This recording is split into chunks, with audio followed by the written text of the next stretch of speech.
Chapter 967. After a while, Qin Feiyang's shadow appeared. He's really cultivating. Looking at Qin Feiyang sitting cross-legged on the futon in the cultivation room, everyone's face twitched. He didn't even know such an important thing. This person was indeed a cultivation maniac. Young Master Hao frowned and said, "Brother, do you know what day it is today? Why are you still in the mood to cultivate?" "Brother?" Everyone was shocked. This title had extraordinary meaning. What day? Qin Feiyang was a little confused. Young Master Hao was extremely depressed and said helplessly, "I say, can you not cultivate all day long? If you have time, come out more often." What the hell is going on? Qin Feiyang frowned. Young Master Hao stood behind the Chief Pagoda Master, so Qin Feiyang could only see the golden statue and couldn't see the Chief Pagoda Master and the others. And that statue was an old man. He was very familiar with it. It was the statue of the first Chief Pagoda Master. "Are you impatient? Do you know that many people are waiting for you now? Come to the Pill Pagoda Square, immediately, right now." Young Master Hao said, and then turned off the image crystal. "Chief Pagoda Master, congratulations, you have a good disciple." "Yes.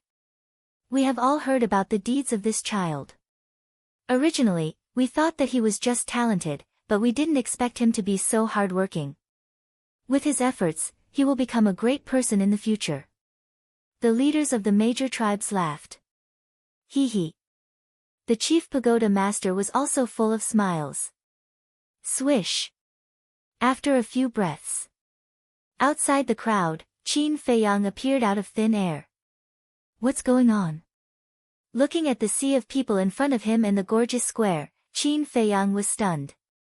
He's here. At the same time, everyone also looked at Qin Feiyang. Boss is indeed the boss. He accidentally became the center of attention again. In the crowd, Fatso looked at Qin Feiyang and laughed, his face full of admiration. "What are you waiting for? Come here quickly." On the high platform, young Master Hao waved his hand and shouted. Qin Feiyang came back to his senses and looked up.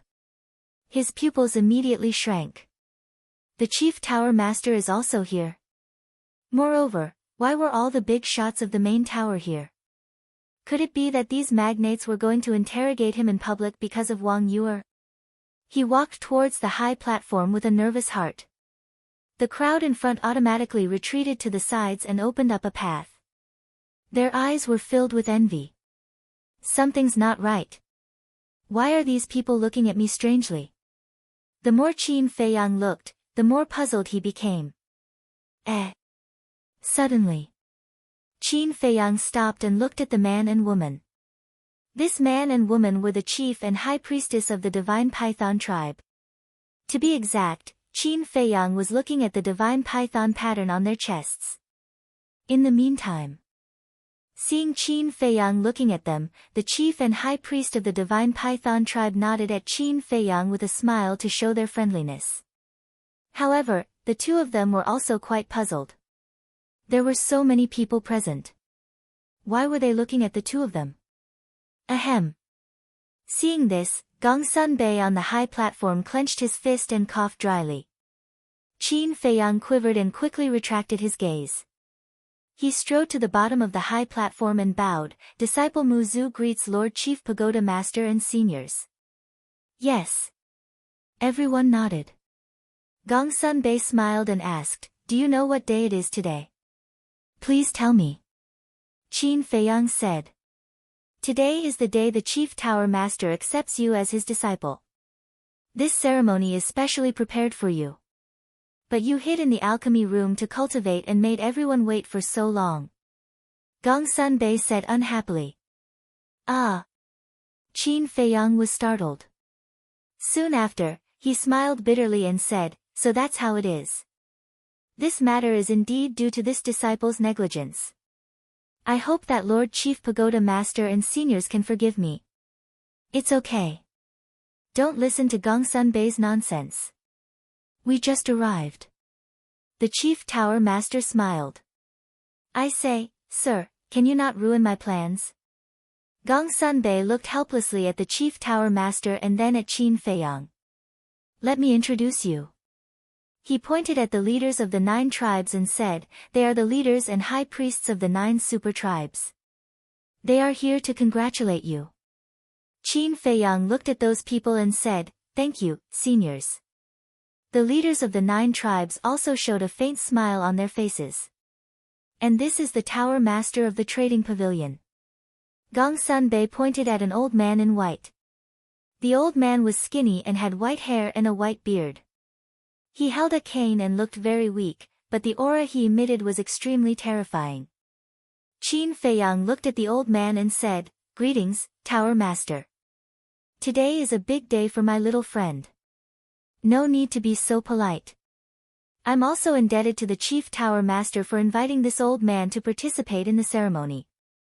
Thus, this old man has prepared a small gift. I hope you don't mind. The old man chuckled. With that, the old man stood up and waved his hand. A stream of light flew toward Qin Feiyang. What is it? The tower master must have some amazing treasure. Everyone stared at the stream of light. There's a gift? Qin Feiyang was quite surprised and couldn't help but look forward to it. Swish! Finally, the stream of light stopped in front of Qin Feiyang and revealed its true appearance. It turned out to be a cauldron. The cauldron was copper in color and glowed. There were 2 fire phoenixes on it, flapping their wings and looking very lifelike. Such a blazing treasure light. It must be at least a grade 6 cauldron. Everyone was moved and their eyes were burning. The old man smiled and said, this cauldron is called the Fire Phoenix Cauldron. It is a grade 7 cauldron. Please accept it. What? A grade 7 cauldron. The scene was in an uproar. Even the leaders and high priests of the 9 super tribes couldn't help but be moved. The so-called gift was actually a grade 7 cauldron. This old man was really generous. Qin Feiyang was also a little excited.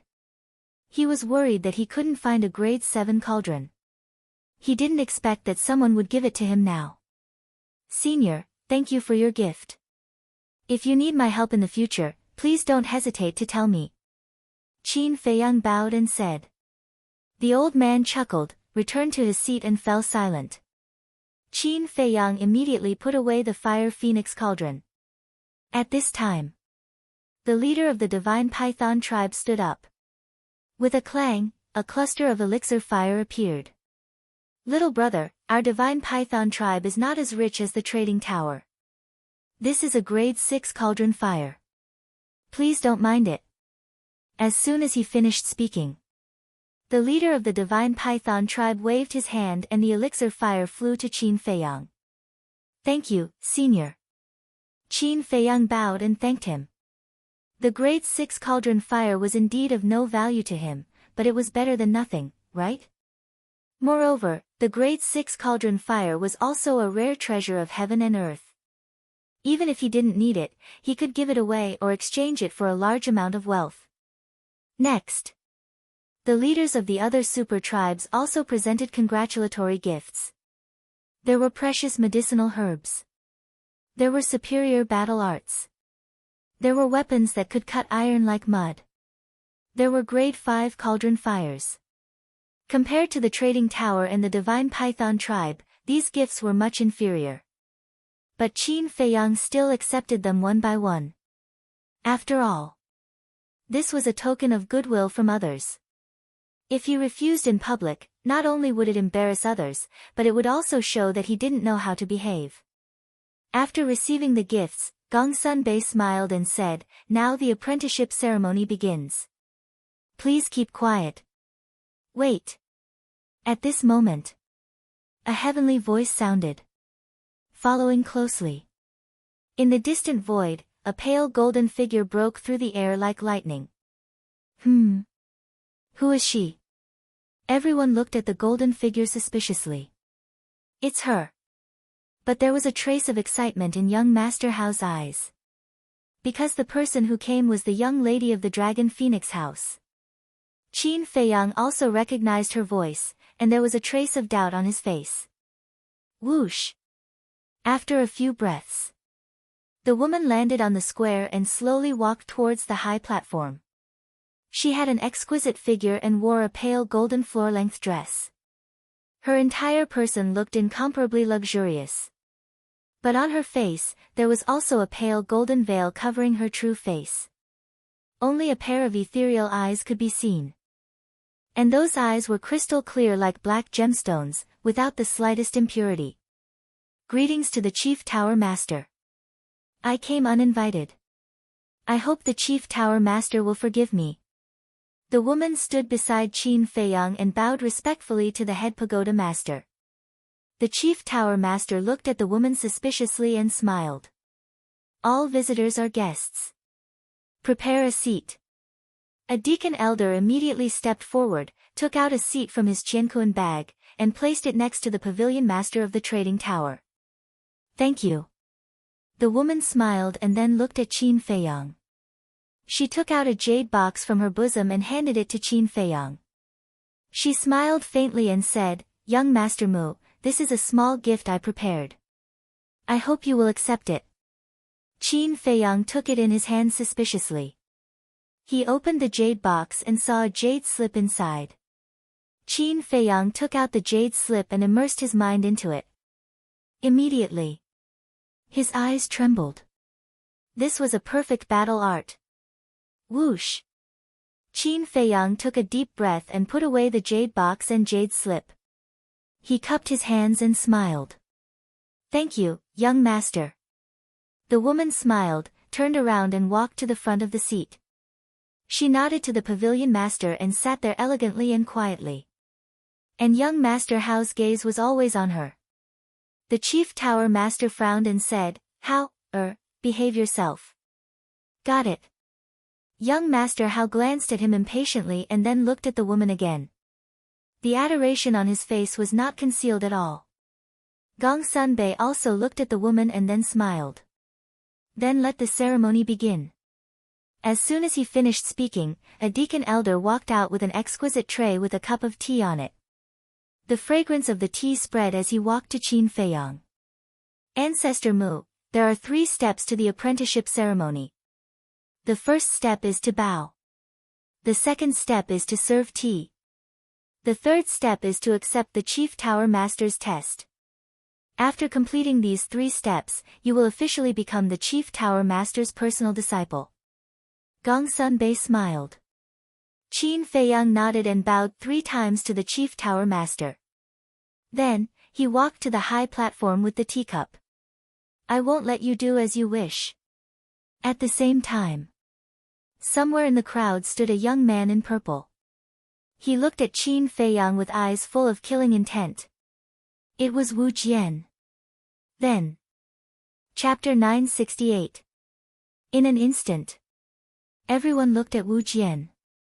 Qin Feiyang also raised his eyebrows, stopped, and turned to look at Wu Jian, his eyes flashing with a fierce light. It was not easy to get to this point. If he failed because of this person, he would never let this person go. Wu Jian, what are you doing? On the high platform. A purple-clothed woman frowned. She was Wang Yu's mother, the Holy Tower Master, and Wu Jian's master. Wu Jian bowed and said, Master, disciple has something to say. The purple-clothed woman said angrily, Can't you wait until the ceremony is over? As an existence second only to the Chief Tower Master, she naturally knew Qin Feiyang's situation very well. Not only was he highly valued by her father, Wang Su, but he also had a very good relationship with young Master Hao. The most important thing was that the Chief Tower Master also liked this child very much. So Wu Jian suddenly jumped out to stop them, which would definitely cause these people to be dissatisfied. Sure enough. Whether it was Wang Su or young Master Hao, they all frowned. Wu Jian said, Master, it's too late to say these words now. You, the purple-clothed woman was furious. Let him speak. At this moment, the Chief Tower Master spoke, looking a little displeased. Yes. The purple-clothed woman respectfully responded, looked at Wu Jian, and said, "Hurry up and say it, then leave." Wu Jian glanced at Qin Feiyang, then looked at the chief tower master and the others, and said, "Disciple thinks that Ancestor Mu is not worthy to be the chief tower master's disciple." Nonsense. Go back to the Holy Land. The purple-clothed woman suddenly stood up and shouted angrily. Others might not know, but she knew that Qin Feiyang had obtained the inheritance of the first chief tower master and was the next chief tower master candidate. And he had an appointment with the chief tower master. If he was not worthy, who was? But in the face of the purple-clothed woman's rebuke, Wu Jian was not afraid, and said, "Master, lords, disciple admits that Ancestor Mu's talent is indeed amazing, but what about his strength?" The chief tower master and the others looked at each other, then looked at Wu Jian again, waiting for him to continue. Wu Jian said, "Disciple went to see him last night, and felt that his strength was not very good." "Are you strong?" A disdainful voice sounded from the crowd. It was Fatso. But as soon as Fatso spoke, a portion of the surrounding disciples immediately looked at him strangely. "What is it? Am I wrong?" Fatso frowned. "Of course you're wrong. And it's a grave mistake. Do you know who he is?" "His name is Wu Jian, one of the 3 kings of the Holy Tower. It is said that he is about to break through to the combat emperor realm." "Do you think he's strong?" a few disciples said disdainfully. "I'll go." Fatso was dumbfounded. Wasn't this too terrifying? In the meantime, Wu Jian looked at Fatso with disdain, then looked at Qin Feiyang and said, "If you don't agree with what I said, you can have a one-on-one duel with me." Duel? Everyone was stunned. This was a little too much. One was a 1-star battle saint while the other was a 9-star battle saint. There was simply no comparison. "Have you had enough?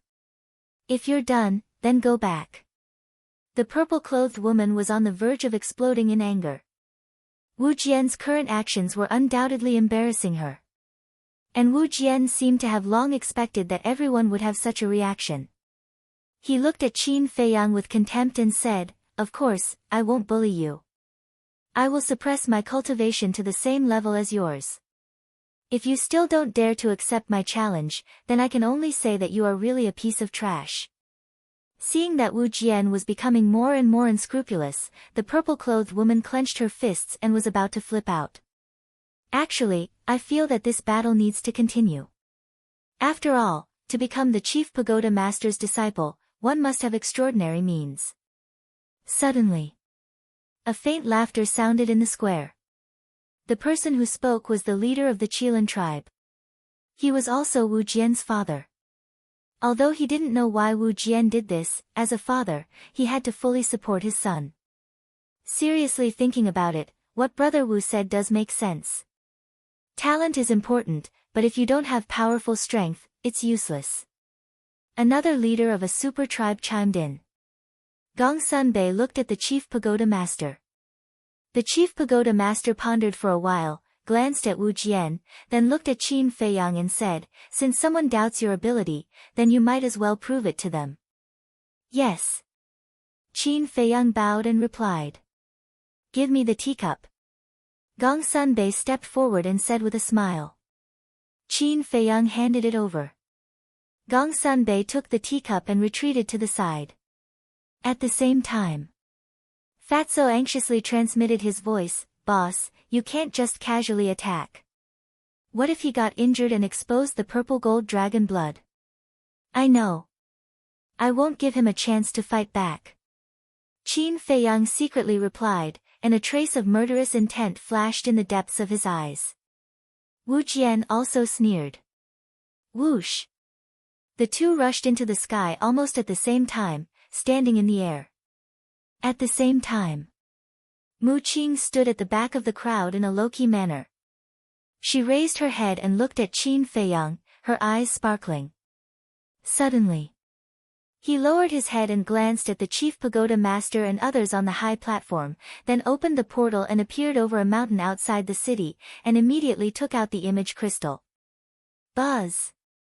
The next moment, a middle-aged man materialized. Mu Qing said, "Father, let's act immediately." Act? Mu Jia's lord was stunned, his face was full of puzzlement. Mu Qing said, "Grab the scorching star flame." When Mu Jia's lord heard this, his face was full of surprise. He asked, "Aren't we going to wait for Qin Feiyang?" "We're not waiting. I know Qin Feiyang too well. If we really wait for him to grab the scorching star flame, he will definitely not give it to us. And at the beginning, when we cooperated with him, we also said that when he grabbed the scorching star flame, we would exchange it with the fire qilin. Father, are you willing to give him the fire qilin?" Mu Qing said. "Of course not." Mu Jia's lord said without hesitation. The fire qilin is a mythological beast, and it's still a mythological beast standing at the top of the pyramid. In the future, it will become the strongest support of the Mu Jia. So, it's better for us to do it ourselves. And now, the big shots of the chief pagoda are in the Pill Pagoda Square. This is undoubtedly an excellent opportunity. Mu Qing said. Mu Jia's lord hesitated. Because he has already figured out the background of the chief pagoda, in addition to the chief pagoda, there are 3 terrifying existences in the land of inheritance. Father, we can't hesitate anymore. As long as we do it quickly, no one will find out it's us. And when we do it, let someone disguise themselves as Qin Feiyang and go to the chief pagoda. At that time, the chief pagoda will naturally think that it's Qin Feiyang who took the scorching star flame. Mu Qing said. "Okay, I'll arrange it right away." Hearing this, Mu Jia's lord nodded fiercely, and the shadow dissipated. "Qin Feiyang, this time you've finally lost to me." Mu Qing sneered, opened the portal again, and returned to the Pill Pagoda Square. Everyone's attention is now on Qin Feiyang and Wu Jian, so no one noticed that he had left. In the blink of an eye, Gongsun Bei glanced at Qin Feiyang and Wu Jian, and said, "Let's begin." Boom! Wu Jian's aura suddenly erupted, and the holy aura swept in all directions. Following closely, his aura continued to fall. Soon, he suppressed his cultivation to the level of a 1-star battle saint.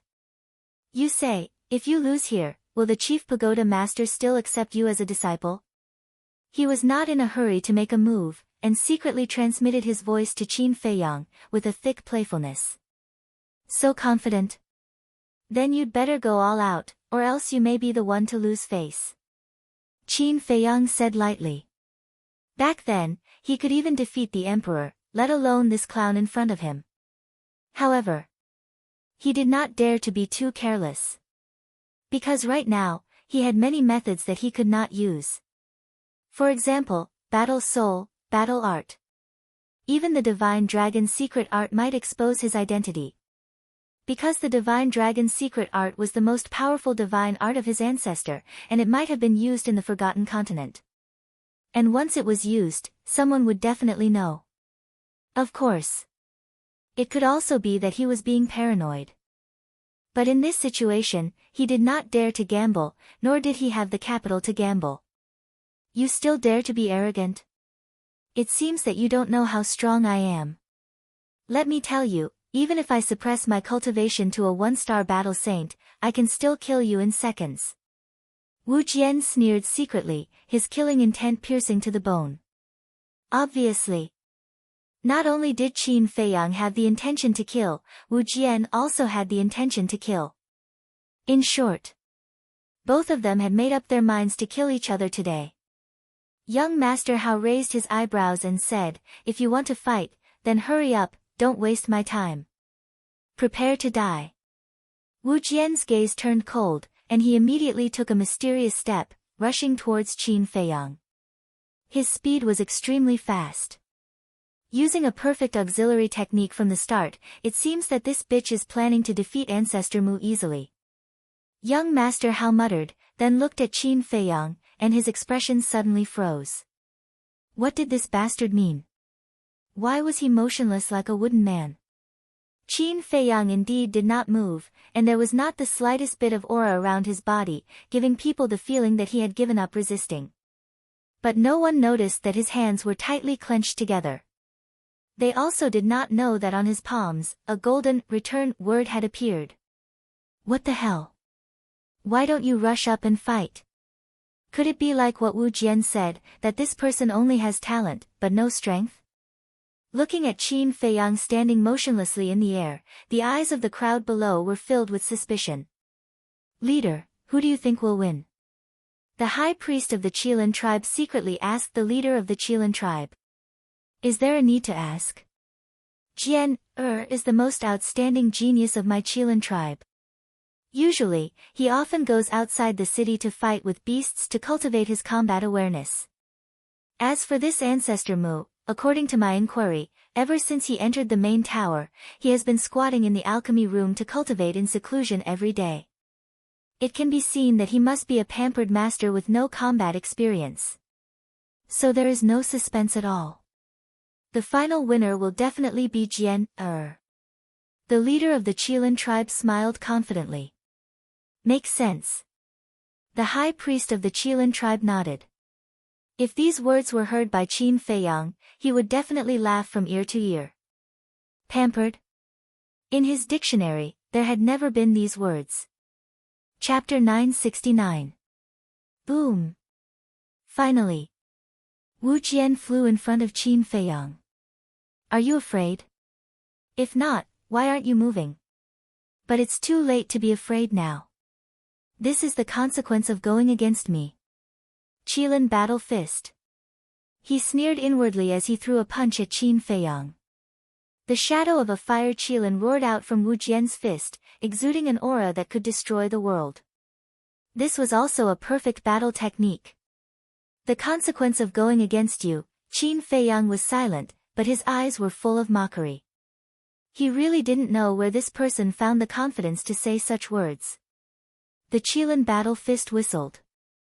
That powerful aura was earth-shattering, and even the void was trembling and distorting violently. It was also at this moment that Qin Feiyang moved. He suddenly raised his clenched hands, and two dazzling golden lights bloomed. Puff! Boom! Wu Jian was blasted away on the spot, spitting out blood, and his face was full of disbelief. Everything happened too suddenly, too quickly, and the people below did not know what was going on. But Wu Jian felt it deeply. Just as Qin Feiyang raised his hand, his Qilin battle fist actually changed sides and pounced back at him. Giving oneself a taste of their own medicine, what kind of battle art was this? Whoosh! Qin Feiyang's attack succeeded, and he instantly caught up and stood behind Wu Jian. Your biggest mistake is to suppress your cultivation to challenge me. Now, I'll send you to the afterlife. Qin Feiyang's eyes flashed with killing intent, and before Wu Jian could react, his right hand was like a blade, sinking into Wu Jian's back and grabbing Wu Jian's heart. No! That fatal crisis made Wu Jian tremble, and he hurriedly yelled. At the same time, the suppressed cultivation base also burst out. However, just before his aura erupted, Qin Feiyang smiled coldly, and his 5 fingers suddenly contracted, crushing Wu Jian's heart on the spot. Ah! A shrill scream resounded through the sky. At the same time, these screams also impacted everyone's eardrums and shocked everyone's hearts. Wu Jian is dead. He was insta-killed. When everyone saw this scene, they were dumbfounded. The shock in their hearts could not be calmed down for a long time. The chief pagoda master and the others were also extremely shocked. The entire process of Qin Feiyang's attack happened in the blink of an eye. They couldn't stop it even if they wanted to. It was too fast. None of them had expected Qin Feiyang's methods to be so swift and terrifying. Furthermore, he did not expect that he would kill Wu Jian directly. All right. The fatty in the crowd was also shocked. However, when he came back to his senses, it was as if he had been injected with chicken blood. He roared excitedly in his heart. In front of countless big shots, and even in front of the Qilin tribe's chief, he mercilessly killed Wu Jian. Only someone with such courage and means is worthy of being Fatso's boss, worthy of being Fatso's idol. The square of the Pill Pagoda fell into a dead silence. Qin Feiyang pulled back his arm. His hand was dripping with blood, while Wu Jian fell down powerlessly. The fluctuations of life had already disappeared. Jian, An angry roar broke the dead silence. The chief of the Qilin tribe suddenly stood up and rushed into the sky, holding Wu Jian in his arms. Seeing that Wu Jian was already dead, a substantial murderous aura suddenly rose from his body. Whoosh! He suddenly raised his head and stared at Qin Feiyang. He was like an enraged beast with bloodshot eyes. Qin Feiyang's expression was indifferent. He took out a white robe from his Qianquan bag and wiped the bloodstains on his hands. He said indifferently, "I don't easily accept other people's challenges. However, as long as I accept, only one person can survive." Domineering. Everyone's heart trembled. In their eyes, that frail-looking figure was like a towering mountain, incomparably majestic. "I admit that this matter is my son's fault. However, aren't you a bit too ruthless?" The chief of the Qilin tribe was furious. Not only did he kill his son, but he also dared to be so arrogant. This was simply unforgivable. Ruthless? Don't be naive. I have no obligation to let go of someone who repeatedly provoked me. He can only blame himself for overestimating himself. At the same time, this is also a warning to some people who have bad intentions and are arrogant. Not everyone in the world will spoil you like your parents. This world is very cruel. Qin Feiyang smiled coldly. He threw away the robe that was used to wipe the bloodstains and landed on the high platform in front of Gong Sunbei. Gong Sunbei looked at the chief of the Qilin tribe and then looked at Qin Feiyang. He frowned and said, "You've made a big deal out of this." Qin Feiyang said indifferently, "Before the duel, you didn't say that you couldn't kill." Gong Sunbei was dazed. He smiled bitterly and said, "So it's still my fault." "You're not wrong." "I'm not wrong. He's the one who's wrong. He shouldn't have jumped out to cause trouble at such an important ceremony. He has to pay the price for doing wrong," Qin Feiyang said. Hearing this, Gong Sunbei couldn't refute. He couldn't help but look at the Chief Tower Master. "Lord Chief Pagoda Master, please uphold justice for my son. Also, Holy Pagoda Master, my son is your personal disciple. Can you just stand by and watch him die?" The chief of the Qilin tribe looked at the Chief Tower Master and the purple-clothed woman and cried out. The purple-clothed woman frowned. To be honest, she was also very dissatisfied with Qin Feiyang's approach. However, for some reason, she couldn't blame Qin Feiyang. As for the Chief Tower Master, he lowered his head and remained silent. No one knew what he was thinking at this moment. Suddenly, Wang Su said, "This old man thinks that Ancestor Mu didn't do anything wrong. If it were this old man would have done the same." "Father." The purple-clothed woman turned to look at Wang Su. Her expression was full of displeasure. Wang Su turned a blind eye and said indifferently, "Although Wu Jian is talented, he doesn't see the big picture." "What's going on now?" "The Chief Tower Master is accepting a disciple. We old fellows don't dare to talk nonsense. He, a mere disciple, actually dares to jump out and cause trouble. This old man would like to ask, who lent him this courage? Actually, we all know that he is jealous of Ancestor Mu. It can also be seen how narrow-minded he is, speaking of which." Wang Su couldn't help but sneer and said, "It's difficult for such a person to become a great person." The chief of the Qilin tribe said angrily, "Elder Wang, how can you speak for an outsider?" Wu Jian was the disciple of the purple-clothed woman. The purple-clothed woman was Wang Su's daughter-in-law. So in the eyes of the Qilin tribe leader, they were all family, and Qin Feiyang was just an outsider. Outsider? I'm sorry, but in this old man's eyes, whether it is Ancestor Mu or Wu Jian, they are all disciples of the Chief Tower. There is no distinction between inside and outside. Wang Su said expressionlessly, not giving the Qilin tribe leader any face. The chief of the Qilin tribe was furious. Enough.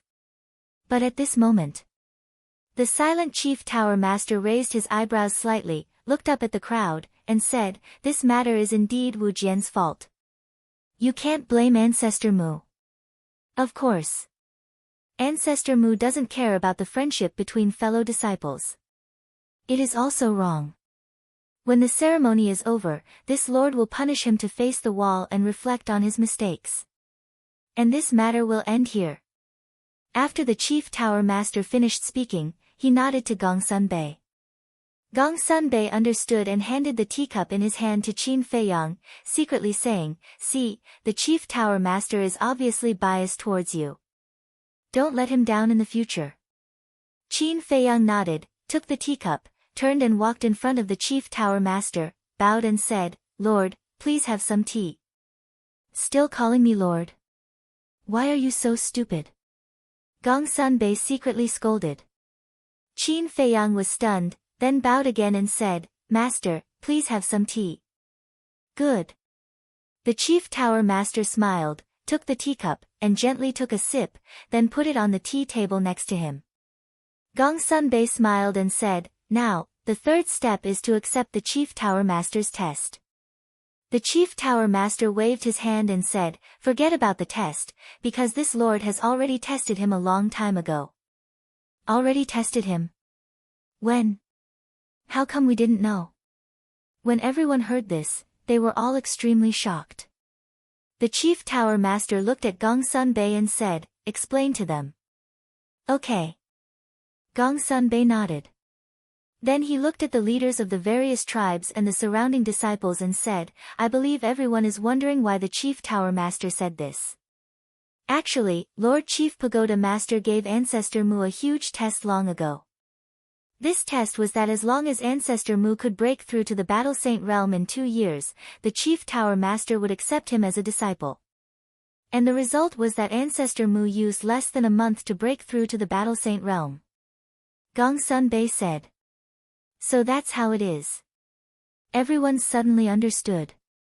It turned out that Ancestor Mu had already been decided, and this ceremony was just a formality. Everyone could not help but look at Wu Jian with sympathy. If Wu Jian was still alive and heard Gongsun Bei's words, he would probably vomit blood from anger. Seeing that situation, the leader of the Qilin tribe gloomily looked at Qin Feiyang, opened the teleportation gate, hugged Wu Jian, and without even saying goodbye, left without even looking back. The high priest of the Qilin tribe also hurriedly followed. Serves him right. The leaders and high priests of the other super tribes watched the portal disappear with a trace of schadenfreude in their eyes. If the Qilin tribe leader had come out to stop Wu Jian when he was causing trouble, Wu Jian would not have lost his life. Unfortunately. As a father, not only did he not stop it, he even supported it. Therefore, the Qilin tribe leader was partly responsible for Wu Jian's death. Gongsun Bei and the others on the high platform did not have much of a reaction to the two's departure. Suddenly, the chief tower master stood up. Everyone thought that he was going to leave and was about to bow to see him off. But he did not. The chief tower master glanced at everyone present and said with a smile, "There is one more thing that I want to announce personally here." Announce personally? Looks like it must be something big. Everyone murmured secretly. The chief tower master looked at Qin Feiyang and then at Wang Yu, and said, "I believe everyone has already heard about the matter between Ancestor Mu and Wang Yu, Everyone nodded. Chapter 970. Last night, Elder Wang came to find me late at night to discuss how to solve this matter. After all, Wang Yu is a girl. If such a thing happens, if it is not solved in time, it will definitely affect her reputation. And after our discussion, we finally thought of a way to have the best of both worlds." The chief pagoda master laughed. Best of both worlds? Qin Feiyang was taken aback, his eyes full of expectation. This was the problem that he had the most headache about now. If there was really a way to have the best of both worlds, it would undoubtedly be a great help to him. "Sister, do you know what the way is?" Young Master Hao secretly asked. "I was just about to ask you." Wang Yuer whispered. Young Master Hao was stunned. Wang Yuer didn't know either. He looked at the chief pagoda master and Wang Su. What method did these two old guys come up with? At the same time, the chief pagoda master turned to look at Wang Su and transmitted his voice, Elder Wang, before I say it, think about it again. It's not too late to regret now. Elder Wang said, at this point, there's nothing to think about, say it. Okay. The chief pagoda master nodded and faced the crowd again, saying, after my discussion with Elder Wang, we finally decided that since the two of them are in love with each other, it's better to fulfill their wish. Now, I will personally grant them a marriage. What the hell? Qin Feiyang was stunned. He never thought that the two of them would come up with such a method. Grant a marriage? Wasn't this too ridiculous? Young Master Hao was also stunned. Wang Yuer looked at the chief pagoda master and Wang Su dumbfounded. The crowd around also became restless. Everyone's eyes were filled with envy and jealousy.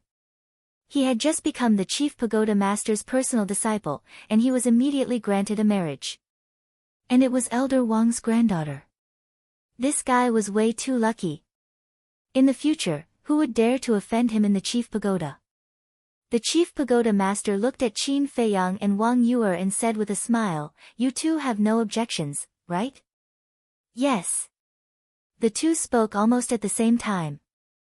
The chief pagoda master frowned. Wang Su, the purple-clothed woman, and the purple-clothed man also raised their eyebrows without a trace. At the same time, Wang Yuer looked at Qin Feiyang and said angrily, it's a blessing that I can marry you. What can you say? Thank you. But I can't afford to enjoy this blessing. Qin Feiyang said lightly. Bastard, don't go too far. Wang Yuer gritted her teeth. I'm going too far. Let me tell you, I don't want to argue with you. Otherwise, you'll be even more embarrassed. Qin Feiyang said. Wang Yuer was so angry that her body trembled. She looked at Chief Pagoda Master and Wang Su and said, I don't agree. Don't mess around. Wang Su shouted. Grandpa, this is my personal matter. What right do you have to decide for me? Besides, have you asked for your parents' opinion? Wang Yuer said angrily. We've already agreed. The purple-clothed woman said. The man in purple nodded as well. Wang Yuer pointed at the three of them. Her face was full of disbelief. She had actually decided her marriage just like that. You're too hasty. Have you asked me? I'm not your pet. In short, I don't agree. Wang Yuer turned her head. Her eyes were red and she looked very aggrieved. I don't agree either. Qin Feiyang said. This was simply nonsense. Chief Pagoda Master and the other three looked at each other, not knowing what to do. This was originally a joyous occasion, but they didn't expect that the two parties were unwilling. Humph. This matter is not up to you. A moment later, Wang Su snorted. It seemed that he was determined to let the two of them get married. Then I'll die. Wang Yuer said angrily. Tears came out. Wang Su suddenly stood up and glared at Wang Yuer. He shouted, you even dare to disobey my words. Are you trying to rebel? Seeing this, the purple-clothed woman hurriedly stood up and comforted, Father, calm down. I'll talk to her. Talk about what? This matter is settled. There's no room for discussion. Wang Su said. Qin Feiyang frowned and said, Elder Wang, I know your intention, but this is too childish. Shut up. Wang Su glared at him. Qin Feiyang frowned, but in the end, he chose to remain silent. At the same time, the purple-clothed woman walked to Wang Yuer's side and whispered, in fact, your father and I are reluctant to hand you over to Ancestor Mu, but there's no other way now. Yes, if you and Ancestor Mu don't get married, you will definitely be laughed at in the future. In fact, in the end, this is all caused by you. You have to accept our arrangement. The purple-clothed man also came over to persuade her. Wang Yuer said anxiously, but I don't have any feelings for him at all, and he's not worthy of me. Feelings can be cultivated slowly. When I married your mother, didn't we also have no feelings for each other? But look how well we're doing now. As for whether he's worthy of you or not, as your father, I also admit that he is indeed not worthy of you right now. But as long as he is willing to work hard, with his ability and talent, he will definitely achieve something in the future. The purple-clothed man laughed. Seeing that his father and mother had already made up their minds, Wang Yuer couldn't help but feel despair. What's going on? Chief Pagoda Master's marriage, and he actually rejected it. Everyone looked at Qin Feiyang in confusion. It was understandable that Wang Yuer didn't agree. After all, her family background was there, but what right did this ancestor Mu have to refuse? Was he stupid? Such a good thing, others couldn't even ask for it. Qin Feiyang, have you forgotten what I said to you? Suddenly, a familiar voice sounded in Qin Feiyang's mind. He raised his eyebrows, glanced at the young lady of the Dragon Phoenix house, and sent a sound transmission. You came uninvited today, could it be because of this? What else? I don't have that much free time. The young lady of the Dragon Phoenix house said. Why is that? Qin Feiyang's face was rather gloomy. The young lady of the Dragon Phoenix house said, the reason is very simple, if you marry Wang Yuer, you will be able to obtain a higher status, better resources, and more trust. Qin Feiyang said angrily, you want me to use her? You are just a passerby in the Forgotten Continent, what's wrong with using her? The young lady of the Dragon Phoenix house said indifferently. Can a passerby take advantage of other people's feelings? I really didn't expect you to be such a person. Let me tell you, it's impossible for me to do that.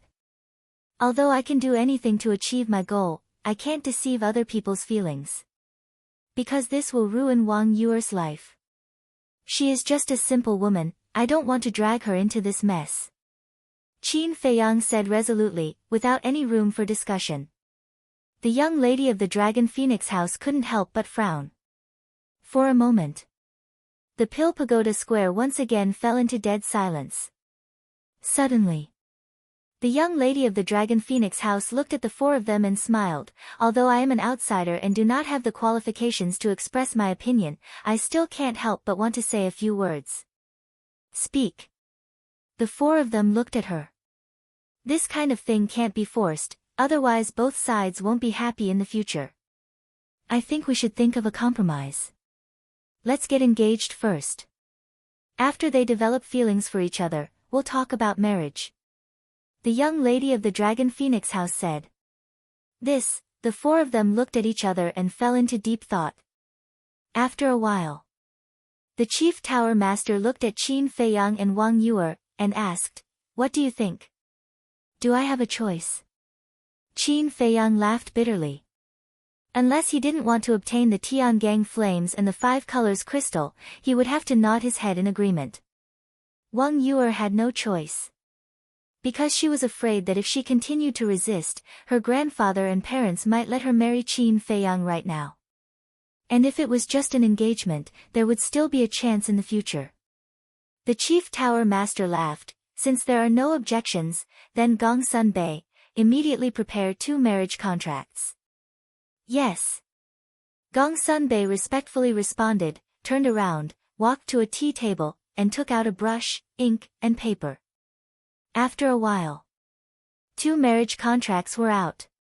Then Gong Sun Bei took the 2 marriage contracts and handed them to the Chief Tower Master, Wang Su, and Wang Yuer's parents to check them one by one. No problem. The purple-clothed woman nodded, then looked at Qin Feiyang and Wang Yuer, and said with a smile, you two, come and take a look. The 2 of them stepped forward, each took a marriage contract, and carefully checked it.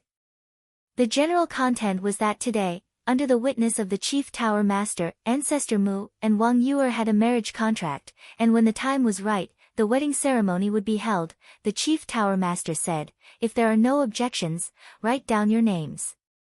Wang Yuer glanced at Qin Feiyang, then directly cut her fingertip and pressed a bloody fingerprint on the 2 marriage contracts. Qin Feiyang frowned and also pressed 2 fingerprints. This also meant that the marriage contract between the two was officially in effect. Wang Su finally smiled. He looked at the two of them and said, "Each of you has a copy of these two marriage contracts. Take good care of them. As long as there was a marriage contract, the two of them would get married sooner or later. No one could run away from it." Humph. Wang Yuer snorted and casually threw the marriage contracts into her Qianquan bag. She transmitted her voice to Qin Feiyang, "Come to the sacred land to see me tonight." Qin Feiyang was stunned and said warily, "What? Look at you, are you afraid that I'll eat you? Let me tell you, I'm not interested in you." Wang Yuer glanced at him disdainfully and took out a portal. "That's good, because I'm not interested in you either." Qin Feiyang breathed a sigh of relief. Hearing this, Wang Yuer did not feel the slightest joy of relief. Instead, she was so angry that she almost went berserk. "Just you wait and see," she said ruthlessly and was about to open the portal to leave. Puff. However, at this moment, the purple-clothed woman sitting on the chair suddenly trembled, and then she spat out a mouthful of blood. Everyone looked at her in bewilderment. "Mother, what's wrong?" Wang Yuer immediately ran up and asked anxiously. However, the purple-clothed woman did not answer, nor did she pay attention to the chief tower master and the others. She directly closed her eyes. The next moment, she suddenly opened her eyes and looked at the chief tower master. She said in shock and anger, "Someone erased the blood contract I left in the Big Dipper flame." "What?" The chief tower master's expression changed drastically. He immediately opened the portal and rushed in like lightning. Chapter 971. At the same time, Gongsun Bei's face darkened, and he shouted, "Seal the main tower immediately, don't let anyone suspicious go." Whoosh! Hundreds of divine envoys, law-enforcing elders, deacon elders, 10 peak masters, and 10 pagoda masters all rushed into the sky and flew in all directions, searching thoroughly. The scene was also chaotic. No one would have thought that someone would sneak into the main tower at this time and steal the heavenly dipper flame. Gongsun Bei looked at the people of the super tribes and cupped his hands. "Everyone, this is an emergency, so I won't see you off. It's okay, catching the thief is more important." The leader of a super tribe said. "See you again." Gongsun Bei cupped his hands and said, then looked at Qin Feiyang, young Master Hao, and Wang Yuer, and warned, "You guys be careful too." After saying that, he opened the portal and left. "Who is so bold to enter our main tower to steal?" Young Master Hao frowned. "The most important thing is that this person can erase my mother's blood contract, he must be very strong." Wang Yu said in a deep voice. "What's your mother's cultivation?" Qin Feiyang asked. 8-star War Emperor. Wang Yu said. "So strong." Qin Feiyang was stunned, and then immediately scanned the crowd around him. When he first came to the Pill Pagoda Square, he had already noticed Mu Qing in the crowd. And only the Mu family would steal the heavenly dipper flame. The crowd around him was very chaotic. Everyone was talking at once, and the noise was earth-shattering. Soon, Qin Feiyang found Mu Qing in the crowd. At the same time, Mu Qing was also looking at Qin Feiyang. "It's you." Qin Feiyang transmitted his voice. "What is me?" Mu Qing responded suspiciously.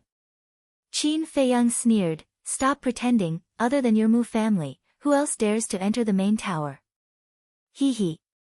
Mu Qing smiled secretly and said, "I knew I couldn't hide it from you, that's right, I asked someone to steal it." Qin Feiyang clenched his fists, and his gloomy eyes were extremely frightening.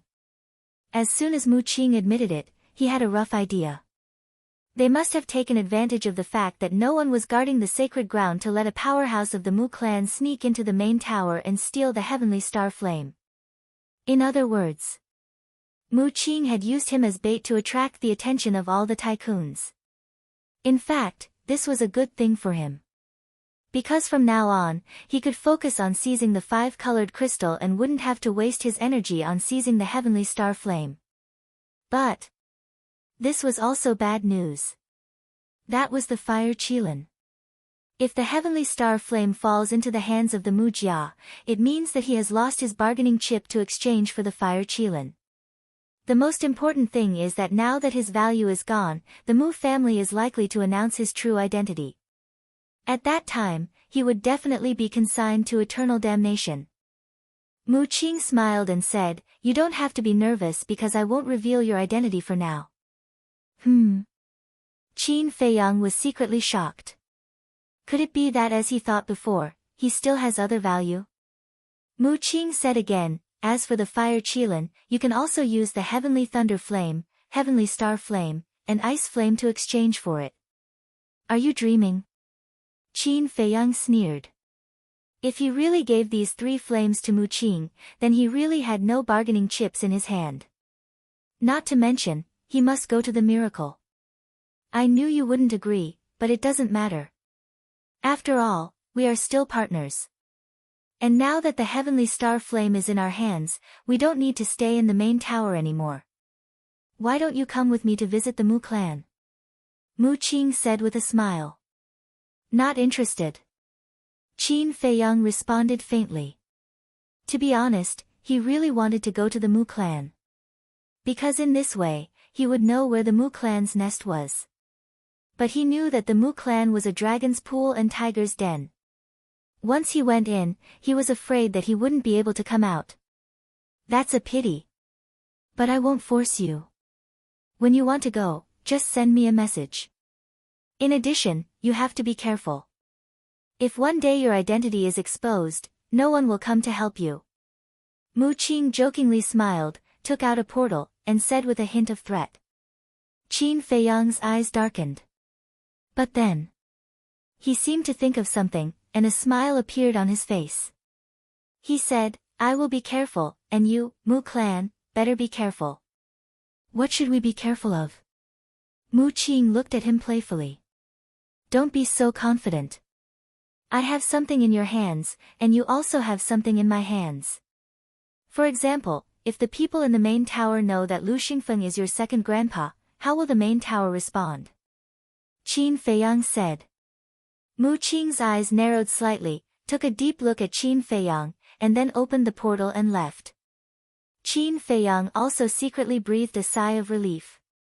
No matter what, at least now it was not completely out of control. At this time, young Master Hao said, "Let's go, let's also go to the Holy Land to have a look." Wang Yuer nodded.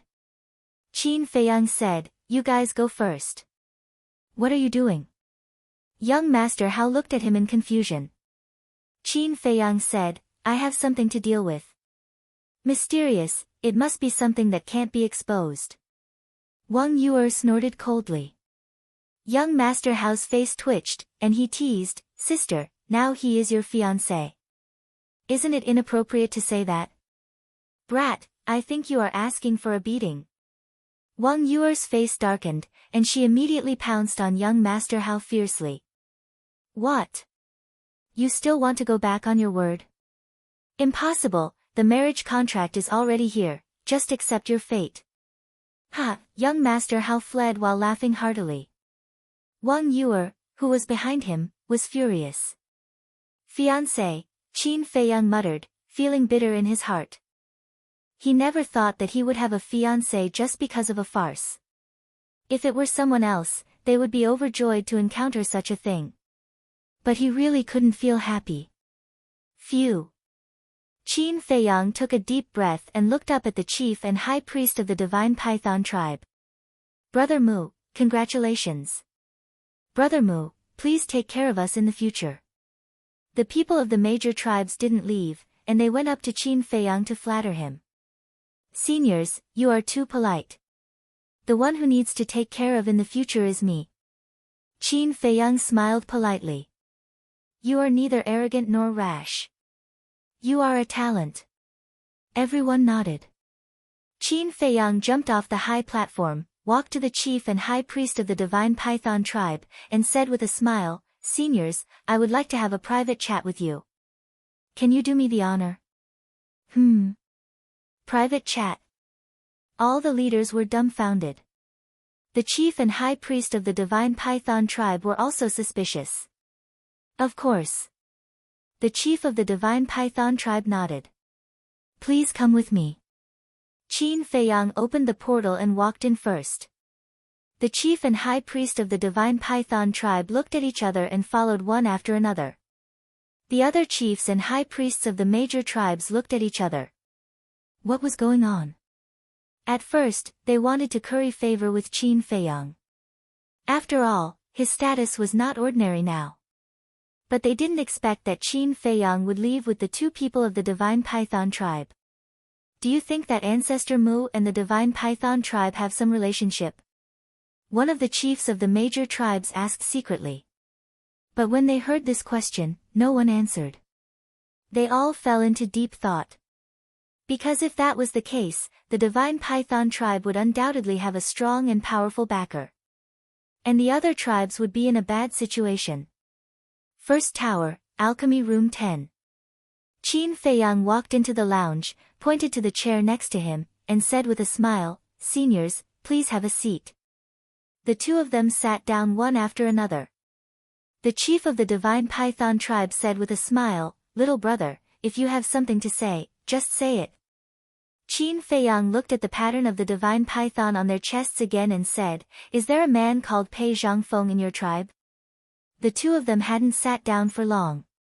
Hearing this, they both stood up and looked at Qin Feiyang with surprise and doubt. Qin Feiyang had an answer in his heart. When he entered the square of the Pill Pagoda, he found that the pattern of the divine python on their chests was exactly the same as the pattern on Pei Zhangfeng's identity token. At that time, he thought that Pei Zhangfeng might be a member of the divine python tribe. But there were too many people at that time, so it was inconvenient to ask. But now, the reaction of the two of them undoubtedly confirmed his guess. Qin Feiyang took out Pei Zhangfeng's identity token and handed it to the two of them. The chief of the divine python tribe took back his hand with trembling hands and took the token. When he saw the name Pei Zhangfeng, his eyes became misty. The high priest glanced at the chief, then looked at Qin Feiyang and asked, "Little brother, why do you have this token?" Qin Feiyang said, "I found it in Pei Zhangfeng's Qiankuan bag." "What? Where is he now?" The high priest trembled and asked hurriedly. The chief of the divine python tribe also looked at him anxiously. Qin Feiyang hesitated and sighed. "He's already dead." "Dead?" The high priest was dumbfounded. The chief of the divine python tribe collapsed in an instant, his face full of grief. "Who is Pei Zhangfeng to you?" Qin Feiyang looked at the two of them suspiciously. The chief of the divine python tribe looked at the token silently and was extremely sad. Alas! The high priest sighed deeply and looked at Qin Feiyang. "Little brother, to be honest, Pei Zhangfeng is our biological brother and Pei Yi's biological father." "What?" Qin Feiyang was dumbfounded. He did not expect that the person he was looking for was Pei Yi's biological father. A moment later, the chief of the divine python tribe looked up and asked, "Little brother, do you know how my brother died? Where is his body now?" "I don't know how he died either. All these years, I've been trying to find out more about him, but to no avail. As for his body, I buried him in the third region." Qin Feiyang said. "It's been so many years, and I finally got news of him. However, I only got news of his death." The chief of the mysterious tribe lamented and felt as if a knife was being twisted in his heart. Qin Feiyang asked, "You don't know the cause of his death either?" "No. My brother was born with a simple heart and never chased after fame and fortune. He only liked to cultivate quietly. Back then, our father wanted him to inherit the position of the chief of the divine python tribe, but he refused. Because of this, he even quarreled with our father. In the end, he ran away from home in a fit of anger.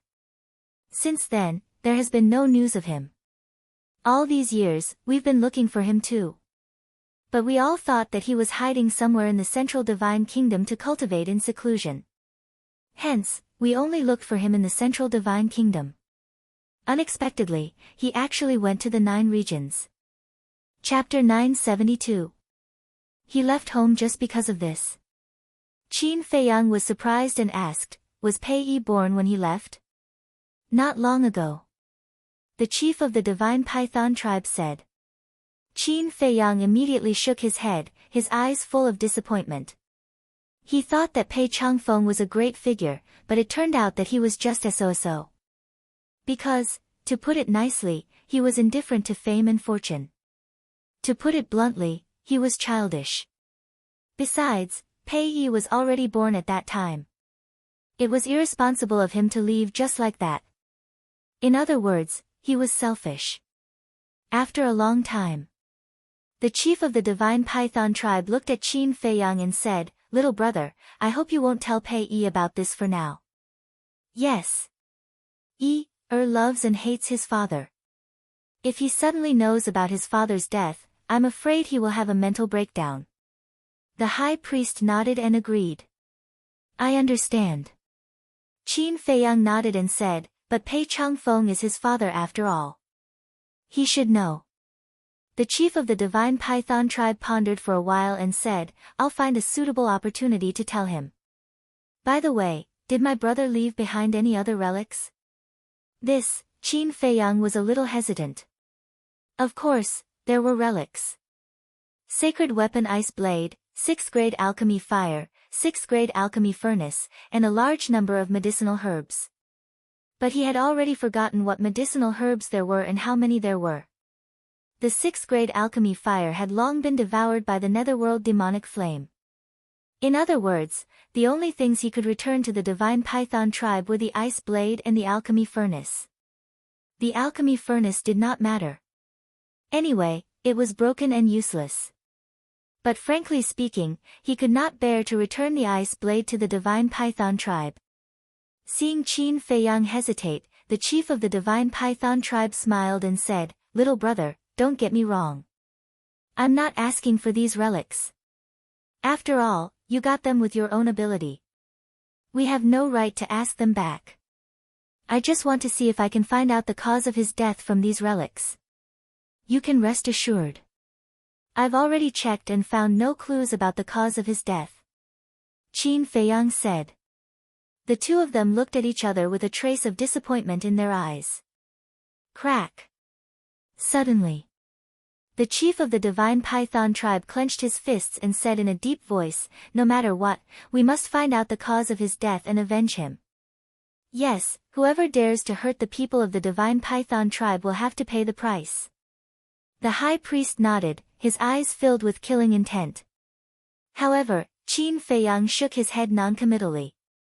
After such a long time, it was unrealistic to find out who killed Pei Zhangfeng. After a while, the chief of the divine python tribe put away the token and cupped his hands. Little brother, thank you so much. If you have time in the future, remember to visit my divine python tribe. I will. Qin Feiyang nodded and smiled.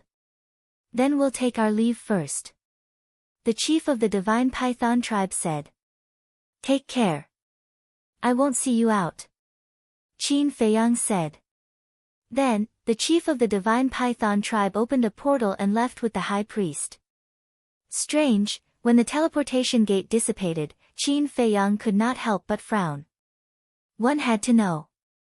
Pei Zhangfeng had a high status in the divine python tribe. And the chief of the divine python tribe was Pei Zhangfeng's younger brother. If it were him, he would definitely ask for the exact location of Pei Zhangfeng's burial and then immediately bring Pei Zhangfeng's body back and bury it in the tribe. However, the chief of the divine python tribe did not even ask.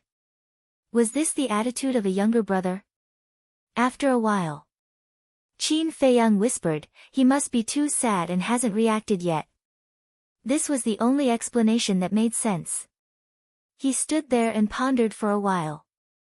Then, he entered the alchemy room and put away the alchemy furnace. Then, he walked out of the alchemy room and flew toward the Holy Land. Everywhere he passed, the disciples he met were extremely respectful. About half an hour passed. Finally, a huge object entered Qin Feiyang's sight. It was a stone tower, dark and towering, exuding an ancient aura. Opposite the ancient tower, there was a steep giant peak, like a giant sword, towering into the clouds. That was the place where the disciples of the Holy Land cultivated, the Holy Tower and the Holy Peak. Qin Feiyang flew straight to the Holy Tower. In front of the Holy Tower, there was a square of about 1,000 feet, paved with a layer of green stone slabs. At this moment, the square was full of people. Even the surrounding void was filled with people. They were all disciples of the Holy Peak and the Holy Tower, and each of them had extraordinary strength.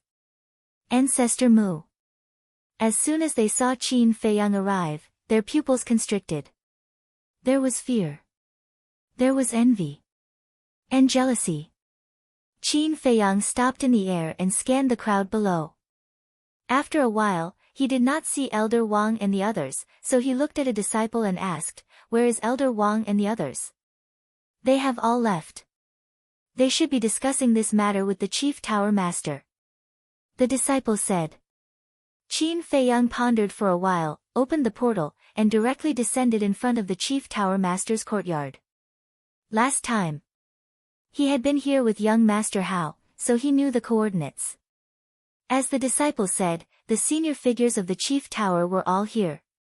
The Chief Tower Master, Elder Wang, and Wang Yu's parents were all sitting in the pavilion. The rest stood around the four of them. They did not speak. Their faces were gloomy.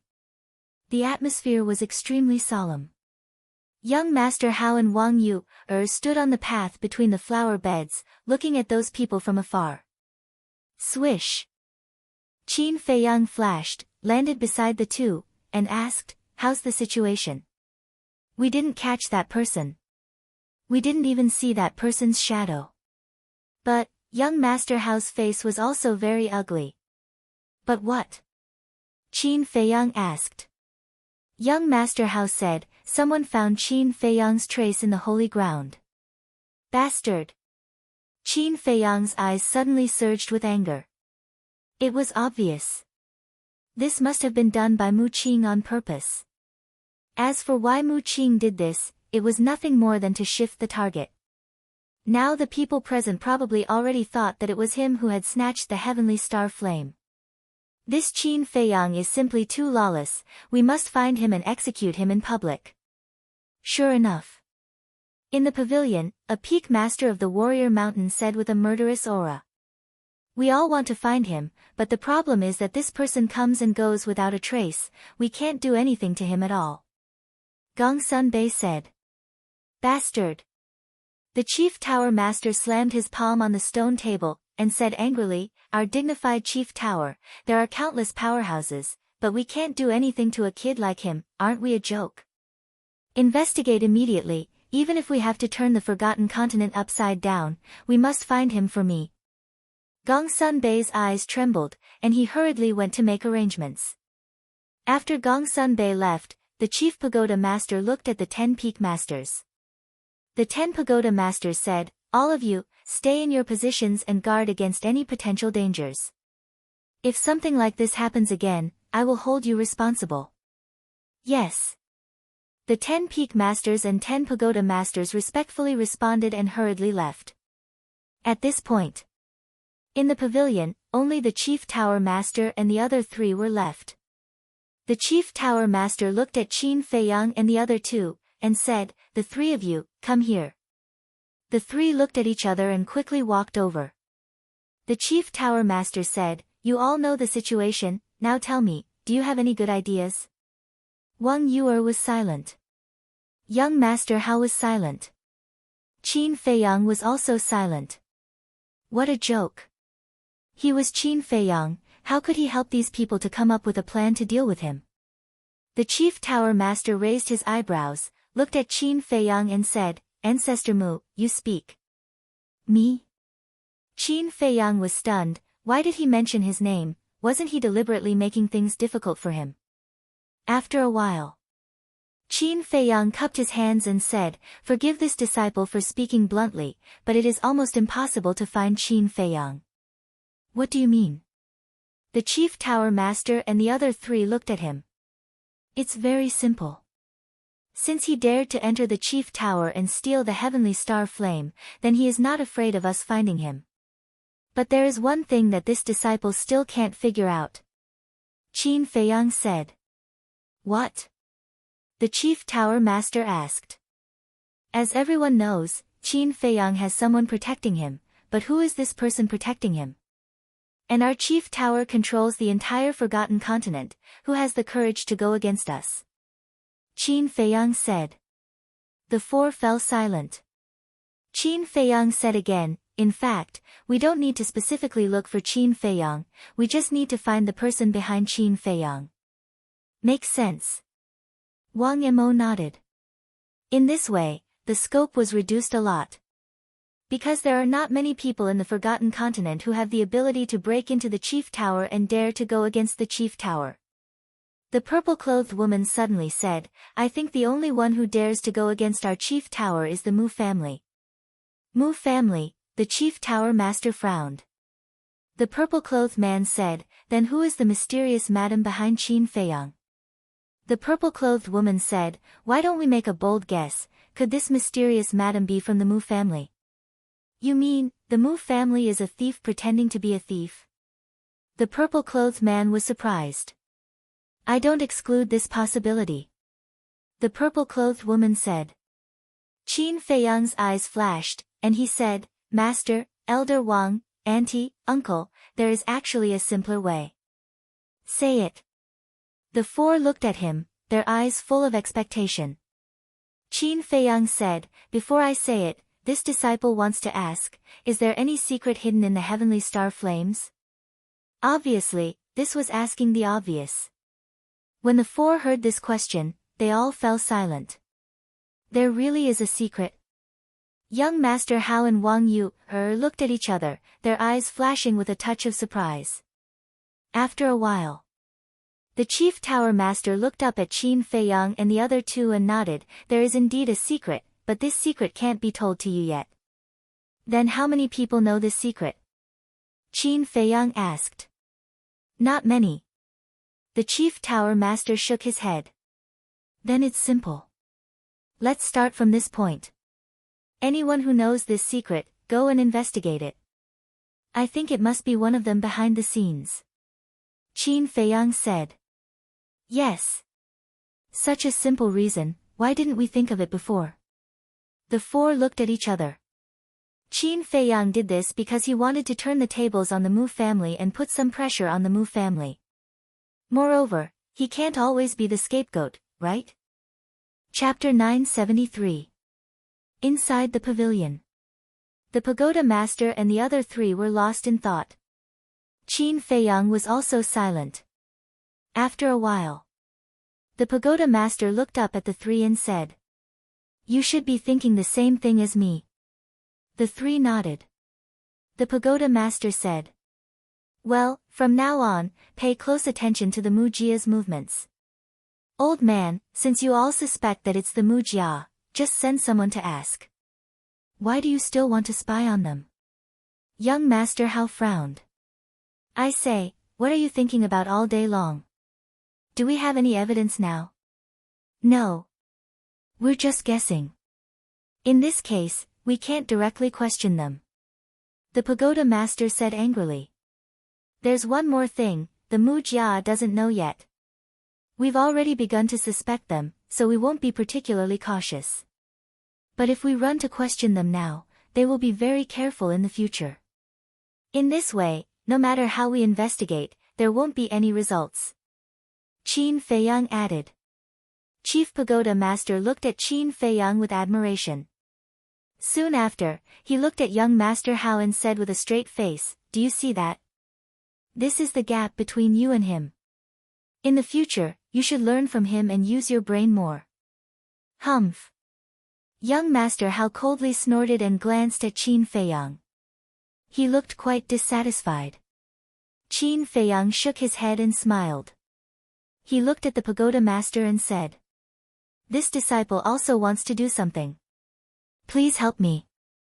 In fact, He wanted to take the opportunity to find out the location of the Mujia's nest. The pagoda master was stunned and smiled. I won't let you take risks, but I'm very pleased that you have this intention. Qin Feiyang's eyes suddenly showed a trace of disappointment. The pagoda master thought for a moment and said, but there's one thing that I can give you to deal with.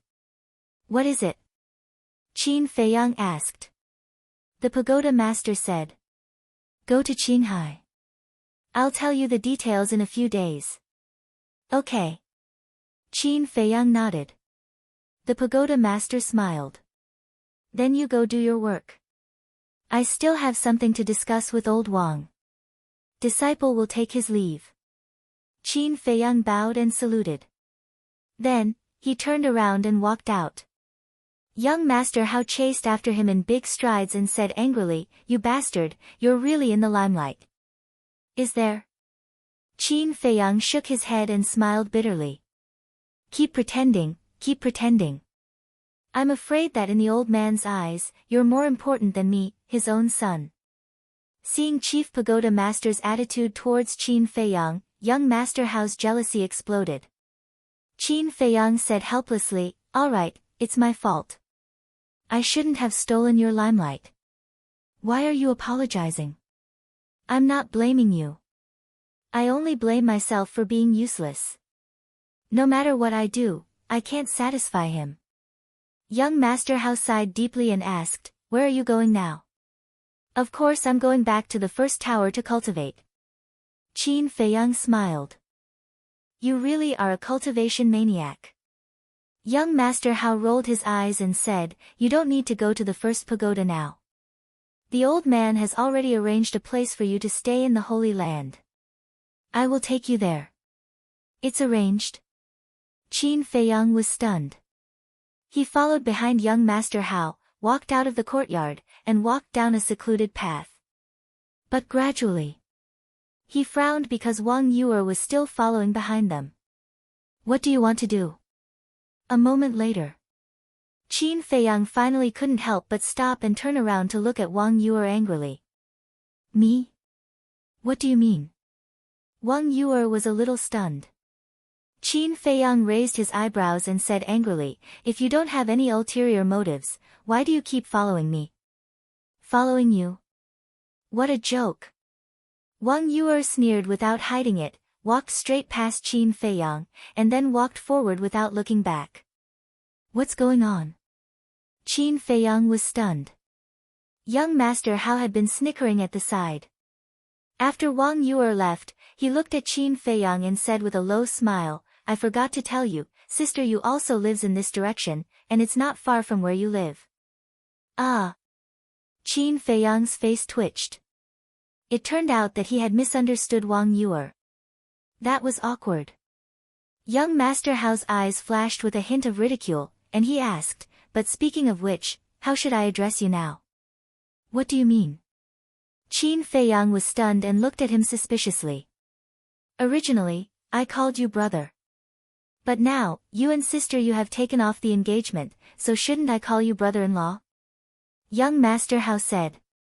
Brother-in-law. Qin Feiyang was stunned and hurriedly waved his hand and said, forget it, I really can't afford it. Hee hee.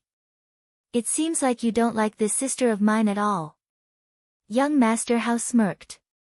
Qin Feiyang shook his head and said, it's not that I'm resistant. Then why?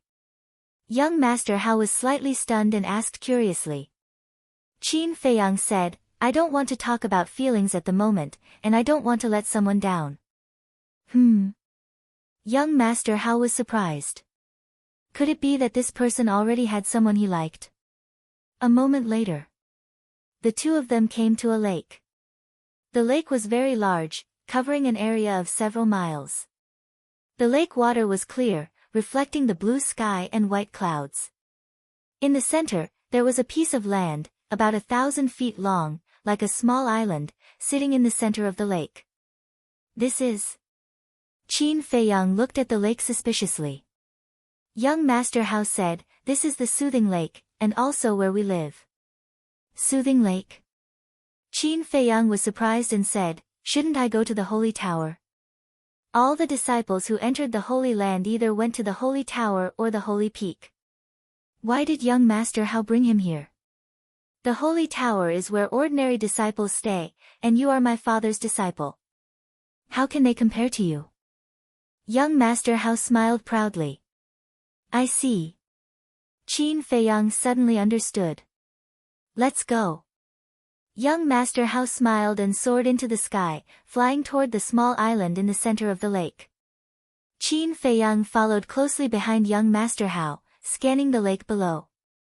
The surface of the lake was very calm, but there were turbulent waves below. He could even feel the aura of the emperor beasts under the lake. Young Master Hao explained, there are thousands of beasts hiding in this soothing lake. Among them, there are 10 war emperor-level beasts, responsible for protecting us. So many. Qin Feiyang was shocked and asked, what about the other beasts?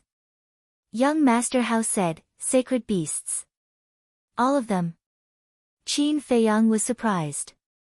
Yes, all of them. Young Master Hao nodded. Qin Feiyang was speechless. For someone of his cultivation level, this place was simply a dragon's lair and a tiger's den. A dozen breaths later, the two of them landed on the small island. On the small island, the fragrance of flowers was everywhere, and the scenery was pleasant. Lush green grass and verdant little trees swayed in the wind, displaying endless vitality. A clear stream meandered across the entire island. The stream flowed slowly, and colorful fish jumped up and down, adding to the tranquility of the place. In the center of the island, there were a total of 3 courtyards, standing side by side, only 100 meters apart. According to young Master Hao, the first courtyard was Wang Yuer's residence. The second courtyard was young Master Hao's own.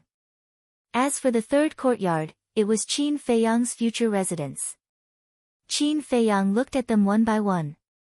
Compared to the second and third courtyards, the first courtyard was more beautiful and tidy.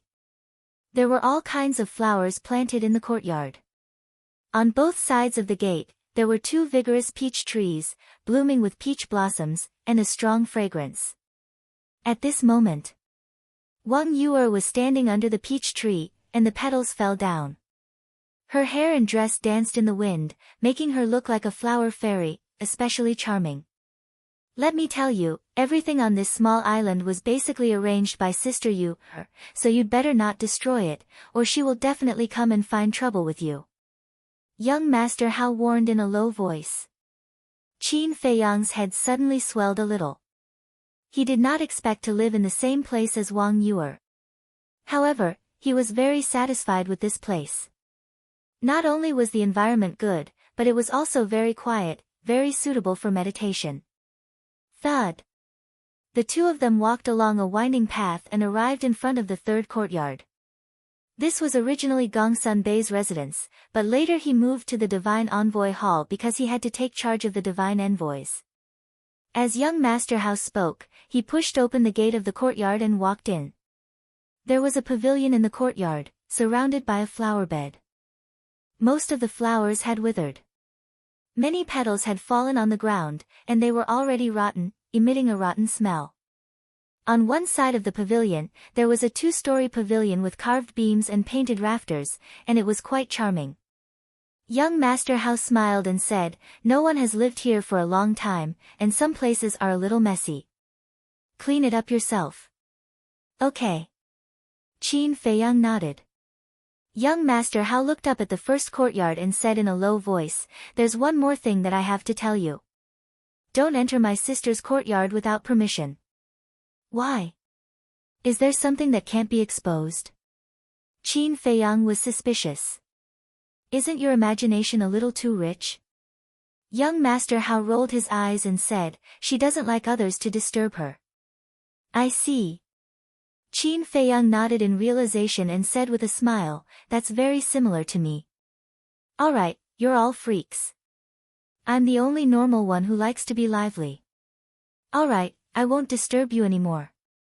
I'll go to the Dragon Phoenix Pavilion for a while. I really hope to see her face soon. Young Master Hao looked at the sky and laughed foolishly.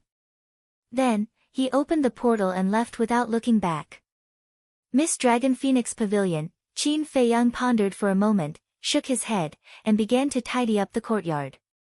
Wang Yu looked at Qin Feiyang from afar, and also entered the pavilion without saying a word. An hour later, Qin Feiyang cleaned up the courtyard inside and outside, then went to take a bath, changed into a clean set of clothes, and sat on the balcony on the second floor. He took out the jade slip that the young lady of the Dragon Phoenix Pavilion gave him and carefully looked through it. Isn't this the legendary invisibility technique? 100 breaths passed. Qin Feiyang suddenly opened his eyes, his face full of excitement. This was a battle art that could make one invisible. It was called the concealment art. The concealment art did not have any offensive power, but it could hide one's body in the void and turn invisible. Even if you stood in front of others, they would not be able to see you. It could be said that as long as he mastered this concealment art, Qin Feiyang would be like a tiger that had grown wings. Then came the question. Why did the young lady of the Dragon Phoenix Pavilion give him such a precious battle art? Chapter 974. After thinking for a long time, Qin Feiyang couldn't figure it out. So, he put it aside for the time being and meditated on the concealment spell. Time flew. 3 days later, in the evening, Qin Feiyang opened his eyes and an obscure aura spread out from his body. The next moment, he disappeared on the terrace. And even his aura disappeared as if he had never appeared here. In fact, he was still on the terrace, but he had activated the concealment spell and no one could see him. Swish! Suddenly, a figure landed on the island out of thin air. It was Mr. Hao. In the past 3 days, he went to the Longfeng house on time every morning and came back on time at night. And when he saw Qin Feiyang meditating on the terrace, he didn't disturb Qin Feiyang for 3 days. But at this moment, seeing that there was no one on the terrace and there was no candlelight in the attic, Mr. Hao couldn't help but feel suspicious. Where did this guy go? He swooped down and landed in Qin Feiyang's courtyard, shouting, "Brother Mu, are you there?" No one answered. In fact, Qin Feiyang was now standing in front of Mr. Hao and waving at his eyes. But Mr. Hao didn't notice it at all. Not here. This bastard is too unloyal. He didn't call me when he went out to have fun. After waiting for a long time and not hearing Qin Feiyang's response, Mr. Hao thought that Qin Feiyang had gone out. He cursed and returned to his courtyard. After Mr. Hao entered the attic, Qin Feiyang's figure appeared out of thin air. It's really amazing. He looked at himself, his eyes full of surprise. Suddenly, he seemed to think of something and looked up at Wang Yuer's courtyard. Because it was not far away, he could clearly see that there were wisps of candlelight in the attic where Wang Yuer was. If you don't give it to me, I'll get it myself. Qin Feiyang smiled, activated the concealment spell again, and walked into Wang Yuer's courtyard openly. In the courtyard, hundreds of flowers bloomed, competing for beauty. The strong fragrance of flowers pervaded every corner of the courtyard. Qin Feiyang stood in the flower bed and looked at the attic. The doors and windows were closed, and the candlelight came from a window on the left side of the first floor. He could clearly hear the sound of water coming from inside. How do we get in? Qin Feiyang hesitated. Although the concealment art could make him invisible, if he opened the window or door, it would definitely make a sound. Suddenly, his eyes lit up. There was a window on the second floor that wasn't closed. Immediately, he leaped into the air and slipped in quietly. When Qin Feiyang entered the room, his body stiffened. The room was not big, but the decorations were very cozy. There was a bed beside it, covered with light pink bedding. There was also a dressing table beside the bed. In addition to all kinds of decorations, there was also a pile of dresses and even a piece of underwear. Obviously, this was Wang Yuer's boudoir. Don't look at indecent things. Qin Feiyang quickly looked away. But just as he was about to leave the room, he looked at the dressing table again. This was because he found an exquisite Qianquan pouch under the underwear. He had seen this Cosmos bag before. It was the Cosmos bag that Wang Yue usually used. The dress and underwear are all here. The Cosmos bag is also here. Could she be bathing downstairs? Qin Feiyang mumbled, his eyes shining. This was a good opportunity. Of course. This so-called good opportunity was not to peek at Wang Yue bathing, but to seize the opportunity to take back the 10th part of the soul-tampering skill. He walked to the dressing table, grabbed the Cosmos bag and began to search.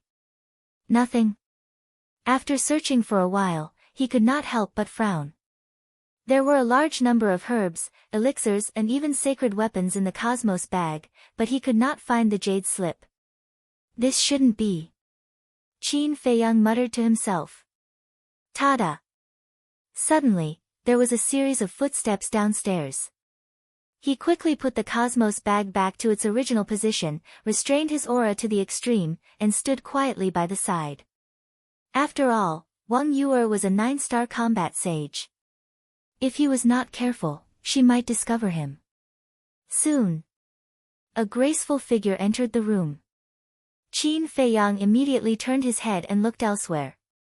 It was Wang Yue. But the current Wang Yue was simply deadly. She was wearing nothing except a white bath towel. Her 2 long legs, as well as half of her majestic twin peaks, were exposed. Her jade-like skin, her wet long hair, her languid demeanor, and her captivating eyes, every part of her was emitting a fatal seduction. What the hell? Qin Feiyang cursed in his heart. Since he met this woman, he had been encountering such situations. Fortunately, he had strong willpower, otherwise, he would have had a nosebleed. After Wang Yue entered the room, she looked at the clothes and Cosmos bag on the dressing table and did not find anything strange. Then she walked to the closet at the side, found a clean towel, and wiped her wet long hair. Inside the wardrobe, in addition to all kinds of long dresses, there were also many small and exquisite undergarments. This is too torturous. Qin Feiyang only glanced at it casually, but his heart was already restless. But now, he didn't dare to move. He could only stand there and try not to look. However, it was not over yet. After Wang Yue wiped the water stains, she took off the bath towel wrapped around her body in front of Qin Feiyang. Immediately, Qin Feiyang felt an uncontrollable evil fire rising in his heart. His mouth was dry. The woman in front of him was completely standing in front of him. That slim waist, that soft and tender skin, when had he ever seen such a scene? The most torturous thing was that Wang Yue was not in a hurry to put on her clothes. She looked around in the closet as if she didn't know which one to wear. I shouldn't have broken in at this time. Qin Feiyang was extremely vexed. If Wang Yue found out, he would not only be known as a peeping Tom, but also suffer from Wang Yue's full revenge. About a dozen breaths later, the torture was finally over. Wang Yue found a sky blue long dress and put it on, which added a bit of elegance to her. Every color of clothes can give off a completely different flavor. This woman is really a natural beauty. Qin Feiyang murmured. Then Wang Yue sat on the edge of the bed, lowered her head and said nothing. All of a sudden, she waved her hand, and a stream of light rushed out of her body. It was a jade slip which was suspended in front of Wang Yue. Qin Feiyang's face twitched. No wonder he couldn't find it. It turned out that Wang Yue put it in her qi. He didn't expect this woman to be so cautious. However, the devil was 1 foot tall and the priest 10 feet tall. Now this great opportunity was in front of him. He walked up silently, grabbed the jade slip, and put it in his qianquan bag. At the same time, Wang Yue was stunned. She immediately straightened her body and scanned the void in surprise. What was going on? Where was the jade slip? Was there someone? She quickly looked around the room. But in the end, as if she had seen a ghost, a trace of panic appeared on her face. Because she didn't find anyone else in the room. She didn't even sense any other aura. Impossible. How can there be ghosts in this world? Even if there are ghosts, they can't snatch this jade slip. Someone must be behind this. Whoosh! She suddenly got up, her face full of anger. She rushed out of the window at lightning speed, closed her eyes, and sensed carefully. However, she didn't find a third person's aura on the island except for Mr. Howe's. Who is it? Get out here. She was so angry that she couldn't help but roar. Her voice resounded in all directions, and her eyes were as cold as ice. What's wrong, sister? Young Master Hao ran out in a hurry and looked at Wang Yuer in surprise. Wang Yuer said in a deep voice, someone stole the 10th part of the soul refining technique in front of me. Mr. Hao was a little confused. How could someone steal the 10th part of the soul refining technique in front of this demoness? After coming back to his senses, Mr. Hao said with a smile, Sister, you must be joking. Do I look like I'm joking? Wang Yuer suddenly lowered her head and stared at Mr. Hao with a sharp gaze. Mr. Hao's heart skipped a beat. Indeed, she didn't seem to be joking. Whoosh! He landed beside Wang Yuer in a flash and asked, What's going on? Just now, I took out the jade slip and was sitting by the bed thinking about something, but suddenly, the jade slip disappeared in front of my eyes. Wang Yuer said. This, Mr. Hao was stunned. It disappeared in front of his eyes. That was too strange. Was it haunted? He scanned the island in surprise. This situation could only be explained by a ghost. Whoosh! Suddenly, Wang Yuer looked at Qin Feiyang's courtyard, her eyes flickering. Seeing this, Mr. Hao frowned and said, Sister, are you suspecting your fiancé? Besides you, he's the only one who knows about the 10th part of the soul refining technique. Who else could it be?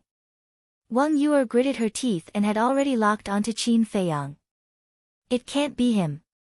Because when I came back, he wasn't here. He should have gone out. Mr. Hao said.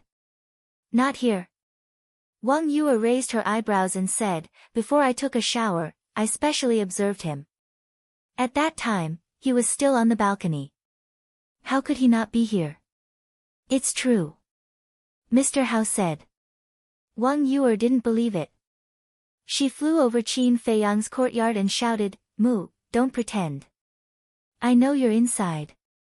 Get out. Sister, he's not here. Would I lie to you? Mr. Hao looked at her helplessly and said. Wang Yuer turned a deaf ear and continued to shout, Aren't you very powerful? Why do you dare to admit what you did? What kind of man are you? However, there was dead silence in the courtyard. Not even a shadow appeared. He's really not here. Wang Yuer raised her eyebrows. If it wasn't this bastard, who else could it be?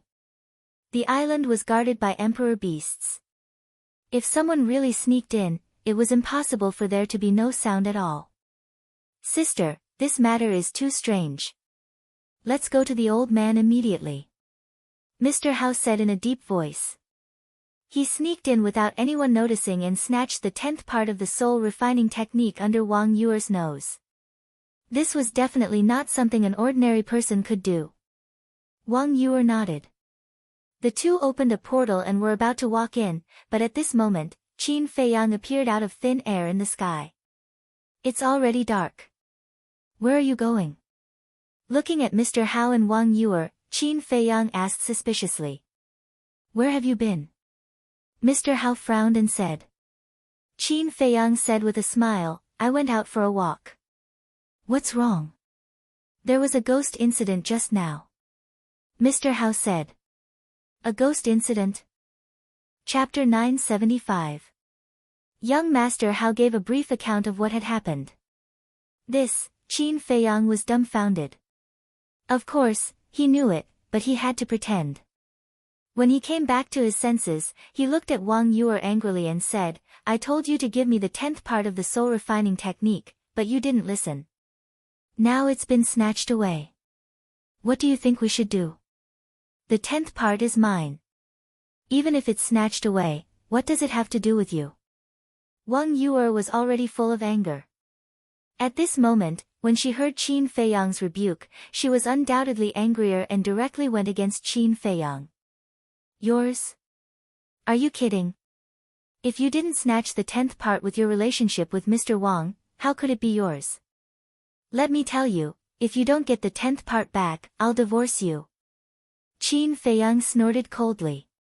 Young Master Hao's face changed and he hurriedly said, Brother Mu, you can't joke about this.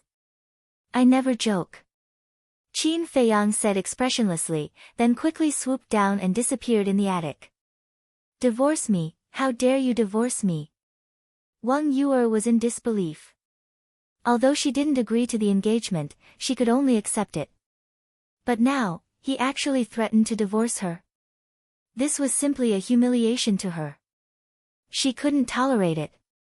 She shouted at the attic, Okay, I can't ask for more.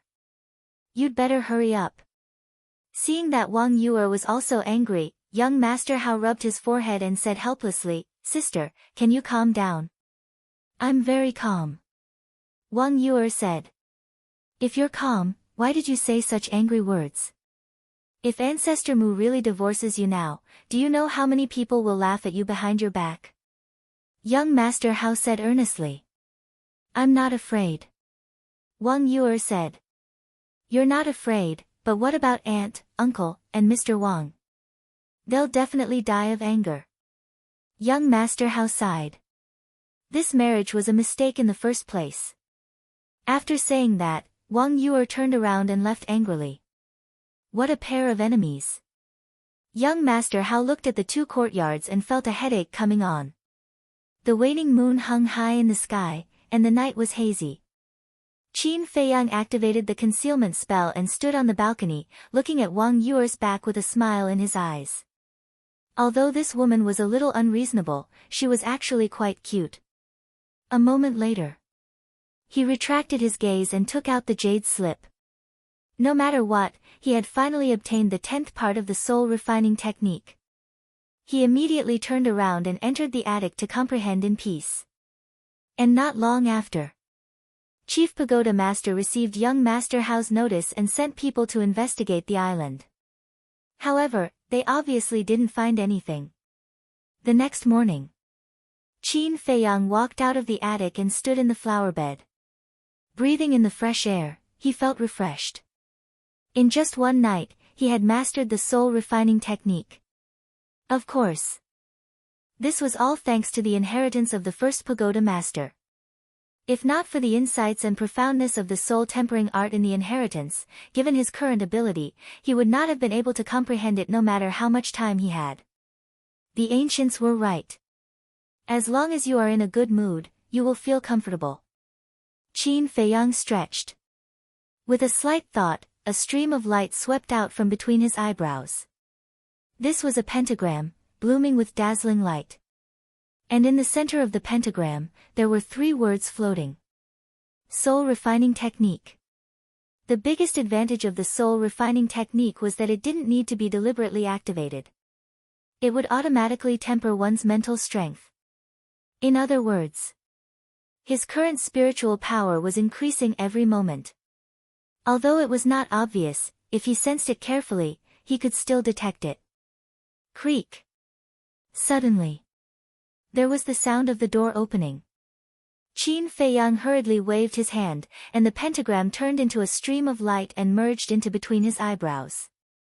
Then he looked up and saw young Master Hao coming out from next door. Morning. Qin Feiyang smiled and greeted him. Young Master Hao was startled. He looked at Qin Feiyang, as if he had discovered a new continent, and asked curiously, Why aren't you cultivating today? Qin Feiyang rolled his eyes at him, and said speechlessly, Do you really think I'm a cultivation maniac? That's good. Today is the day of the Dragon and Phoenix wine auction. Let's go and have a seat. Young Master Hao laughed. Not interested. Qin Feiyang shook his head. Young Master Hao was immediately displeased. Why are you so boring? Qin Feiyang said, It's not that I'm boring, it's that you're too bored. What's so good about that Dragon and Phoenix wine? Tasteless. Young Master Hao pursed his lips. Qin Feiyang shook his head and laughed bitterly. Did this have anything to do with taste? Buzz. At this moment, the image crystal in Qin Feiyang's arms buzzed. Qin Feiyang's eyes flashed, and he looked at young Master Hao and said, I have something to do, let's meet another day. After saying that, he turned around and entered the attic, closing the door behind him. How did I make such a friend?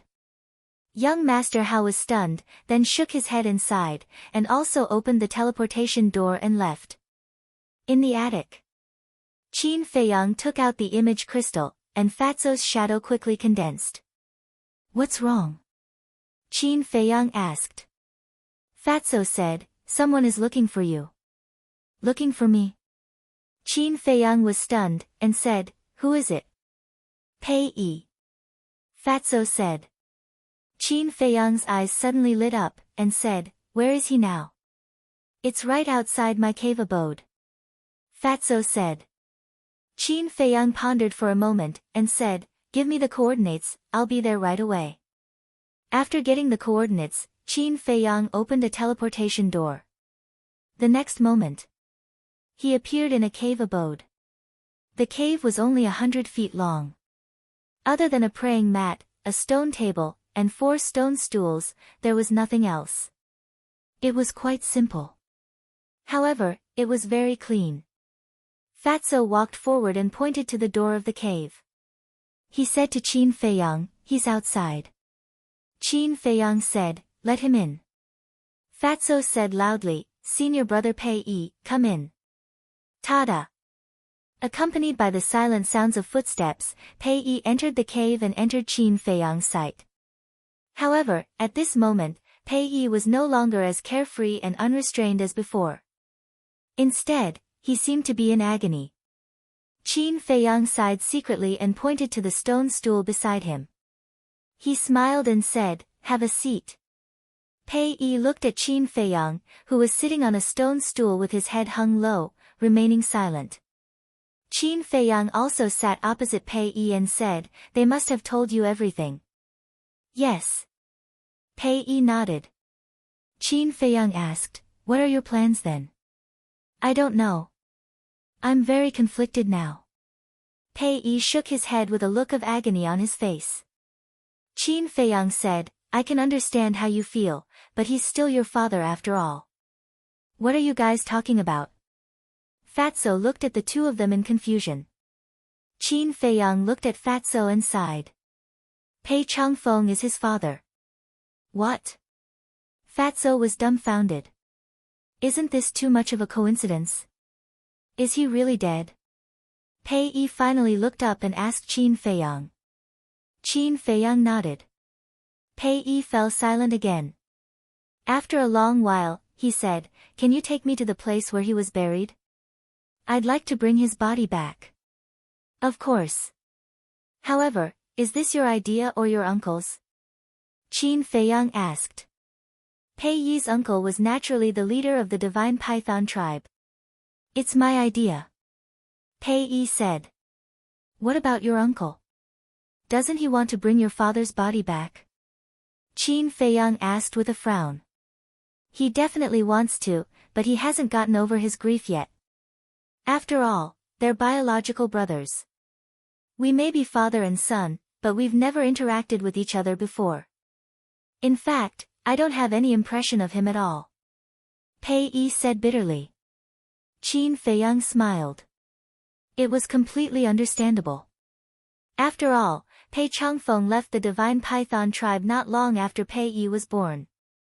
How could Pei Yi have any impression of him? When do you plan to go? Qin Feiyang asked. Pei Yi said, if you have time, I'd like to go immediately. Qin Feiyang stood up and said with a smile, the deceased should be respected. I'll make time for you even if I don't have time. Let's go. Thank you. Pei Yi stood up and bowed to Qin Feiyang to express his gratitude. He then opened the portal and the two of them entered one after another. Fatty pondered for a moment, then also entered the portal. In the square of the Pill Pagoda. The things that were used for the ceremony a few days ago had been removed, and peace was restored. In the center of the square, the old man in black was still sitting cross-legged on the ground like a rock, guarding the teleportation altar. "Greetings, Elder." After Qin Feiyang and the other two appeared, they immediately bowed to the old man in black. The black-clothed old man was the law-enforcing elder of the Pill Tower. His status was quite high, and he was also extremely strong. Normally, he did not smile, but when he saw Qin Feiyang, a trace of a smile crawled onto his old face. Qin Feiyang cupped his hands and said, "Elder, the three of us would like to make a trip to the 9 regions." The old man in black said, "If the people of the Central Divine Kingdom want to go to the 9 regions, they have to get the Chief Pagoda Master's permission first. Do you have it? It's too troublesome to go to the 9 regions with the Chief Pagoda Master's permission." Qin Feiyang furrowed his brows without leaving a trace. He shook his head and said, "No." The old man in black said apologetically, "I'm sorry, but I can't let you go." Compared to the first time they met, his attitude was much more polite. However, Pei Yi couldn't help but feel anxious. He pleaded, "Elder, I'm going to the 9 regions for no other reason than to retrieve my father's body. Please make an exception." "Body?" The old man in black was stunned. He looked Pei Yi up and down for a moment and said, "You're Pei Yi from the Divine Python tribe?" "Yes, I am." Pei Yi nodded. The old man in black said, "As far as I know, your father went missing, right?" "Yes. But now we've found him, but he's already dead." Pei Yi looked sorrowful and his eyes were filled with pain. "I see. All right then, you can go, but you only have 3 days. You must come back within 3 days." The old man in black hesitated and nodded. "Thank you, Elder." Pei Yi hurriedly bowed and thanked him. The old man in black waved his hand, and his battle chi surged and merged into the teleportation altar. Soon, the teleportation altar was activated. Qin Feiyang and the other two jumped onto the altar one after another, and their figures quickly disappeared. The 9th region. In the central square of the Ice Crystal City. No one was allowed to set foot here. Chapter 976. But suddenly, there was a deafening buzzing sound in the quiet square. "What's going on?" The group of guards looked toward the center of the square like startled rabbits. At that moment, their eyes widened. The teleportation altar was awakened. One of the leading guards shouted, "Quick, quick, quick! Be more spirited." There was only one explanation for the awakening of the teleportation altar. The big shots of the Central Divine Kingdom had arrived. Whoosh! Finally, under the watchful eyes of the guards, 3 figures appeared above the teleportation altar out of thin air. It was Qin Feiyang and the other two. So young, looking at the appearance of Qin Feiyang and the other two, the group of guards was a little stunned. But the next moment, they bowed in unison and said, "Greetings, my lords." "My lords?" Fatso was stunned and chuckled. "That's a good name." The leading guard said respectfully, "My lords, is there anything I can do for you?" "No, you can go about your business." Qin Feiyang smiled faintly and immediately opened the teleportation gate, leaving with Fatso and Pei Yi. "Captain, who are they? They look so young, but their auras are so strong." Several guards whispered with fear in their eyes. "I've never been to the Central Divine Kingdom. How would I know? But I'm sure that they have a certain status in the Central Divine Kingdom." The leading guard said. "What do you mean?" One of the guards asked suspiciously. "Aura. The aura of the 3 of them is very extraordinary. Especially the one who spoke. Although he looks ordinary, he exudes the aura of a king. Moreover, I can sense a great saint's aura from him." The leading guard said solemnly. "Sage aura. Then isn't he a battle sage? He's already a battle sage at such a young age. How terrifying is his talent!" The group of guards was dumbfounded. The legendary Central Divine Kingdom was really scary. But they would never have thought that the person they were afraid of was Qin Feiyang, the person they wanted to kill. At the same time, the third zone. Qin Feiyang and the other two arrived above a glacier. Below, the mountain ranges were covered in white snow. Qin Feiyang scanned the glacier below and said, "Your father is buried here." "Where?" Pei Yi was a little nervous and a little hesitant. "This used to be an ice valley. Later, in order to bury your father, I shattered the ice valley. As for the exact location, even now, I don't know. However, it won't be difficult to find him." After Qin Feiyang finished speaking, his big hand reached out in the air, and Saint Might poured down like a waterfall. Rumble. Immediately, the glacier shattered, the snow melted, and a large crater gradually appeared. As the glaciers and snow continued to fuse together, the crater grew deeper and deeper, reaching a diameter of over a dozen miles. Looking down from the sky, it looked like a bottomless pit. It was a spectacular sight. About 10 breaths passed. Suddenly, Qin Feiyang's eyes lit up and he said to Pei Yi, "Come with me." Whoosh! The three of them immediately turned in the air and swooped down into the crater. Before they reached the bottom, an ice sculpture entered their line of sight. The ice sculpture stood at the bottom of the crater, and cold air was rising. And inside, there was a middle-aged man in purple clothes lying down. He looked to be in his 40s and had a rough face. There were some white hair at his temples, and his clothes were tattered. There were also bruises all over his body. It was Pei Changfeng. Although it had been more than a year since Qin Feiyang buried him, his body was still the same as before. There were no signs of decay at all. Whoosh! The three of them landed in front of the ice sculpture one after another. Qin Feiyang and Fatso looked at each other and silently took a few steps back. Pei Yi looked at the person in the ice sculpture and did not go forward for a long time, seemingly a little reluctant. Thump! After a long time, he knelt in front of the ice sculpture feebly. "Do you know? Although I often tell others that I hate you very much and don't want to see you, I've actually been waiting for you to come back. Do you know how much I yearned for your love and care? But in the end, you made me wait for the news of your death. Do you know how much pain and despair I felt? I remember when I was young, I was so envious of other children who acted coquettishly in front of their fathers. I wanted you to hug me too. But this little wish was just an extravagant hope in my eyes. I can't accept it. Can you tell me what you've been doing all these years? Have you ever thought of coming back to see me? Answer me." Pei Yi muttered to himself, tears blurring his vision. He was getting more and more emotional. In the end, he lay on the ice sculpture and screamed hysterically. Looking at Pei Yi's miserable appearance, Fatso also felt sad and said, "Boss, I can't take it anymore. Let's go out for a walk." "I'll go too," Qin Feiyang said. Pei Yi finally saw his father. Although he had passed away, he definitely had a lot to say to him. Besides, Pei Yi needed some time to get a grip on his emotions. The two of them did not disturb Pei Yi and quietly flew out of the deep pit. Fatty glanced at the vast expanse of white glaciers and shook his head with a sigh. Things in this world are really coincidental. Yeah. When I found out that Pei Changfeng was Pei Yi's father, I was also shocked. Qin Feiyang said. Fatso frowned and said, "But how did Pei Changfeng die? Is it really an unsolved case?" Qin Feiyang also fell into deep thought.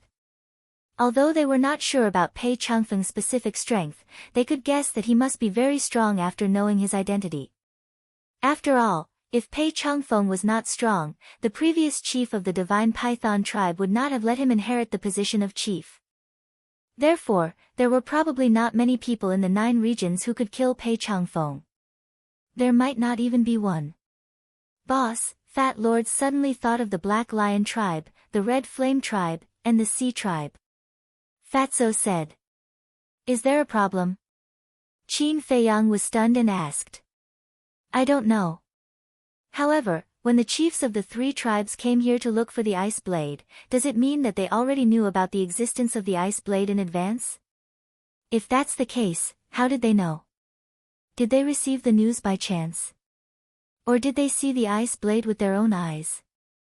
Fatso's face was full of suspicion. Qin Feiyang was surprised and said, "You mean, the people of the 3 tribes may have seen Pei Changfeng before?" "It's possible." Fatso nodded.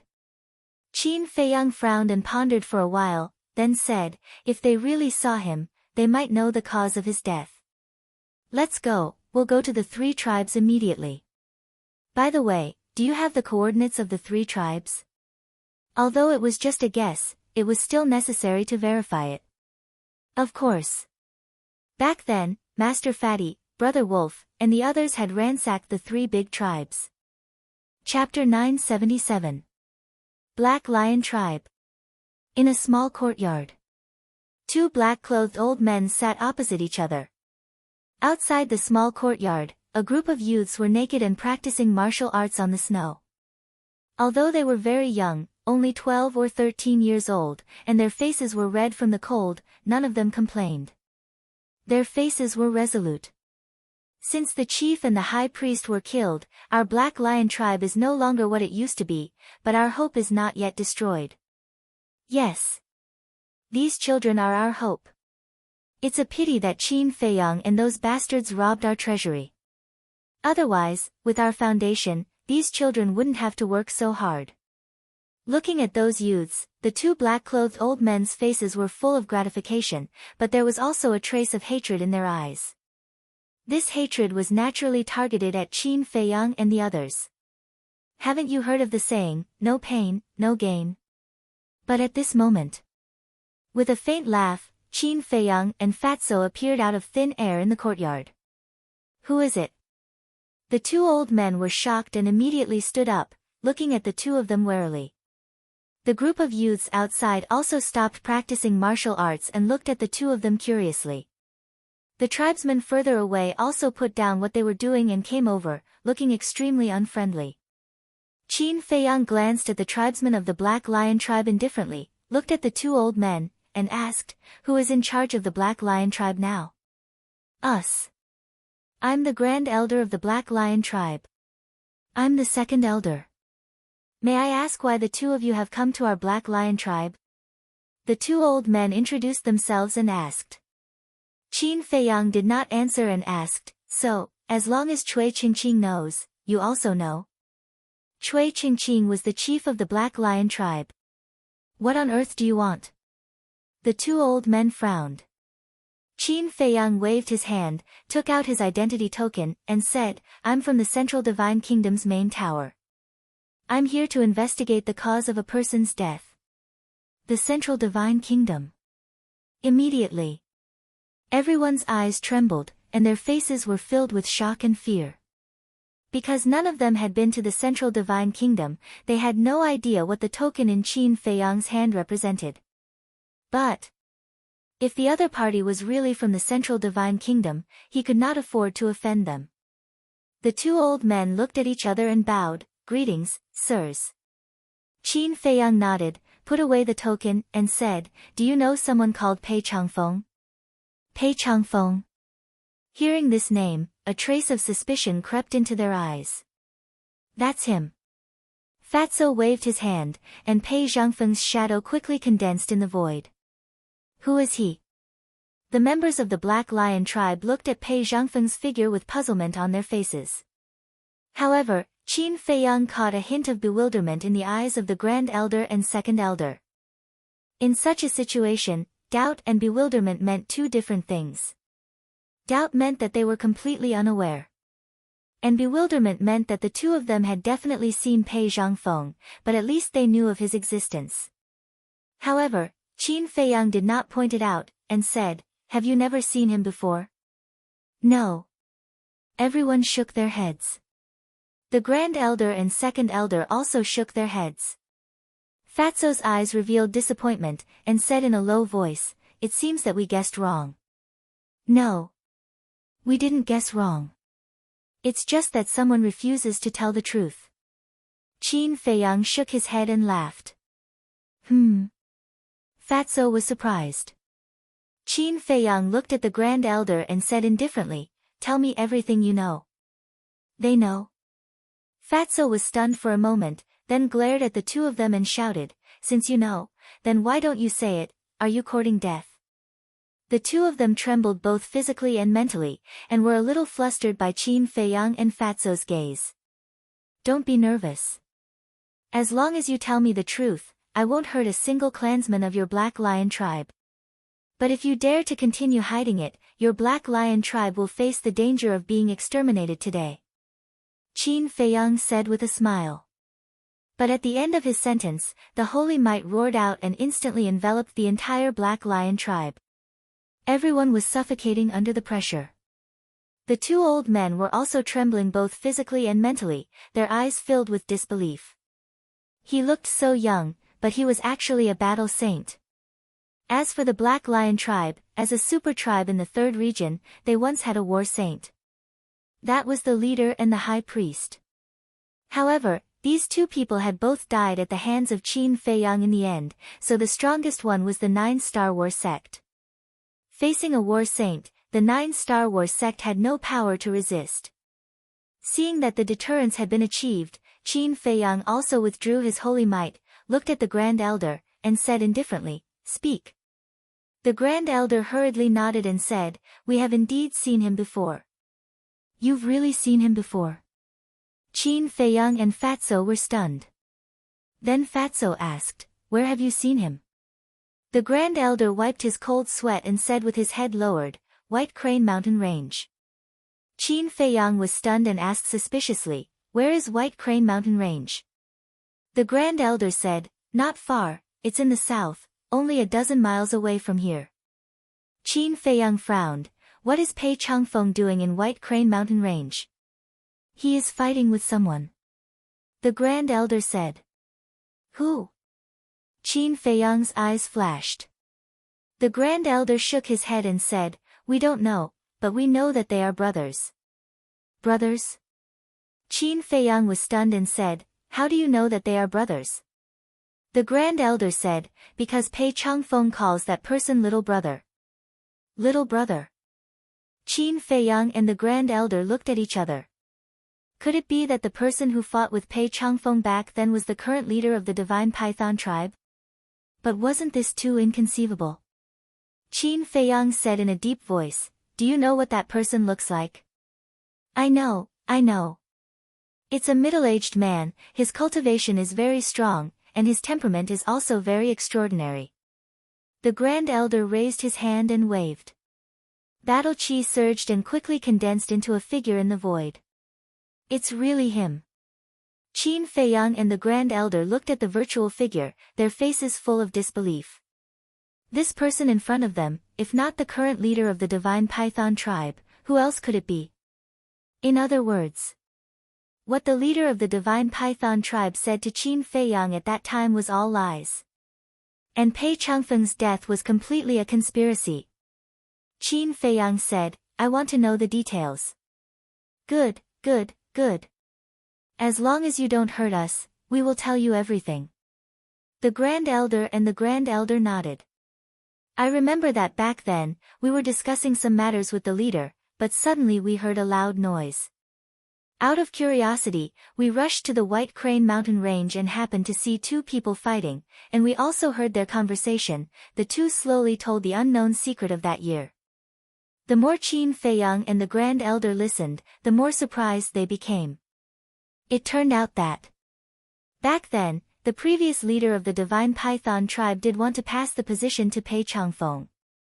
And it was not as the current leader of the Divine Python tribe said, that Pei Changfeng did not want to take over the position. On the contrary, Pei Changfeng was very willing. But the current leader of the Divine Python tribe had long coveted the position of the leader. So he set up a trap, tricked Pei Changfeng into coming to the 9 major areas, and assassinated him. In other words, Pei Changfeng died in the hands of his younger brother. Fatso clenched his hands and said in disgust, "He even killed his own brother. This person is vicious. Are status and power really so important?" This is what it means to know what is in a person's heart. Before you completely understand a person, you will never know what kind of person he is. Chapter 978. The Grand Elder said, later, Pei Zhangfeng was no match for him. He seemed to have been poisoned in advance, but he managed to escape in the end. Poisoned? Qin Feiyang raised his eyebrows. Yes. His face turned black, and his lips turned purple. There was no other explanation other than being poisoned. The Grand Elder nodded. Qin Feiyang pointed at the phantom of the divine Python tribe's leader and said, then did he continue to chase after Pei Zhangfeng? Of course. We searched everywhere, but Pei Zhangfeng seemed to have vanished from the face of the earth. He never appeared again. Not long after, this person also left. From then on, he never appeared again. The Grand Elder said. Qin Feiyang said, this matter is of great importance. Are you sure that what you're saying is the truth? I swear. Not only did we see it, but the people of the Crimson Smoke tribe and the Azure Sea tribe also saw it. Because our three tribes surrounded the White Crane Mountain Range in a tripartite formation. If there was any movement in the White Crane Mountain Range, we would hear it. At that time, the leaders of the Crimson Smoke tribe and the Azure Sea tribe, the High Priest, and the elders were also nearby to observe. However, because Pei Zhangfeng and Li Zhangfeng were too strong, and they had the sacred weapon in their hands, we all hid in the dark, not daring to show ourselves. The Grand Elder said. Qin Feiyang said, so later, your three tribes searched everywhere for Pei Zhangfeng, wanting to get the sacred weapon on his body. How do you know? The Grand Elder was surprised. Fatso sneered, what a joke. Don't you know who we are? Do you think you can hide that from us? The Grand Elder bitterly smiled and nodded. That's right. At that time, Pei Zhangfeng was heavily injured and poisoned. The people of our three tribes all believed that he wouldn't live for long, so we searched everywhere. The heavens do not disappoint those who persevere. Finally, one day, we found his body. But at that time, Qin Feiyang said, at that time, Qin Feiyang appeared. Not only did he kill the leaders of your three tribes, but he also stole the sacred weapon, right? This, the Grand Elder looked at Qin Feiyang and Li Zhangfeng, dumbfounded. They even knew this, these two were too scary. Humph. Serves you right. Qin Feiyang snorted coldly. Yes, yes, yes. The Grand Elder nodded his head and bowed, extremely terrified. Qin Feiyang pondered for a while and asked, who else knows about this except for the three big tribes? No. The Grand Elder shook his head. Very well. From today onwards, all of you will keep this secret to yourselves. Because once it is leaked out, it will definitely bring about a calamity to all of you. Qin Feiyang said. Understood. The Grand Elder hurriedly nodded his head. Qin Feiyang looked at Fatso and said, let's go. Fatso opened the teleportation gate, and the two were about to enter. But at this moment, the Grand Elder's eyes flashed. He stretched out his hand and said, sirs, please wait. What is it? Qin Feiyang stopped and turned his head to look at the Grand Elder in confusion. The Great Clan Elder took out a recording crystal and said, I still have a recording from that year, it should be useful to you. Recording? Qin Feiyang and the Grand Elder looked at each other. Fatso was surprised and asked, what recording? The Grand Elder said, it's the recording of Pei Zhangfeng and that person fighting. It also recorded their complete conversation. The two of them were stunned. With the recording, wasn't it equivalent to irrefutable evidence? Qin Feiyang immediately took out the recording crystal and said with a smile, well done, quickly send it to me. However, the Grand Elder did not immediately send it to Qin Feiyang, as if he had something to say, but did not dare to say it. Qin Feiyang looked at him suspiciously, but soon understood that this person obviously wanted to get some benefits. He said, Fatso, give them some body-tempering pills. Body-tempering pills? The Grand Elder frowned. Who didn't have body-tempering pills? This is not an ordinary body-tempering pill. Fatso coldly snorted and waved his hand. Accompanied by a dazzling light, hundreds of pills appeared on the ground in front of the Grand Elder. These pills basically all had 4 pill patterns, and there were even some that had 5 pill patterns. The Grand Elder was stunned. The people of the Black Lion tribe were also dumbfounded. The eyes of those youths were filled with desire. Although the body-tempering pills were very ordinary and cheap, body-tempering pills with pill patterns were rare. Especially with so many pill patterns. As everyone knew, the more pill patterns there were, the better the effect. And these 4 and 5 pill patterns body-tempering pills, it was no exaggeration to say that just one pill was enough to let a newcomer lay a solid foundation. Therefore, to the youths of the Black Lion tribe, these body-tempering pills were more precious than any high-grade pills. However, when the Grand Elder of the Black Lion tribe came back to his senses, he was still not very satisfied. Don't be too greedy, or else don't talk about benefits, your lives might not even be saved. Qin Feiyang lightly said. The Grand Elder's eyes trembled. For a moment, he was blinded by greed and forgot that the person in front of him was a battle sage. He did not dare to hesitate any longer and hurriedly established a contract with Qin Feiyang. Then, he sent the video to Qin Feiyang. Qin Feiyang did not stay any longer and brought Fatso back to the place where Pei Changfeng was buried. Pei Yi had calmed down a lot and stood silently in front of the ice sculpture, his tears dry. Qin Feiyang walked over and patted Pei Yi on the shoulder, saying, "It's getting late, we should go back." "Okay." Pei Yi nodded and took another deep look at Pei Changfeng in the ice sculpture before keeping it in his heaven and earth bag. Qin Feiyang said, "I've been wanting to ask you a question." "What is it?" Pei Yi looked at him suspiciously. "Where's your mother?" Qin Feiyang said. "Mother." Pei Yi couldn't help but clench his fists tightly, his eyes filled with pain. Qin Feiyang smiled and said, "Forget it if you don't want to answer." "Phew." Pei Yi heaved a long sigh and said, "I heard from my second uncle that ever since my father left, my mother had been depressed. When I was 1.5 years old, she passed away from depression." Passed away from depression, Qin Feiyang's eyes lit up. If it were in the past, he would definitely believe it. However, now that he knew the truth, Pei Yi's mother's death was probably not that simple. Fatso said, "Boss, should we tell him the truth?" "Let's wait for a while." Qin Feiyang thought about it and said to himself. Pei Yi's heart was now full of scars. If he were to be told the truth at this time, he would probably break down. Buzz. Next, Qin Feiyang opened the portal and the 3 of them arrived at the Ice Crystal City in the 9th zone. He then opened the teleportation altar and directly returned to the main pagoda. Next, Pei Yi returned to the Divine Python tribe to bury Pei Changfeng. Qin Feiyang and Fatso also returned to the Warrior Mountain Range and the Sacred Ground. Calming Lake. It was quiet and peaceful. Qin Feiyang sat in the hall of the attic and looked at the image in the void in front of him.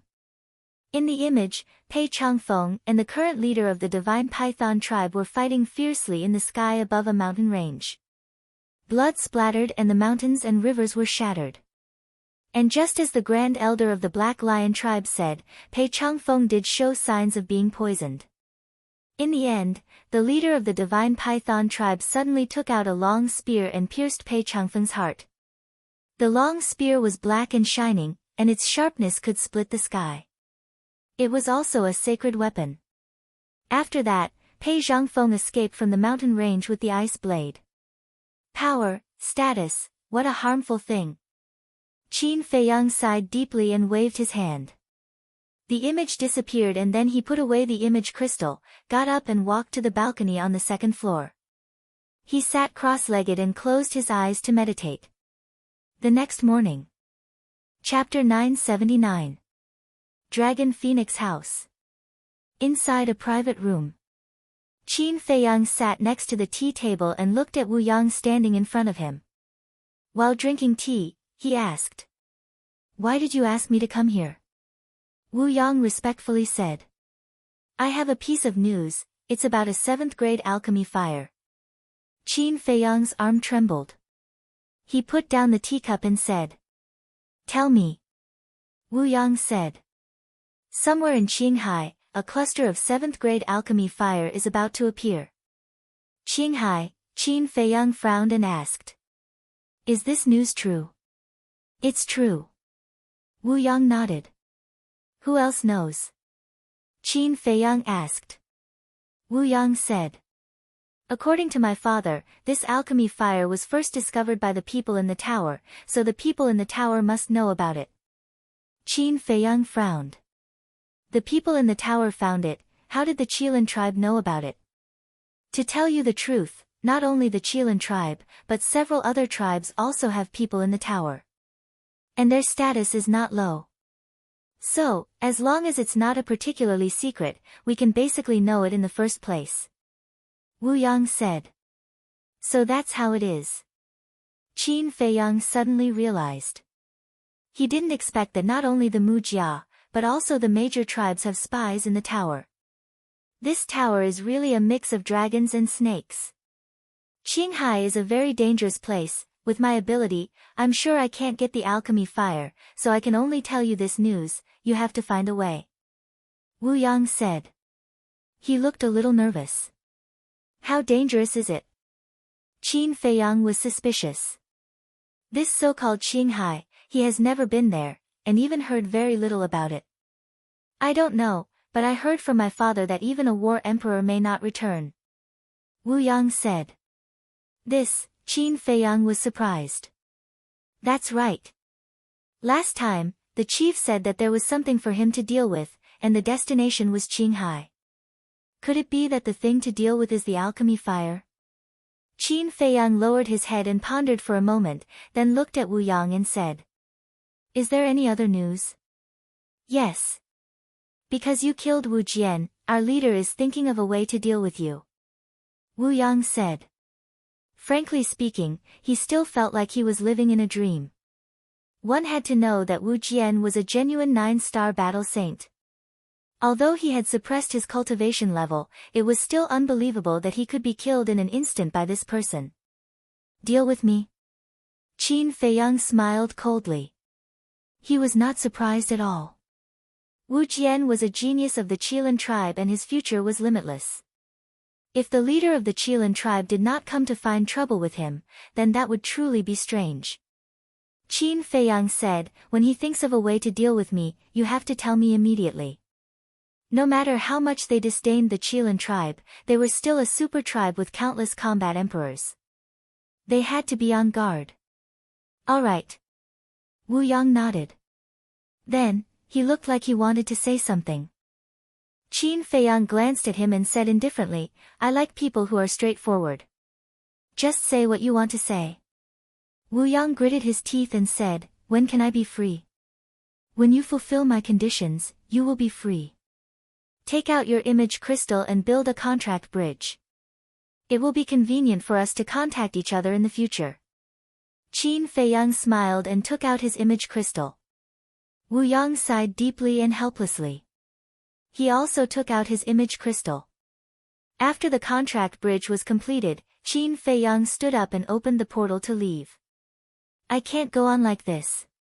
I must find a way to get rid of his control. Looking at the portal that disappeared, Wu Yang's eyes flashed with a hint of ruthlessness. Because he knew that even if he fulfilled Qin Feiyang's conditions, Qin Feiyang might not let him go. He must strike first to gain the upper hand. Get rid of my control, naive. At the same time. Soothing Lake. Qin Feiyang stood in the courtyard with a cold smile in his eyes. When he saw Wu Yang, he had been secretly spying on Wu Yang's inner thoughts. Therefore, he knew all of Wu Yang's thoughts clearly. It was just as Wu Yang thought. Even if Wu Yang fulfilled his conditions, he would not let him go. Because of the incident with Suan, he hated and disliked anyone who took the blood evil pill from the bottom of his heart. Such people should not live in this world. Whoosh! At this moment, a purple figure broke through the air and arrived. Qin Feiyang looked up and saw that it was Gongsun Bei. Are you used to this place? Gongsun Bei landed in Qin Feiyang's courtyard and asked with a smile. It's okay. Qin Feiyang smiled and said, Lord Gongsun, do you have something to tell me? Sigh. Why are you calling me Lord?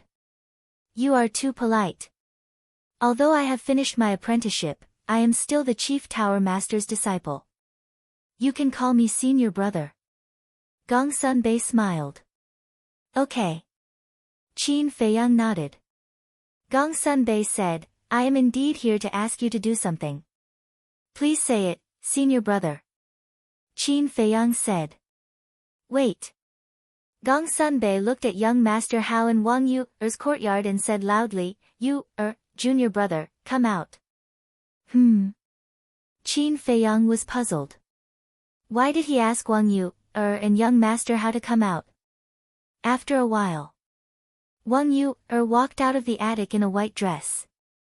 Her hair fluttered in the wind, and she looked like a fairy in a painting. She was young and beautiful. She looked at Gongsun Bei and Qin Feiyang. Wang Yu frowned slightly, then flew up and landed in front of Gongsun Bei. She looked very intimate and said with a smile, Big Brother Gongsun, what are you doing? Let's talk later. Gongsun Bei smiled and looked at young Master Hao's courtyard. However, young Master Hao did not come out. Did he go to the Dragon Phoenix Pavilion again? Gongsun Bei looked at Qin Feiyang and Wang Yu and frowned. Should be. Qin Feiyang smiled bitterly. If young Master Hao was not at Calm Heart Lake, then he must be at the Dragon Phoenix Pavilion. He's really persistent. Gongsun Bei sighed helplessly and took out an image crystal to send a message to young Master Hao. After a while, young Master Hao appeared in the courtyard with a dissatisfied face. Junior Brother, you can't blame the Chief Pagoda Master for always saying that you don't do your job properly. You asked for it. Let me tell you, if you continue to be like this, I'm afraid that the entire Central Divine Kingdom will talk about you behind your back. Gongsun Bei tried his best to persuade him. It's none of your business. Young Master Hao rolled his eyes and waved his hand impatiently. Don't be long-winded. If you have something to say, just say it. A row of black lines appeared on Gongsun Bei's forehead, and the veins on his forehead bulged. Can't you see that I'm concerned? My good intentions were taken as ill intentions. Some time ago, we found a cluster of 7th grade alchemy fire in Qinghai. Gongsun Bei said. As expected. Qin Feiyang's heart skipped a beat. But young Master Hao looked unhappy and said, It's just a cluster of 7th grade alchemy fire. You can just bring it back. Why do you have to call me back? Wang Yu also looked suspicious. The 7th grade alchemy fire was no less than a big treasure in Qin Feiyang's eyes, but it was nothing in the eyes of young Master Hao and Wang Yu. Gongsun Bei said, The Chief Pagoda Master wants the 3 of you to go to Qinghai and bring back the alchemy fire. Qin Feiyang raised his eyebrows. When Gongsun Bei said that there was a 7th grade alchemy fire, he expected this result. But he didn't expect that young Master Hao and Wang Yu would also go. If he were to go alone, he would be able to take the alchemy fire for himself with a few simple tricks. But now that young Master Hao and Wang Yu were with him, it was not so easy. At the same time, hearing Gongsun Bei's words, young Master Hao frowned and shook his head. I'm not interested. I'm not going. Gongsun Bei said, This is the Chief Pagoda Master's order. You can't refuse. Fuck. I'm not your pet.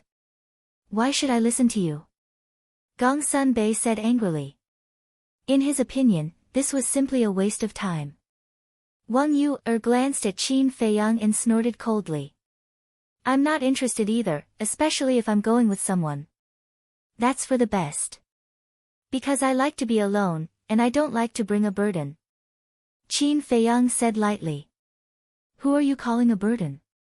Wang Yu immediately gnashed her teeth. I'm not talking about you. Why are you so agitated? Qin Feiyang shrugged and then said jokingly, Or do you admit that you're a burden? Bastard, I'll tear you apart. Wang Yu couldn't argue and attacked. She bared her white teeth and pounced on Qin Feiyang fiercely. Gong Sun Bei, who was next to them, felt a headache when he saw this scene. Enough. Stop fooling around. Seeing that Wang Yu was about to pounce on Qin Feiyang, Gong Sun Bei released his energy and imprisoned both Mr. Hao and Mr. Hao. It's indeed quite easy for us divine envoys to bring back that cluster of elixir fire. And I also think that it's unnecessary to let you go to Qinghai. But the Chief Tower Master said that this is a good opportunity for you to gain experience. Gong Sun Bei said. Who cares? Mr. Hao pouted. Gong Sun Bei was extremely helpless. He said, the Chief Tower Master has already decided. You have to go whether you want to or not. You'll leave tomorrow morning. Then, he withdrew his energy. Humph. Mr. Hao snorted and turned around to enter his tower without looking back. Wang Yu glanced coldly at Qin Feiyang and also turned around to leave. Sigh, these two are really troublesome. Gong Sun Bei sighed helplessly. Then, he looked at Qin Feiyang and said, do you know the real reason why the Chief Tower Master wants you to go to Qinghai? The real reason? Qin Feiyang was stunned. After thinking for a while, he said, for Mr. Hao. Yes. Junior brother is different from others since he was born. He has never experienced any setbacks, which makes the Chief Tower Master very worried. Because if this goes on, his future will be delayed and his talent will be wasted. So, the Chief Tower Master wants him to go out and see the cruelty of the world. He wants him to experience some hardships and tribulations so that he will understand that he can't always rely on others. He has to rely on himself for everything. But the Chief Tower Master is worried, so he wants you to go with Wang Yu. Wang Yu has the strength, and you have the brains. You can do your best to protect junior brother. Of course, it's also a chance for you and Wang Yu to cultivate your relationship. Gong Sun Bei smiled ambiguously. Qin Feiyang's face twitched. It was impossible for him and Wang Yu. What was there to cultivate?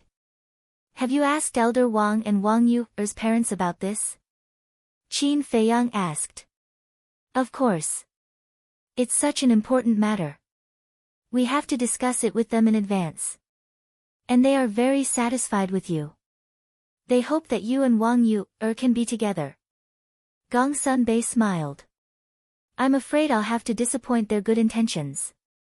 Qin Feiyang sighed inwardly. He and Wang Yu were not from the same world, so it was impossible for them to be together. Besides, Gong Sun Bei added with a serious face, you have to remember what I'm going to say next. No matter what difficulties you encounter after you leave Divine City, we won't help you in any way. Qin Feiyang was shocked. It seemed that the Chief Tower Master was serious this time to make young Master Hao change his mind. What about the coordinates of the alchemy fire? Qin Feiyang asked. I won't tell you. You have to find it yourself. But don't worry. As long as you enter Qinghai, it won't be difficult to find the location of the alchemy fire. But you have to hurry, because there should be only half a month before the birth of the alchemy fire. Gong Sun Bei said. Okay. Qin Feiyang nodded. Gong Sun Bei patted Qin Feiyang's shoulder and said with a smile, then I'll leave this matter to you. Bring junior brother back alive. I'll try my best. Qin Feiyang smiled. Okay, you get ready. I'll go and report. After Gong Sun Bei finished speaking, he opened the portal and left. It's really troublesome. When the portal dissipated, Qin Feiyang's eyes suddenly had a trace of anger. Immediately, he turned and entered the attic, took out the image crystal, and Wu Yang's shadow quickly condensed. Qin Feiyang said, give me the location and coordinates of the alchemy fire. Wu Yang was stunned and said respectfully, now we only know that the alchemy fire has appeared in Qinghai, and the location and coordinates are still in the process of finding out. How long do you need to find out? Qin Feiyang frowned. I don't know. Wu Yang shook his head. Qin Feiyang pondered and said, once you find out the coordinates, tell me immediately. Okay.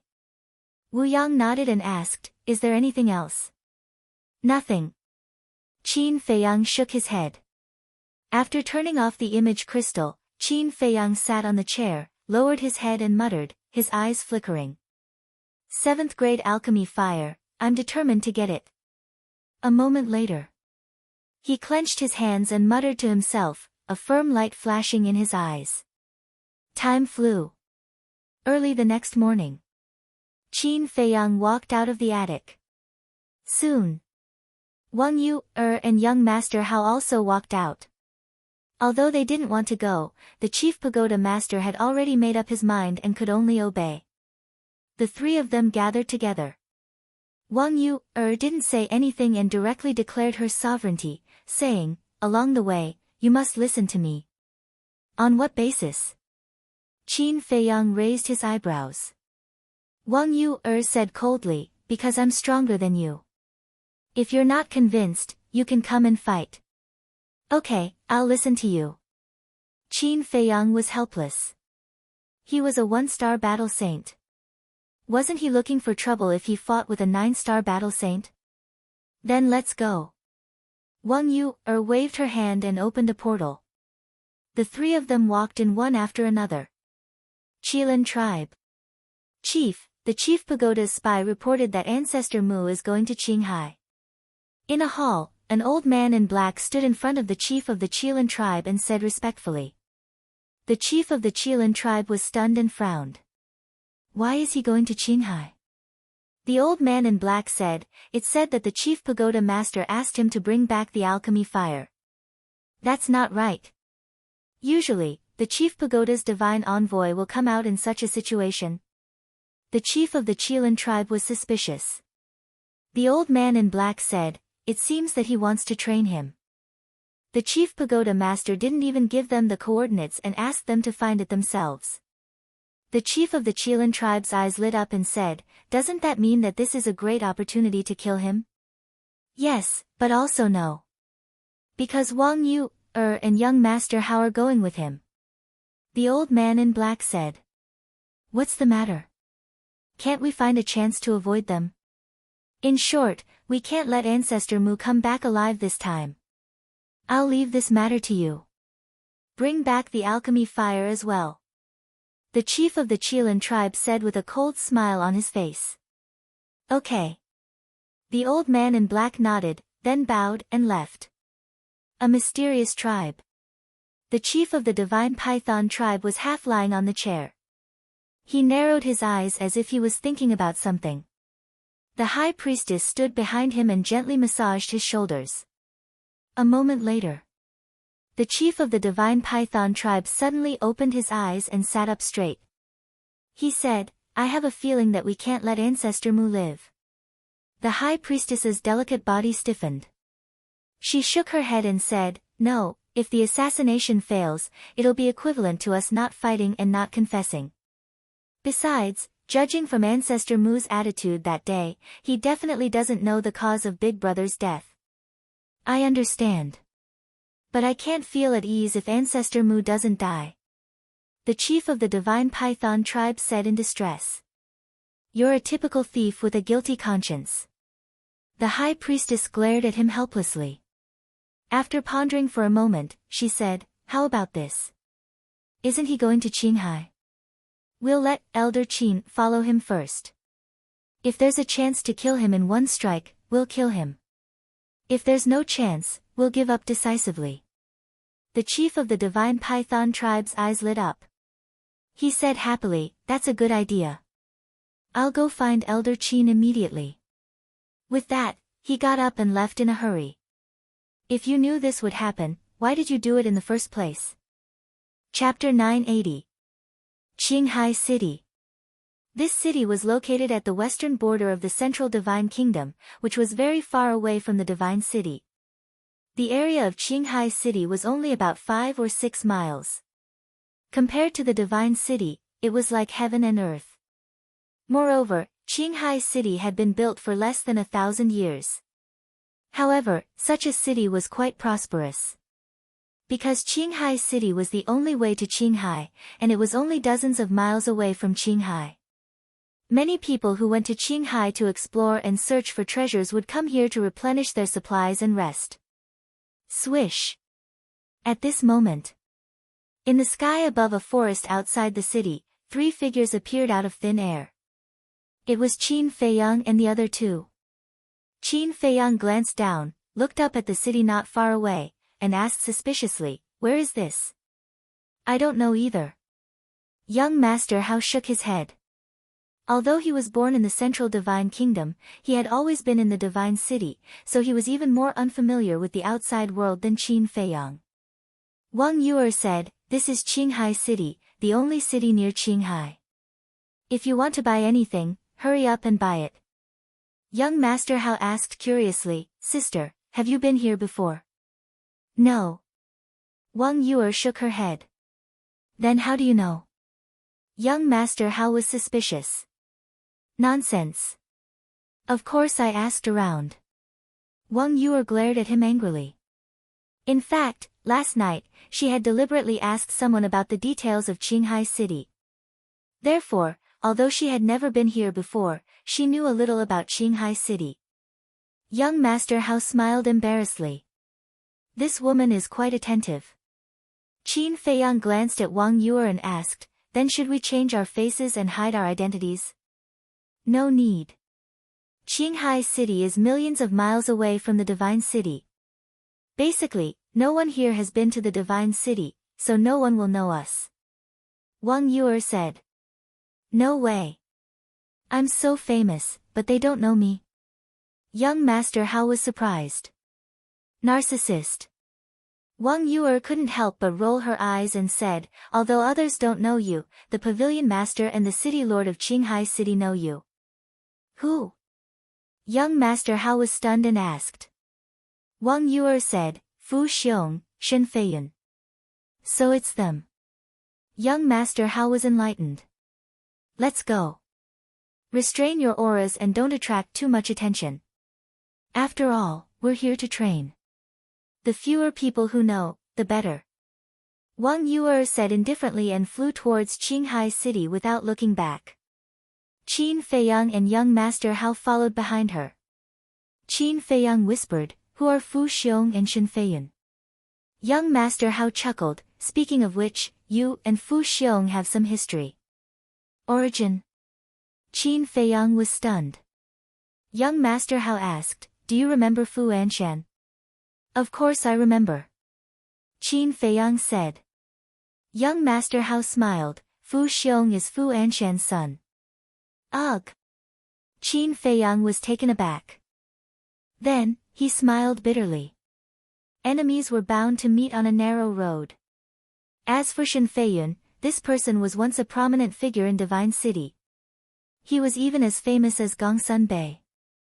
Unfortunately, in the end, when he spoke up to hear, young Master Hao paused as if he was hiding something that was difficult to say. As famous as Gongsun Bei. Qin Feiyang was shocked. Who didn't know that Gongsun Bei was not only the disciple of the Chief Tower Master, but also his trusted aide? It could be said that his status in Forgotten Continent was definitely not lower than the Holy Tower Master and the Saint Peak Master. And a person who could be compared to Gongsun Bei should at least be an overlord. How could he have fallen to such a state? Not long later, the 3 of them landed in front of the city gate. There were 4 guards guarding the city gate. Their cultivation was between 1-star War Master and 3-star War Master. "Wow, look! A great beauty has come." When they saw Wang Yuer, the eyes of the 4 guards immediately lit up as they stood at the city gate. When Qin Feiyang and the other 2 approached, the leader of the guards shouted, "Stop!" The 3 of them were slightly stunned. The leader of the guards shouted, "Who are you? What is your purpose in coming to Qinghai City?" The people coming and going all stopped in their tracks and looked at the 3 of them suspiciously. Wang Yuer raised her eyebrows and said patiently, "Big brothers, we are explorers going to Qinghai City." "Really? But no matter how we look at it, you don't look like good people." The guard glanced at Qin Feiyang and young Master Hao, then looked straight at Wang Yuer. The other 3 guards were the same. Looking at the eyes of the 4, Qin Feiyang immediately understood that there was an ulterior motive. But he didn't move. Because he wanted to see how Wang Yuer was going to deal with it. Wang Yuer had seen countless people and had teased countless men. Of course, she could see through the thoughts of the 4 at a glance. A cold light flashed in her eyes as she said, "Then may I ask, how can we prove that we are not bad people?" There was a trace of coldness in her tone. "Search. We want to see if you have any weapons on you. Don't try to resist. Because in Qinghai City, no matter how high your cultivation is or how strong you are, you have to follow the rules here." The leader of the guards said very seriously, but his eyes were always glancing at Wang Yuer's chest. "You're courting death." Young Master Hao clenched his hands and said in a deep voice, "What if we don't follow the rules?" "Don't follow the rules?" The 4 guards looked at each other and smiled. The leader's eyes flashed, and he said, "If you don't follow the rules, you'll die, even if you're the king of heaven." Arrogant. Young Master Hao was furious. Qin Feiyang grabbed him and said with a smile, "Don't be anxious. We'll make a move when Wang Yuer can't handle it." Young Master Hao was stunned, and his eyes immediately became strange. He said through voice transmission, "Brother, she's your fiancée now. Are you going to watch her being teased by other men in public?" Qin Feiyang pursed his lips. "Fiancé? He didn't have such luck. You 2 bastards, are you still men?" At the same time, seeing Qin Feiyang and Wang Yuer remain indifferent, Wang Yuer's heart also surged with anger. "Didn't you tell us to listen to you? Without your permission, we wouldn't dare to move." "Brother Hao, don't you think so?" Qin Feiyang said with a faint smile. Young Master Hao's face darkened, and he said angrily, "Brother, you're being immoral. It's fine if you want to fight with her, but why drag me into it? Are you stupid? Can't you see that I'm fighting for the right to speak for us? You can't expect us 2 men to listen to a woman, can you?" Qin Feiyang said. "I see." Young Master Hao came to a realization, then looked at Wang Yuer and said timidly through voice transmission, "Sister, Brother Mu is right. Without your permission, we wouldn't dare to be presumptuous." Wang Yuer's face turned pale. She was not a fool, and she could naturally see that the 2 were doing it on purpose. At the same time, seeing that Wang Yuer didn't say anything, the 4 guards thought that Wang Yuer acquiesced to their search, so they smiled at each other and went forward to surround Wang Yuer. The leader of the guards said with a smile, "Little girl, don't be nervous. We're just searching you. We won't take advantage of you." "Yes, yes, yes. It's just a search." The other 3 guards nodded in agreement, but their eyes were extremely wretched. Then, the 4 of them raised their arms one after another and reached for Wang Yuer.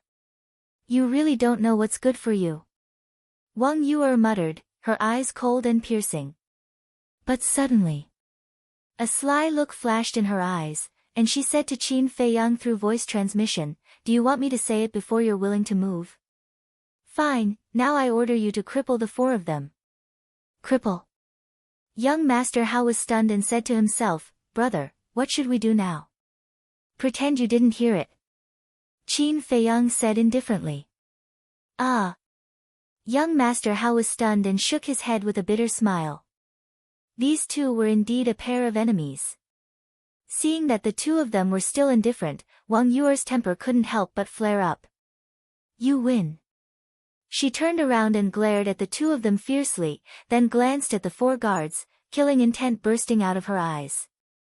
The 4 guards couldn't help but tremble. "What are you doing?" However, at this time, a displeased shout was heard.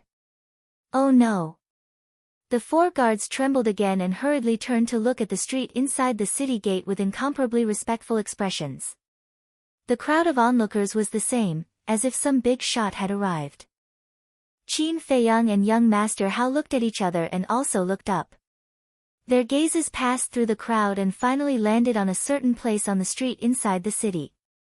At that place, a young man was walking over with large strides, surrounded by a group of guards.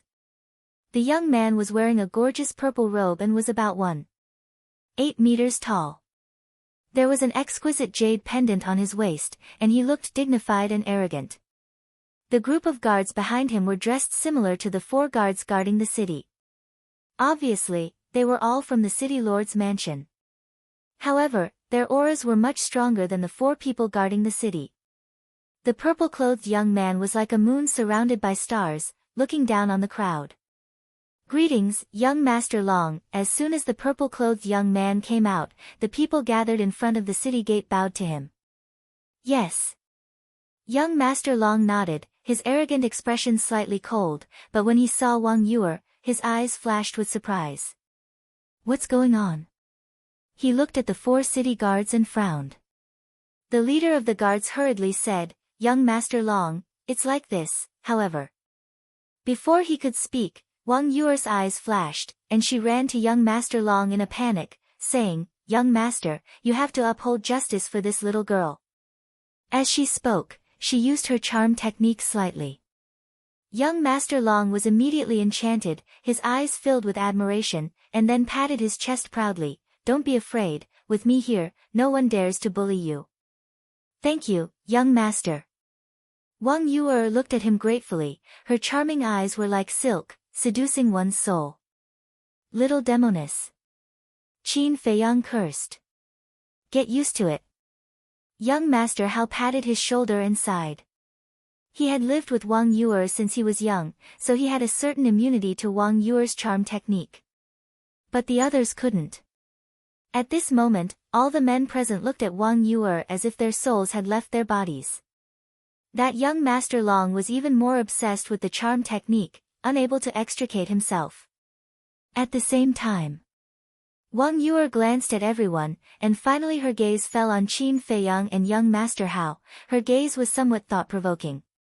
Looking at Wang Yuer's gaze, young Master Hao inexplicably felt flustered, and transmitted his voice, "Brother Mu, I have an ominous premonition." "Me too." Qin Feiyang muttered. Both of them secretly became vigilant. Because this Wang Yuer could do anything. Wang Yuer suddenly retracted her gaze and looked at young Master Long with a charming smile. "Young Master, didn't you want to uphold justice for me? Why aren't you saying anything?" "Yes, yes, yes." Young Master Long suddenly came back to his senses, and then nodded repeatedly, looking at the 4 guards. He said angrily, "You 4 men actually bullied a woman in broad daylight, this is too much." "Young Master, this is a misunderstanding." The 4 of them trembled physically and mentally, and hurriedly knelt on the ground. "Misunderstanding? Do you think I don't know what you're thinking? My city lord mansion sent you here to guard the city gate and maintain order, not to use your authority to bully people." Young Master Long roared. "We were wrong. Young Master, please spare us." The 4 of them kept kowtowing, extremely terrified. "I also want to spare you, but with so many people watching, if I do so, won't people say that I'm bending the law for personal gain? Don't blame me, this is what you asked for." Young Master Long shook his head and sighed, and shouted, "Men, execute them on the spot." "Yes." One of the guards behind him replied respectfully. Then, he took a step forward and without saying anything, he killed the 4 guards. So ruthless. Qin Feiyang was dumbfounded. Young Master Hao secretly said, "It's not that he's ruthless, it's sister's charming technique." "What do you mean?" Qin Feiyang was surprised. "You still don't understand?" Sister's charming technique, when used to a certain extent, can control a person's mind, and you have to do whatever she wants you to do. And that day at Longfeng Pavilion, you were lucky. Because you're about to become my father's disciple, she has some concerns, so she didn't dare to do that. Young Master Hao secretly said. When Qin Feiyang heard this, he couldn't help but break out in cold sweat. Wang Yuer's charming technique was even more terrifying than he had imagined. It seemed that in the future, he had to stay away from this woman, lest he suddenly be controlled. One had to know. He was a person with secrets all over his body.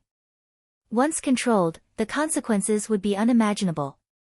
Young Master Long looked at Wang Yuer and said with a flattering smile, "Miss, are you satisfied now?" "Thank you, young master." Wang Yuer said weakly, then suddenly pointed at Qin Feiyang and young Master Hao, and said, "And them, they followed me all the way, they definitely have ulterior motives." What the hell? Qin Feiyang and young Master Hao almost spat out a mouthful of blood. Ulterior motives? What kind of joke was this? If it was another woman, it might be possible. But for this little demoness, they only wanted to stay as far away from her as possible. How could they possibly have ulterior motives towards her? However, no one else knew about this. Everyone looked at the two of them in unison, their eyes filled with anger. As for that young Master Long, his eyes revealed a trace of ruthlessness. "She's forcing us to make a move." Young Master Hao sighed. Qin Feiyang also had a helpless look on his face. A single sentence was enough to make him and young Master Hao public enemies. This woman was more than terrifying, she was simply impossible to deal with. Suddenly, killing intent flashed in young Master Long's eyes, and he said without turning his head, "Miss, tell me, how should we deal with them?" "It's up to you." Wang Yuer said weakly. Young Master Long laughed coldly and waved his hand, "Break their legs for this young master." Immediately, the group of guards behind him swarmed forward with cruel smiles on their faces. There were more than a dozen of them, and their cultivations ranged from 3 to 5-star War Master. "Sis, isn't this too much?" Young Master Hao sent a sound transmission, sweeping his gaze across the guards, his brows tightly knitted. "Humph. You asked for it." Chapter 981. More than a dozen guards looked ferocious. Wang Yuer revealed 2 sweet dimples, looking extremely charming. She was a typical little witch. Young Master Long gritted his teeth as if he had a feud with Qin Feiyang and Wang Yuer. Seeing this situation, the surrounding crowd kept retreating, afraid that they would be implicated.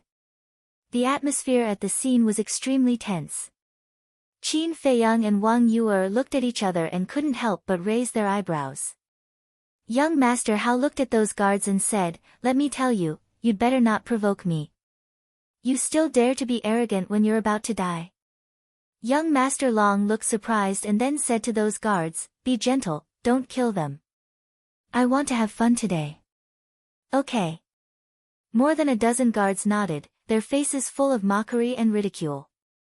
There are so many people who want to die. Young Master Hao's eyes turned cold, and his Saint Aura roared in all directions. Those dozen guards were immediately imprisoned on the spot.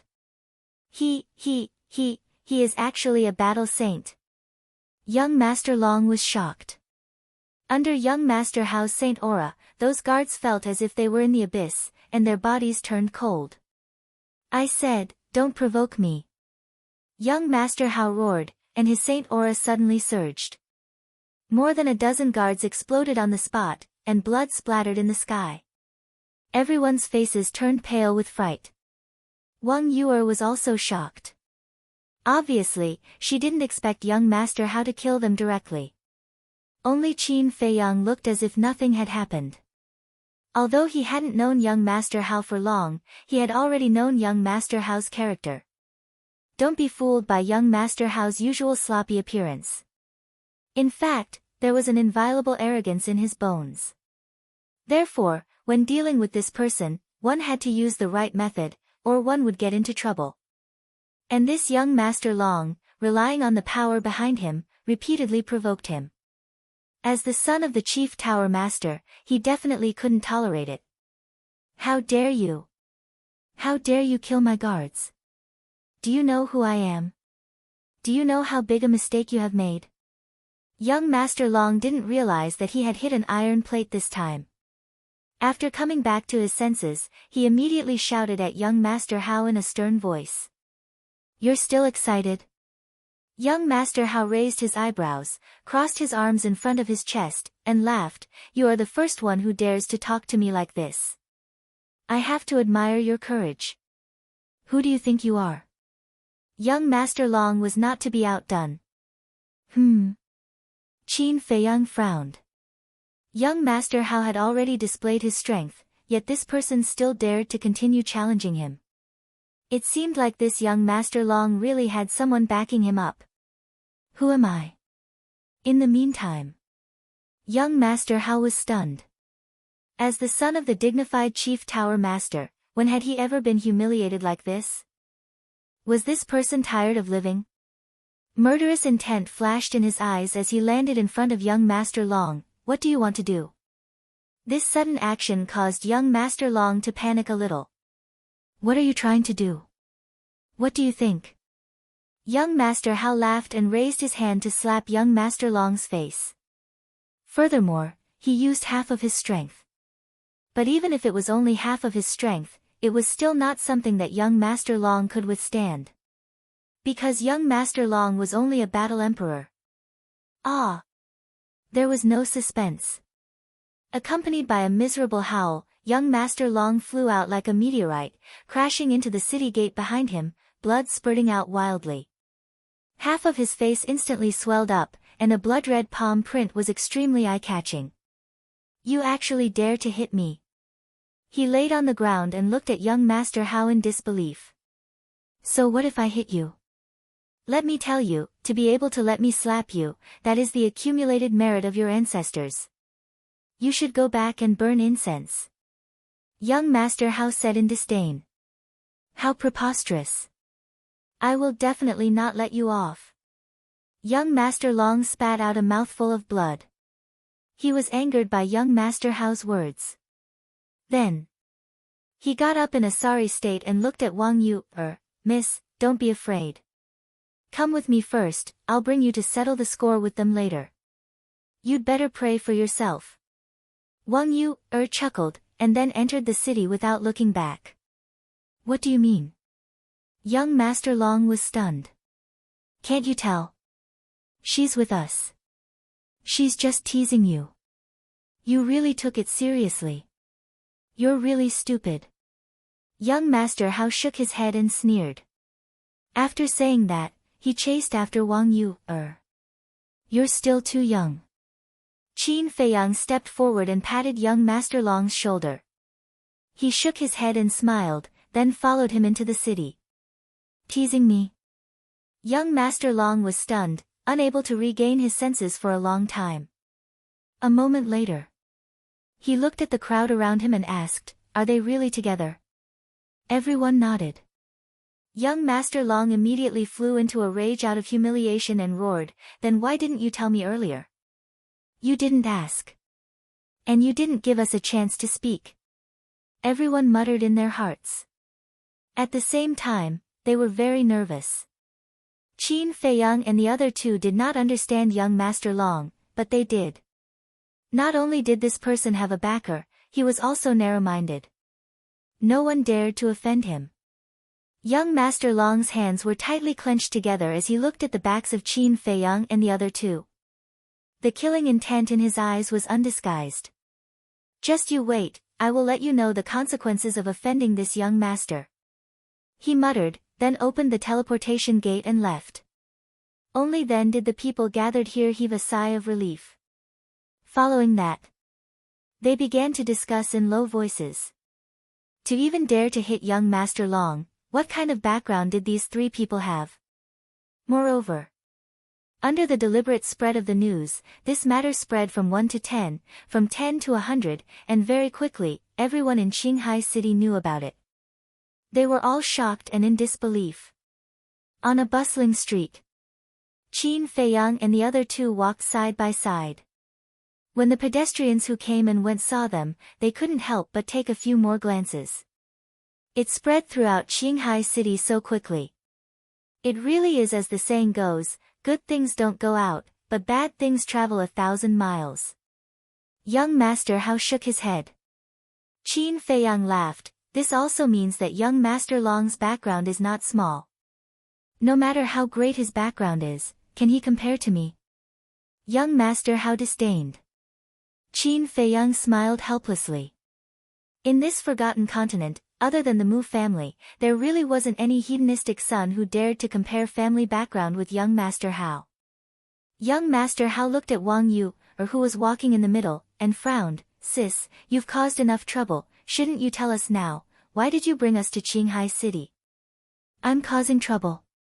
Wang Yu laughed out of anger, and said, from what you're saying, you're blaming me. Did I say that? Young Master Hao had an innocent look on his face. Humph. Don't think that I don't know what you guys want to do. Let me give you a piece of advice, all of you better behave yourselves. Wang Yu coldly snorted. Young Master Hao said powerlessly, yes, yes, yes, you're the best, you're the biggest, you can say it now. Didn't I say it already? We came to Qinghai City to prepare for going to Qinghai City. According to what I heard last night, Qinghai City is very big, and there are very few islands. Without an island, we won't be able to land. So for safety's sake, before we go, we must first buy a few water avoidance pearls. Wang Yu said. And Wang Yu's attentiveness once again made Qin Feiyang have a whole new level of respect for her. Indeed. Water avoidance pearls were indispensable when going on an adventure in the sea. Because there was a lot of water pressure in the deep sea. If one accidentally fell into the deep sea, it would be extremely dangerous. Everyone knew that. Not only were there powerful sea beasts lurking in the deep sea, but the water pressure would also affect one's strength and cause inconvenience. But it would be different with water avoidance pearls. The water avoidance pearls could isolate the water pressure, allowing one to be as relaxed in the deep sea as on land. Water avoidance pearls. Young Master Hao frowned and said, then why didn't you say so earlier? The old man has a lot of them. I'll just go and ask him for a few. Wang Yu said, he won't give them to you. Why? Young Master Hao was suspicious. Don't you understand? This time, your father asked us to come to Qinghai City to train you. So not to mention your father, even if you go to Gongsun Bay or your friends, they won't give you water avoidance pearls. Wang Yu glared at him angrily. She had never seen such a stupid person who still didn't understand the situation. Is that so? Young Master Hao was stunned and looked at Qin Feiyang. Yes. Qin Feiyang nodded with a wry smile. In fact, young Master Hao wasn't stupid, but he just didn't use the right path. And now it seemed that the Chief Tower Master's worries were reasonable. If he didn't train him, his future would be ruined. After all this time, I'm the one who implicated you? Young Master Hao looked at the two of them with a stunned expression. What do you think? Wang Yu rolled her eyes at young Master Hao, then stopped a passerby and asked, Brother, how do I get to the trading pavilion? It's 2 blocks ahead and around the corner. The passerby said in a hurry and ran away as if he was running for his life. The three of them looked at each other. Young Master Hao frowned and said, why do I feel that in his eyes, we are a bit of a plague? Not a bit. We are. It seems that young Master Long is really not simple. Qin Feiyang said. So what? He'd better not provoke us again, or I'll send him to hell. Young Master Hao's eyes flashed coldly. A moment later. The three of them entered the trading pavilion. Compared to the trading pavilions in Divine City, the scale of the trading pavilions here was much smaller. The whole building only had 3 floors, and the decoration was very old. But after all, it was the only trading pavilion in the Qinghai region, so there were many people coming in and out. Greetings, Mississippi, greetings, young masters. A woman in red came up and bowed to the three of them. Wang Yu said, do you have a water-repelling pearl here? Yes. The woman in red nodded, not surprised at all. Because most people came to the trading pavilion for the water-repelling pearl. Wang Yu was delighted and asked, how much is it? Miss, this is your first time here, right? We don't sell the water-repelling pearl. We only auction it. The highest bidder gets it, and we only auction 5 a day. The woman in red smiled. You're auctioning this thing? You're not too kind. You're clearly taking advantage of the situation. Young Master Hao said unhappily. Wang Yu also frowned and was a little dissatisfied. The water-repelling pearl was very precious and rare in the eyes of others, but for people like young Master Hao and Wang Yu, it couldn't be more ordinary. This was the difference in values between people of different levels. This is the rule set by the higher-ups. We can only follow it. Please understand. The woman in red smiled apologetically. People who stayed in the trading pavilion all year round were definitely better at reading people than others. From the conversation between young Master Hao and young Master Hao, she had already guessed that the three people in front of her must be extraordinary, so her attitude was more polite. It's okay. Wang Yu waved her hand and smiled. She asked, is there an auction today? Yes. It starts in an hour. If you're not in a hurry, you can stay and watch. Because when we auction the water-repelling pearl, we will also auction other rare treasures that may be helpful for your trip to Qinghai. The woman in red said. Wang Yu was moved. She nodded and smiled, then please arrange a private room for us. Okay. Please follow me. After the woman in red finished speaking, she turned around and was about to lead the way. But at this moment, a group of people rushed into the trading pavilion aggressively. The leader was young Master Long. There were more than 20 people behind him. They were all middle-aged burly men. Their bodies were burly, and the aura they emitted was between 7 and 9 Star War Masters. Compared to the guards at the city gate before, their overall strength was on a higher level. Beside young Master Long, there was an old man in black. This person was skinny and had white hair. There was no aura on his body at all. He looked weak, but his old eyes were filled with strands of astonishing sharpness. It's them. After young Master Long rushed into the trading pavilion, he glanced at the crowd. When he saw Qin Feiyang and the other two, he immediately grabbed the three of them and said angrily. Immediately. The 20 or so guards and the old man in black looked at Qin Feiyang and the other two. They're really not afraid of death. Young Master Hao muttered, a hint of killing intent flashing in the depths of his eyes. Young Master Long smiled contemptuously, looked at the three of them arrogantly, and said, now, I'll give you a chance, kneel down and kowtow to apologize. Kowtow and apologize? Who gave you the guts to say such words to me? Young Master Hao's face darkened. Haha, young Master Long laughed arrogantly, and said, today, not only do you have to kowtow and apologize, you also have to hand her over to me. Smelly bitch, how dare you play with me? I'll let you know the consequences of offending me later. His eyes swept across Wang Yuer's chest unscrupulously, full of lust and wickedness. Wang Yuer frowned, and said indifferently, you will pay the price for this. Ha, this is my territory, what do you dare to do to me? You're not going to kneel, are you?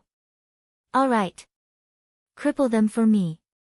Young Master Long roared, and the 20 or so guards immediately rushed towards Qin Feiyang and the other two. Stop. But at this time, the woman in red stood up, looked at young Master Long, and said in a deep voice, young Master Long, don't forget that this is the trading pavilion. If you have any personal grudges, please wait until they leave the trading pavilion. Is the trading pavilion that great? Get the hell out of my way, or I'll beat you up too. Young Master Long shouted arrogantly. How dare you? The woman in red's face sank. Pa! However, before she could finish her sentence, young Master Long took a step forward and slapped the woman in red's face. You, the woman in red was stunned. Although she was only a staff member of the trading pavilion and couldn't be compared to young Master Long, in Qinghai City, no one had ever dared to cause trouble in the trading pavilion. Not to mention the people in the trading pavilion. Young Master Long waved his hand and sneered, bitch, I'll ask you one more time, are you going to get out of my way or not?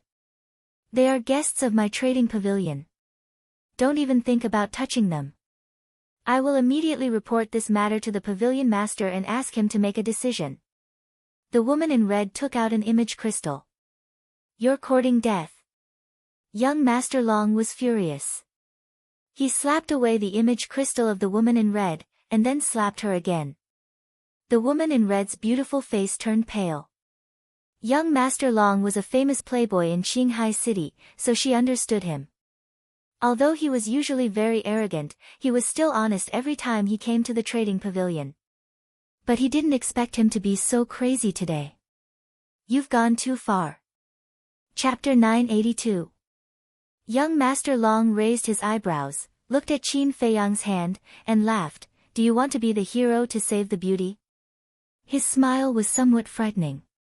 The woman in red cursed in her heart, and hurriedly sent a sound transmission to Qin Feiyang. Young master, quickly stop, he is not someone you can provoke. Qin Feiyang laughed faintly. This matter was originally caused by us, speaking of which, we have implicated you, so let me end it. He did not send a sound transmission. The woman in red was stunned. This kind of confident tone and arrogant demeanor was not something an adventurer should have. Could it be that these three people had a great background? However. Young Master Long seemed to have heard the funniest joke in the world as he raised his head and laughed loudly. Qin Feiyang chuckled. Is it that funny? If it's not funny, would this young master laugh? I think you're just here to be funny. End it? How do you want to end it? Kill me? Do you have the guts? Let me tell you, as long as I lose a single strand of hair here, you can forget about leaving this Qinghai city. After young Master Long finished speaking, he laughed out loud again, his eyes filled with contempt. Is that so? The corner of Qin Feiyang's mouth lifted, his 5 fingers slightly exerted force, and a kacha sound immediately resounded. He crushed young Master Long's wrist. Young Master Long, who was laughing, immediately let out a pig-like howl. Cold sweat dripped down his forehead, and his face instantly turned pale. Quickly save the young master. The 20-odd guards' expressions suddenly changed as they rushed towards Qin Feiyang. Scram!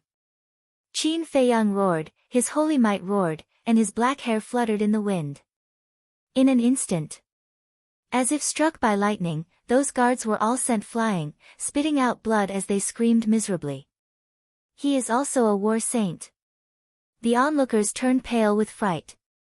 The black-clothed old man, who had been silent the entire time, couldn't help but narrow his eyes. Boom!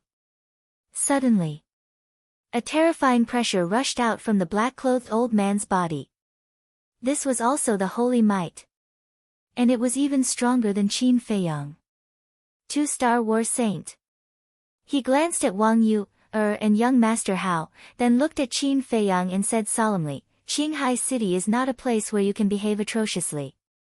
As soon as he finished, the black-clothed old man took a step forward. He raised his aged hand and went straight for Qin Feiyang's chest. Qin Feiyang looked at the black-clothed old man, with a hint of disdain in his eyes. Boom!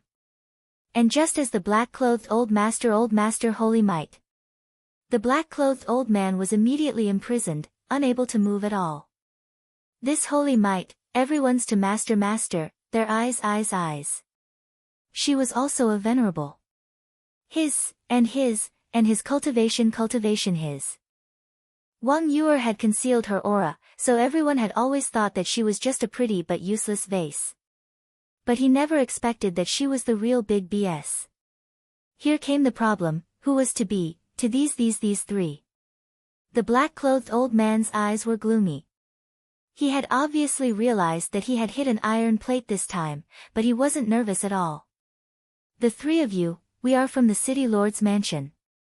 And this young Master Long is the only son of the city lord, so before you make a move, you'd better think carefully.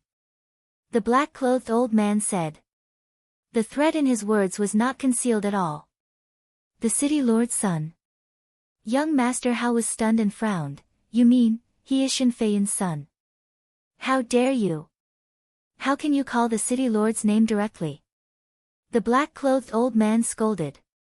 Young Master Hao was too lazy to pay attention to him. He looked at young Master Long, shook his head and sighed, back then, Shen Feiyan was considered a figure in the divine city, but I didn't expect him to teach such a scum son. The black-clothed old man was dumbfounded. Although Shen Feiyan was the city lord of Qinghai City, he rarely appeared in front of others. As for his past deeds, there were even fewer people who knew about them. But this person actually knew. Could it be that these three people were from the divine city? I want to see who has the guts to talk about me behind my back. Suddenly, a hoarse voice sounded. Following closely, a middle-aged man, holding a wine pot, staggered into the trading pavilion. This person looked to be in his 40s, with a striking scar at the corner of his eye. His face was full of stubble, his clothes were untidy, his hair was messy, and his body reeked of alcohol, like a sloppy drunkard. Greetings, City Lord. When the surrounding crowd saw this person, they all bowed. City Lord? Qin Feiyang was stunned. This drunkard was Shen Feiyan? This was too different from the Shen Feiyan he imagined. One had to know. This Shen Feiyan was once in existence that could stand shoulder to shoulder with Gongsun Bei.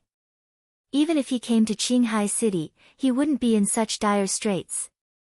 At the same time, young Master Hao and Wang Yu looked at Shen Feiyan, their brows tightly knitted together. Obviously, Shen Feiyan's current appearance surprised them. Father, save me. Young Master Long seemed to have seen his savior and hurriedly called out. Shen Feiyan glanced at him indifferently, then looked at Qin Feiyang and the other two. His eyes were also hazy with drunkenness. But when he saw the appearance of young Master Hao and Wang Yu, he suddenly quivered, and his drunkenness instantly disappeared. He stared at the two of them, his seemingly pale and powerless eyes filled with disbelief. What's going on? Everyone looked at each other. They had thought that Shen Feiyan would definitely fly into a rage when he saw his son being beaten in public, but they didn't expect him to reveal such an expression. Wang Yu frowned, and sent a sound transmission. Elder brother Shen, we are here to gain experience, don't reveal our identities for the time being. Experience? Shen Feiyan was stunned. What was going on? Why would a young miss who was admired by countless people, a young master who lived like a prince, suddenly come out to gain experience, and even come to Qinghai City? Seeing this, young Master Long was extremely anxious, and said angrily, Father, what are you doing? Quickly teach them a lesson. Bastard! Shen Feiyan was furious, and stepped forward to slap young Master Long's face. Everyone was stunned. What the hell was going on? It was fine if he didn't stand up for young Master Long, but why did he have to teach young Master Long a lesson? Looks like they really are big shots from the divine city. The old man in black muttered, his heart filled with lingering fear. Even the city lord was so fearful, one could imagine how great the background of these three young people was. Fortunately, the city lord had arrived in time, otherwise, this matter would have blown up. And without any suspense. Young Master Long was also stunned by this slap. When he came back to his senses, other than disbelief, he still had a questioning look on his face. But Shen Feiyan ignored him, looked at Wang Yu, and said, Can you give me some face and let my son go this time? I can let him go, but remember, discipline him more in the future. After all, not everyone will give you this face. After young Master Hao finished speaking, he nodded to Qin Feiyang.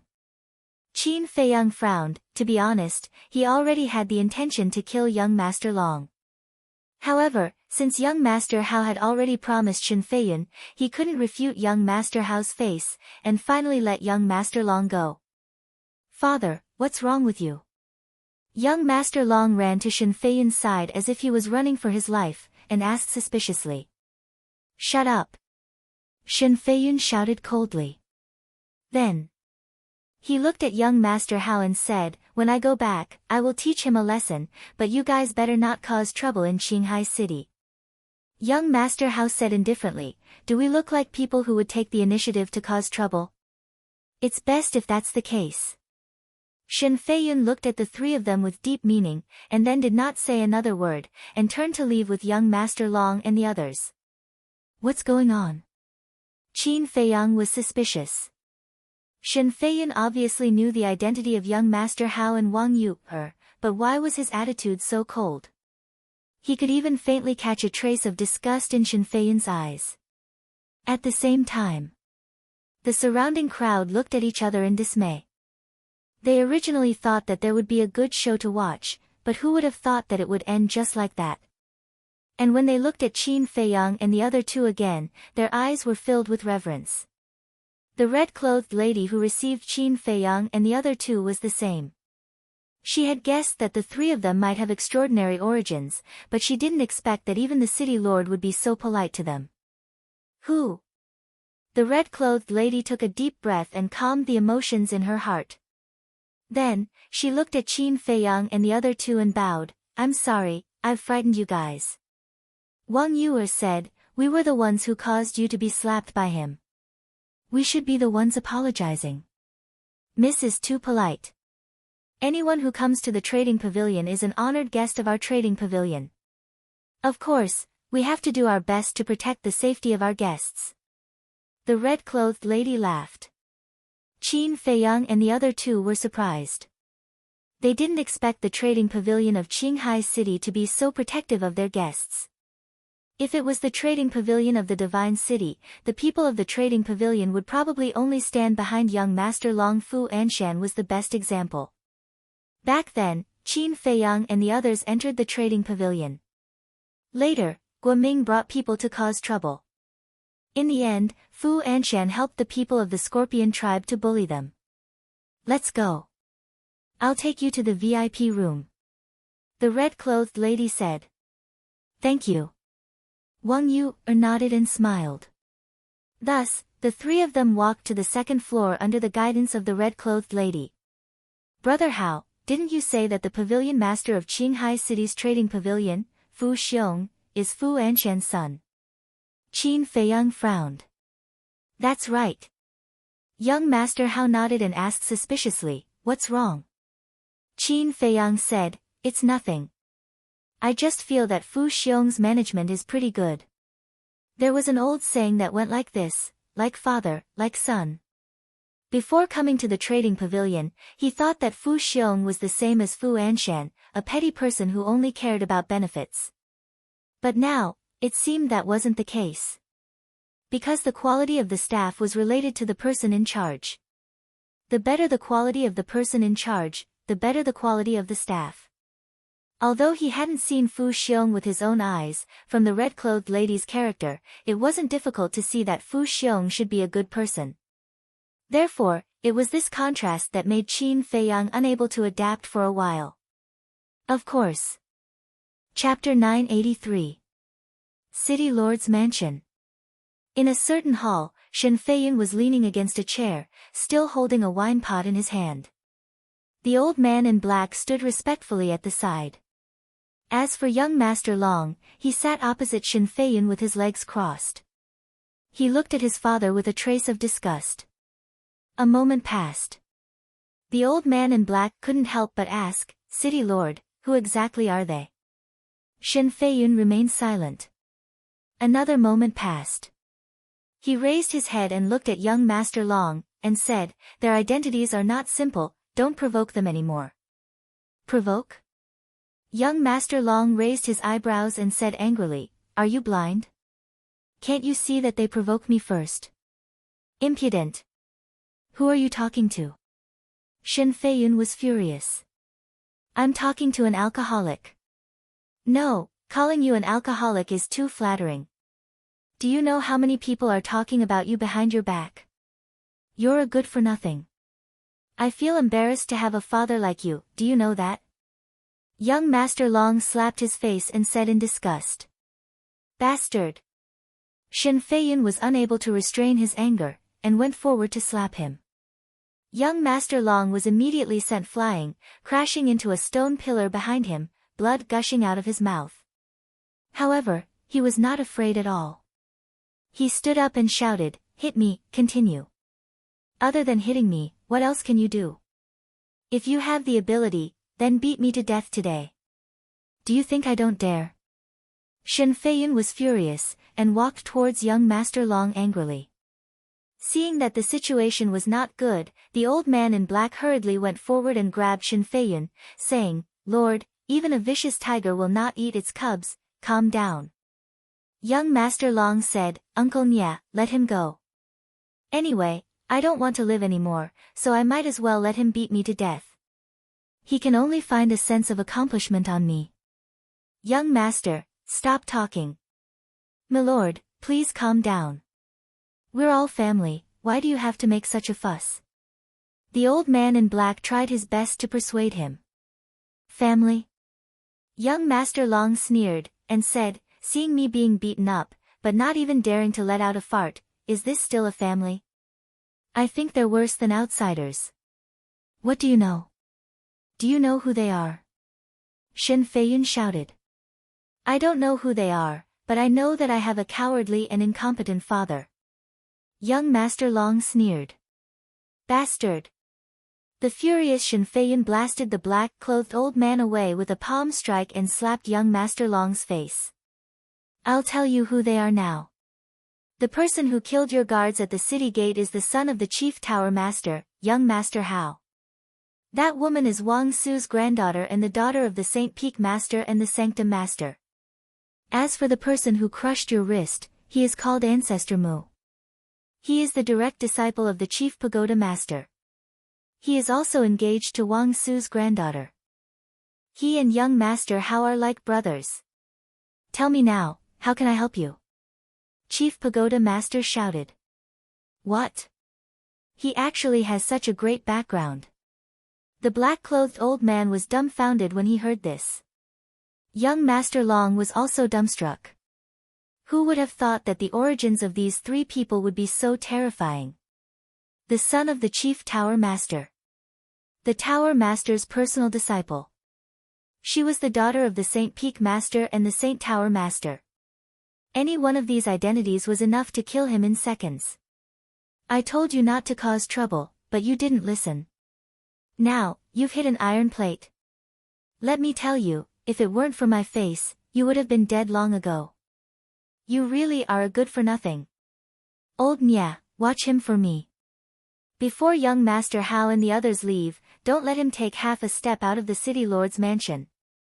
Shin Feiyun scolded angrily and then instructed the black-clothed old man before leaving angrily with the wine jug. "Yes, I'm a good-for-nothing. But have you ever taught me well? Have you ever cared about me? You only know how to drink all day and do nothing. I'm like this because of you. You'd better drink yourself to death as soon as possible." Young Master Long roared at Shin Feiyun's back. The black-clothed old man sighed and said, "Young Master, the Lord also has his difficulties. You should speak less." "Humph." Young Master Long snorted coldly, his eyes flashing with shocking murderous intent, and said sternly, "So what if he's the son of the Chief Tower Master? If he dares to provoke me, I will still make him pay the price." The black-clothed old man's face changed, and hurriedly said, "Young Master, this won't do, please don't act recklessly." "Why do you care?" Scram! Young Master Long pushed the black-clothed old man away, opened the teleportation door, and walked in without looking back. Trading Pavilion. The woman in red brought Qin Feiyang and the other two into a VIP room. The VIP room was about 5 or 6 meters long, and the decorations were simple and elegant. In the middle, there was a tea table, surrounded by a few chairs neatly arranged. In front of him was a transparent floor-to-ceiling window, allowing him to clearly see the situation outside the auction house. "Please take a seat." After the woman in red finished speaking, she walked to the tea table. There was a tea set on the tea table. She squatted on the ground and prepared to make tea. Wang Yu laughed, "You can go and do your work, we can do it ourselves." "All right, I'll keep guard outside. If there's anything, just call me." The woman in red was very sensible. She got up and walked out of the VIP room, closing the door. The auction would begin in a while. Qin Feiyang glanced at the auction house, then laid on the chair and closed his eyes to take a nap.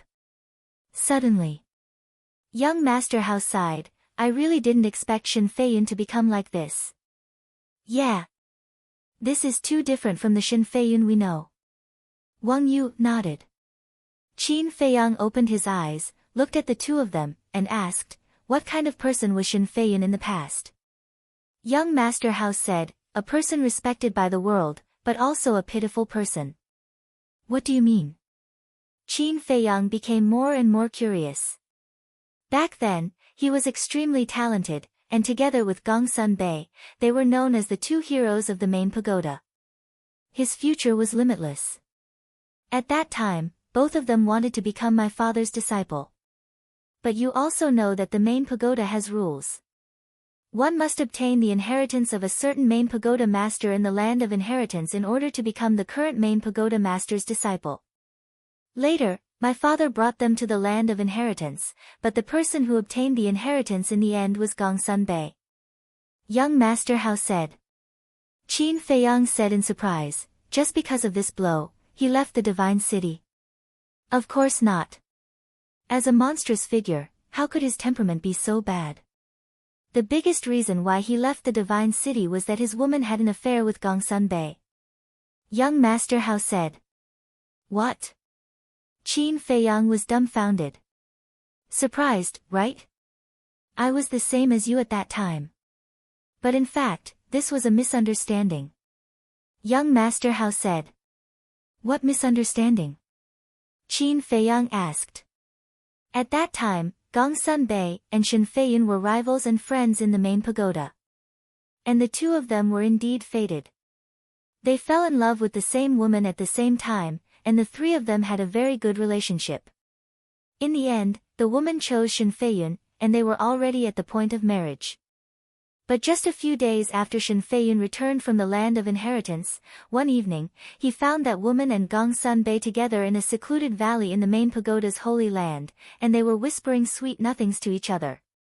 Shin Feiyun thought that the two of them were secretly having an affair behind his back. He also thought that the woman was vain. When she saw that Gongsun Bei had become the main pagoda master's disciple, she took the initiative to throw herself at him. So, in a rage, Shin Feiyun directly killed the woman and fought with Gongsun Bei. In the end, even my father was alarmed. Young Master Hao said. Qin Feiyang frowned and said, it's not Shin Feiyun's fault. If there was nothing, why would Gongsun Bei and that woman meet in private? I thought so too at that time. But in the end, under my father's interrogation, Gongsun Bei told the truth. The reason was that Shin Feiyun didn't get the inheritance and couldn't help but feel a little disappointed. After returning from the land of inheritance, he drank all day long to drown his sorrows. That woman was anxious, so she went to find Gongsun Bei and asked him to persuade Shin Feiyun. At that time, they were whispering sweet nothings to each other purely because that woman was pregnant with Shin Feiyun's child. Her body was a little weak and she almost tripped. Gongsun Bei went up to support her and told her to be careful in the future. Unexpectedly, Shin Feiyun happened to see it, and the misunderstanding arose. Young Master Hao sighed. I see. Qin Feiyang suddenly understood and asked, does Shin Feiyun know the truth? Yes. Young Master Hao nodded. Qin Feiyang said, then he must be very regretful. After all, that woman is already pregnant with his child. Yes, very regretful. But because of this, he resented Gongsun Bei even more. Because in his opinion, if Gongsun Bei hadn't met that woman in private, this tragedy wouldn't have happened. At that time, he might have really been overwhelmed with grief and indignation. He even went to look for my father to reason with him. You know my father's personality. Seeing that he was being unreasonable, not only did he not help him, he even fiercely reprimanded him. Because of this, Shin Feiyun even hated my father, thinking that my father was biased toward Gongsun Bei. Then, in a fit of anger, he left the divine city. There has been no news of him all these years, but I didn't expect him to be in Qinghai City, and I didn't expect his son to be so old. Young Master Hao said. Because of a small misunderstanding, he mistakenly killed his own woman and unborn child. Such a blow, no matter who it was, would probably break down. No wonder he became like this. But not long ago, I noticed that the way he looked at you seemed to still hate your father. Qin Feiyang said. I noticed it too. I think he has fallen into it and will find it very difficult to walk out. My father is the same. He knew that Shen Feiyun was blinded by grief and anger, but he didn't counsel him. Instead, he scolded him. Isn't this aggravating the conflict? Forget it, let's not talk about it. This is their business. Let them solve it themselves. Young Master Hao waved his hand. Qin Feiyang sighed. Chapter 984. At the same time. In the lounge of the trading pavilion. A capable middle-aged man sat in front of the coffee table, slowly drinking tea. Opposite this person, there was a thin young man, who was also a staff member of the trading pavilion. He was saying something to the middle-aged man. Sir, that's what happened. A moment later. The thin young man finally finished speaking. There are still people in Qinghai City that Shen Feiyun is afraid of? The middle-aged man's eyes were filled with surprise as he asked, what do those three people look like? The thin young man waved his hand, his battle chi surged, and three phantoms condensed. It was Qin Feiyang and the other two.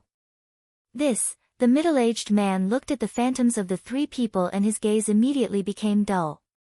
The teacup in his hand fell to the ground and shattered into pieces. What's wrong, sir? The thin young man was shocked and asked. Impossible. Why would they appear in Qinghai City? The middle-aged man acted as if he didn't hear anything as he muttered to himself, his face full of disbelief. The thin young man was also more and more surprised. Suddenly, the middle-aged man looked at the thin young man and asked, where are they now? VIP room 17 of the auction house. The thin young man said. The middle-aged man pondered for a moment, then waved his hand and said, I understand, you can leave first. Yes. The thin young man respectfully replied, then bowed and left, closing the door. The middle-aged man also lowered his head and pondered. Dong dong. Soon. There was a knock on the door. The middle-aged man took a deep breath, looked up at the door, and said, Please come in. The door opened, and a purple-clothed young man strode in. It was young Master Long. Nephew, why are you here? The middle-aged man looked at young Master Long in surprise. Don't mention it. After young Master Long closed the door, he shook his head angrily and walked up to sit opposite the middle-aged man. The middle-aged man's eyes flashed as he smiled and said, Could it be that nephew is still brooding over what happened before? Young Master Long was stunned and frowned. Uncle Fu also knows? The middle-aged man said, It's such a big matter, it's hard for me not to know. Young Master Long said angrily, That's good, help me judge, isn't my father very incompetent? The middle-aged man hesitated, not knowing how to answer. Yes. I admit that their identities are indeed frightening, but there's a good saying, the heavens are high and the emperor is far away. Why are you so afraid of them? The more young Master Long spoke, the angrier he got. The middle-aged man was stunned and said, You already know their identities? Yes, my father said so. Mr. Dragon nodded and asked, Uncle Fu, do you know who they are? Of course I know. The middle-aged man smiled. Young Master Long said, Then can you think of a way to help me vent my anger? The middle-aged man was stunned. He shook his head and smiled bitterly. Nephew, aren't you making things difficult for Uncle? Even Uncle Fu is scared of you. Young Master Dragon raised his eyebrows. I can't be afraid. Nephew, listen to your uncle. Don't think about revenge anymore. We can't afford to offend the three of them. The middle-aged man sighed. I can't afford to offend him, young Master Long muttered as strands of fierce light suddenly burst out from his eyes, and he said, I won't stop until I vent my anger. Why are you so stubborn? If you continue like this, Uncle will be angry. The middle-aged man said with a straight face. Young Master Long was incomparably angry, and he said, At any rate, you are people of high status in Qinghai City. I really don't understand, why are you afraid of them? Nephew, you have to understand a principle. Some people are born not to be offended. The middle-aged man sighed. I really don't believe in this. Since Uncle Fu is not willing to help, then I'll take my leave. Young Master Long snorted coldly, stood up and walked towards the door angrily. Looking at young Master Long's back, the middle-aged man's eyes flickered, and he suddenly said, Nephew, wait. What? Young Master Long stopped and asked without turning his head. You really want to take revenge? The middle-aged man said. Yes. Young Master Long nodded without hesitation. The middle-aged man frowned and said, Aren't you afraid of their revenge? No. Young Master Long said. The middle-aged man was surprised and said, so confident, do you already know the grudge between your father and the chief tower master? What? Young Master Long turned to look at the middle-aged man and said in surprise, What grudge do they have? I didn't know at first. It's a long story, and this is also a scandal, I can't tell you. The middle-aged man shook his head. Young Master Long said impatiently, Uncle Fu, can you be a man, don't be so wishy-washy. You brat, who are you talking to? The middle-aged man glared at him and said, I can tell you, but you can't tell anyone else. Okay. Young Master Long nodded. When your father was young, he was a peerless genius in Divine City, and his future could be said to be bright. The middle-aged man said. What? Father stayed in Divine City? Young Master Long was surprised. No, your father was originally from Divine City. The middle-aged man said. This, young Master Long was dumbfounded. Very shocking, right? Not only that, when your father was young, he almost became the chief tower master's disciple. The middle-aged man laughed. Young Master Long frowned and said, then why did he come to this place where birds don't lay eggs? Because of deceit, suppression. Speaking of this, I have to mention another person. This person is called Gongsun Bei, and he is now the hall master of the Oracle Hall. He has a high position and power. When he was young, this person had a very good relationship with your father. However, this Gongsun Bei is a sanctimonious villain. I still remember that your father was about to become the Chief Tower Master's personal disciple, but this Gongsun Bei said something to the Chief Tower Master, and the Chief Tower Master immediately changed his mind. And he even took the opportunity to snatch your father's woman. The middle-aged man said faintly. Hearing this, young Master Long was stunned, and then said angrily, he is too despicable. Isn't that so? The most excessive thing is that the Chief Tower Master not only went back on his word, but he also sent your father to Qinghai City. And he also gave a death order, ordering your father to never return to Divine City. It is because of this that your father drinks all day long. To be honest, if the Chief Tower Master didn't send your father here, with your father's talent, his status in Divine City would not be worse than Gongsun Bei. The middle-aged man sighed. How preposterous. These people are worse than animals. Young Master Long gritted his teeth, his eyes full of resentment, and said gloomily, Uncle Fu, I must seek justice for my father. Forget it. The Chief Tower Master controls the entire Forgotten Continent and the fate of all of us. You can't beat him. It's just that your father, I really feel that it's not worth it for him. The middle-aged man said regretfully. On the surface, it was persuasion, but in reality, it was instigation. I can't beat the Chief Tower Master, but that doesn't mean I can't beat his son. I've decided, I want him to taste the pain of losing a son. Young Master Long said sternly. You want to kill young Master Hao? The middle-aged man was shocked. Yes. Young Master Long nodded, then knelt on the ground with a plop, and said, Uncle Fu, on account of our years of friendship, please help me. The middle-aged man hesitated. Chapter 985. The middle-aged man lowered his head to look at young Master Long, as if it was very difficult for him to make a decision, and sighed, Nephew, why are you doing this? Fine, since you are so sensible and filial, Uncle will help you this time.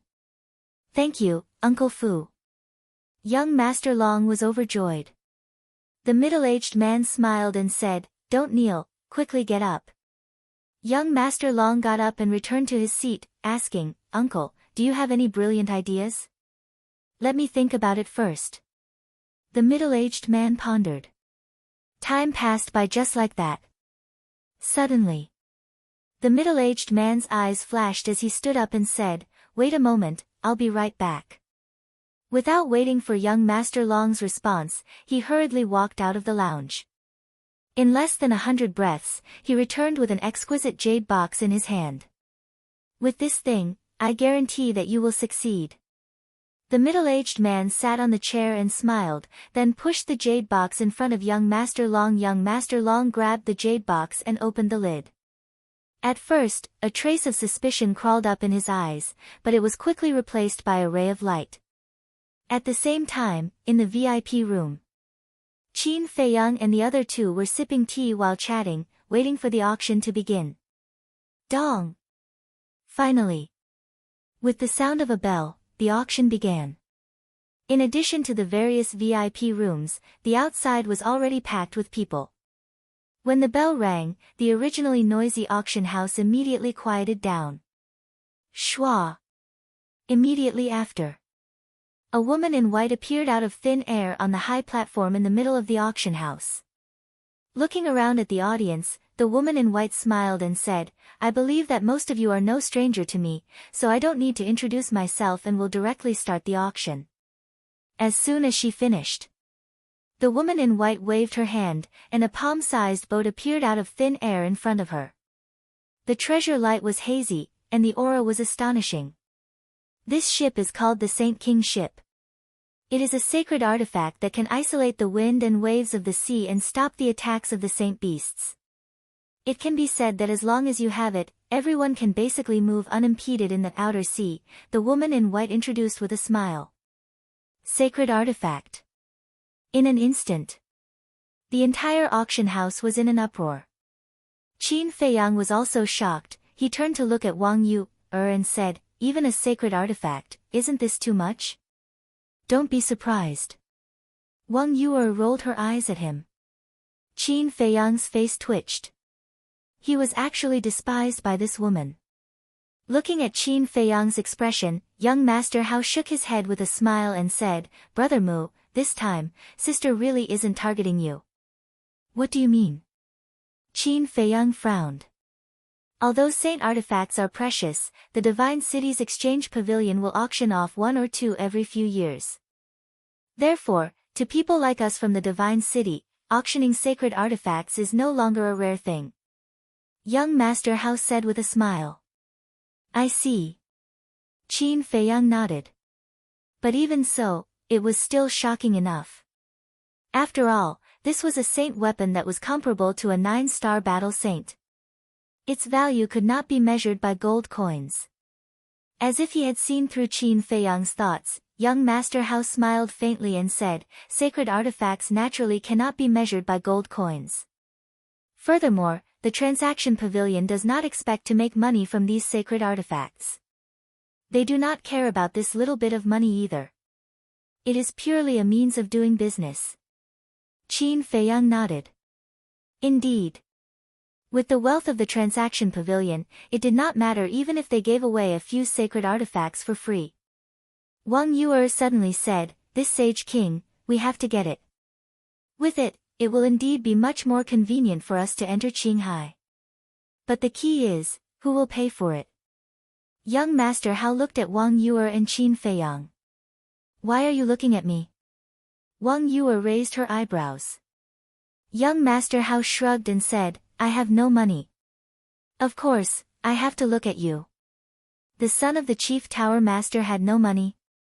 If this was spread out, he would definitely be laughed at, but it was the truth.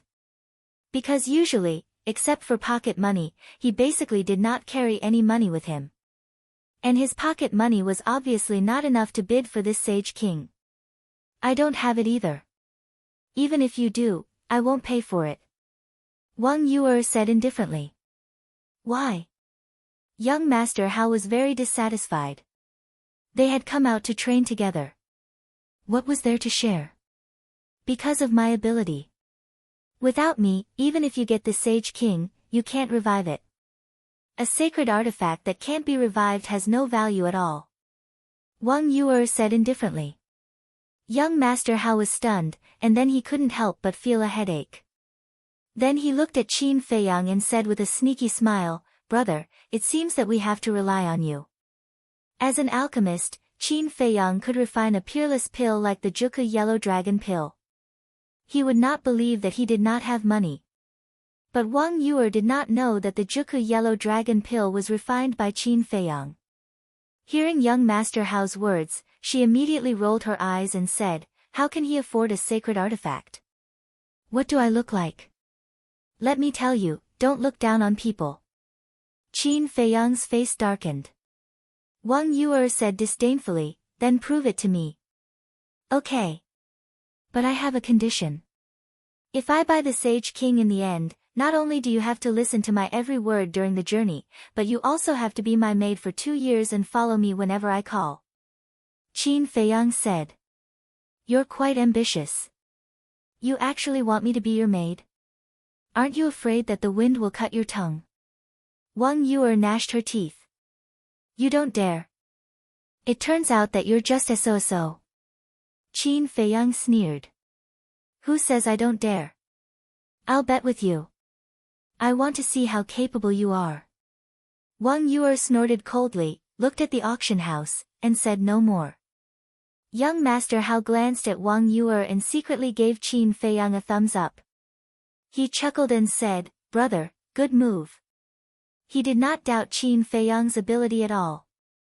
And as long as Qin Feiyang won, not only would they regain the right to speak, but they would also be able to subdue this demoness. Then, the journey would naturally be much more peaceful. It could be said that it was killing 2 birds with 1 stone. Qin Feiyang smiled faintly and asked, "I heard the woman mention the outer sea just now. Where is the outer sea? You don't even know that? You're too lame." Young Master Hao glanced at him speechlessly and explained, "Qinghai is composed of 2 parts, the outer sea and the inner sea. Relatively speaking, the outer sea is safer, and the inner sea is basically filled with saint beasts." Qin Feiyang nodded. At this time, the woman in white standing on the high platform finally finished her introduction and then said, "The starting price is 10 million, and each bid must be no less than 1 million. There is no upper limit. Let's start now, 11 million. 12 million, 13 million. 30 million, 50 million. 90 million, 100 million. The auction house immediately burst into shouts. In less than 100 breaths, the price broke through the 100 million mark. Everyone's face turned red. Chapter 986. Seeing this, young Master Hao didn't say anything. But when Wang Yuer saw that Qin Feiyang didn't bid for a long time, she couldn't help but mock. "What are you doing?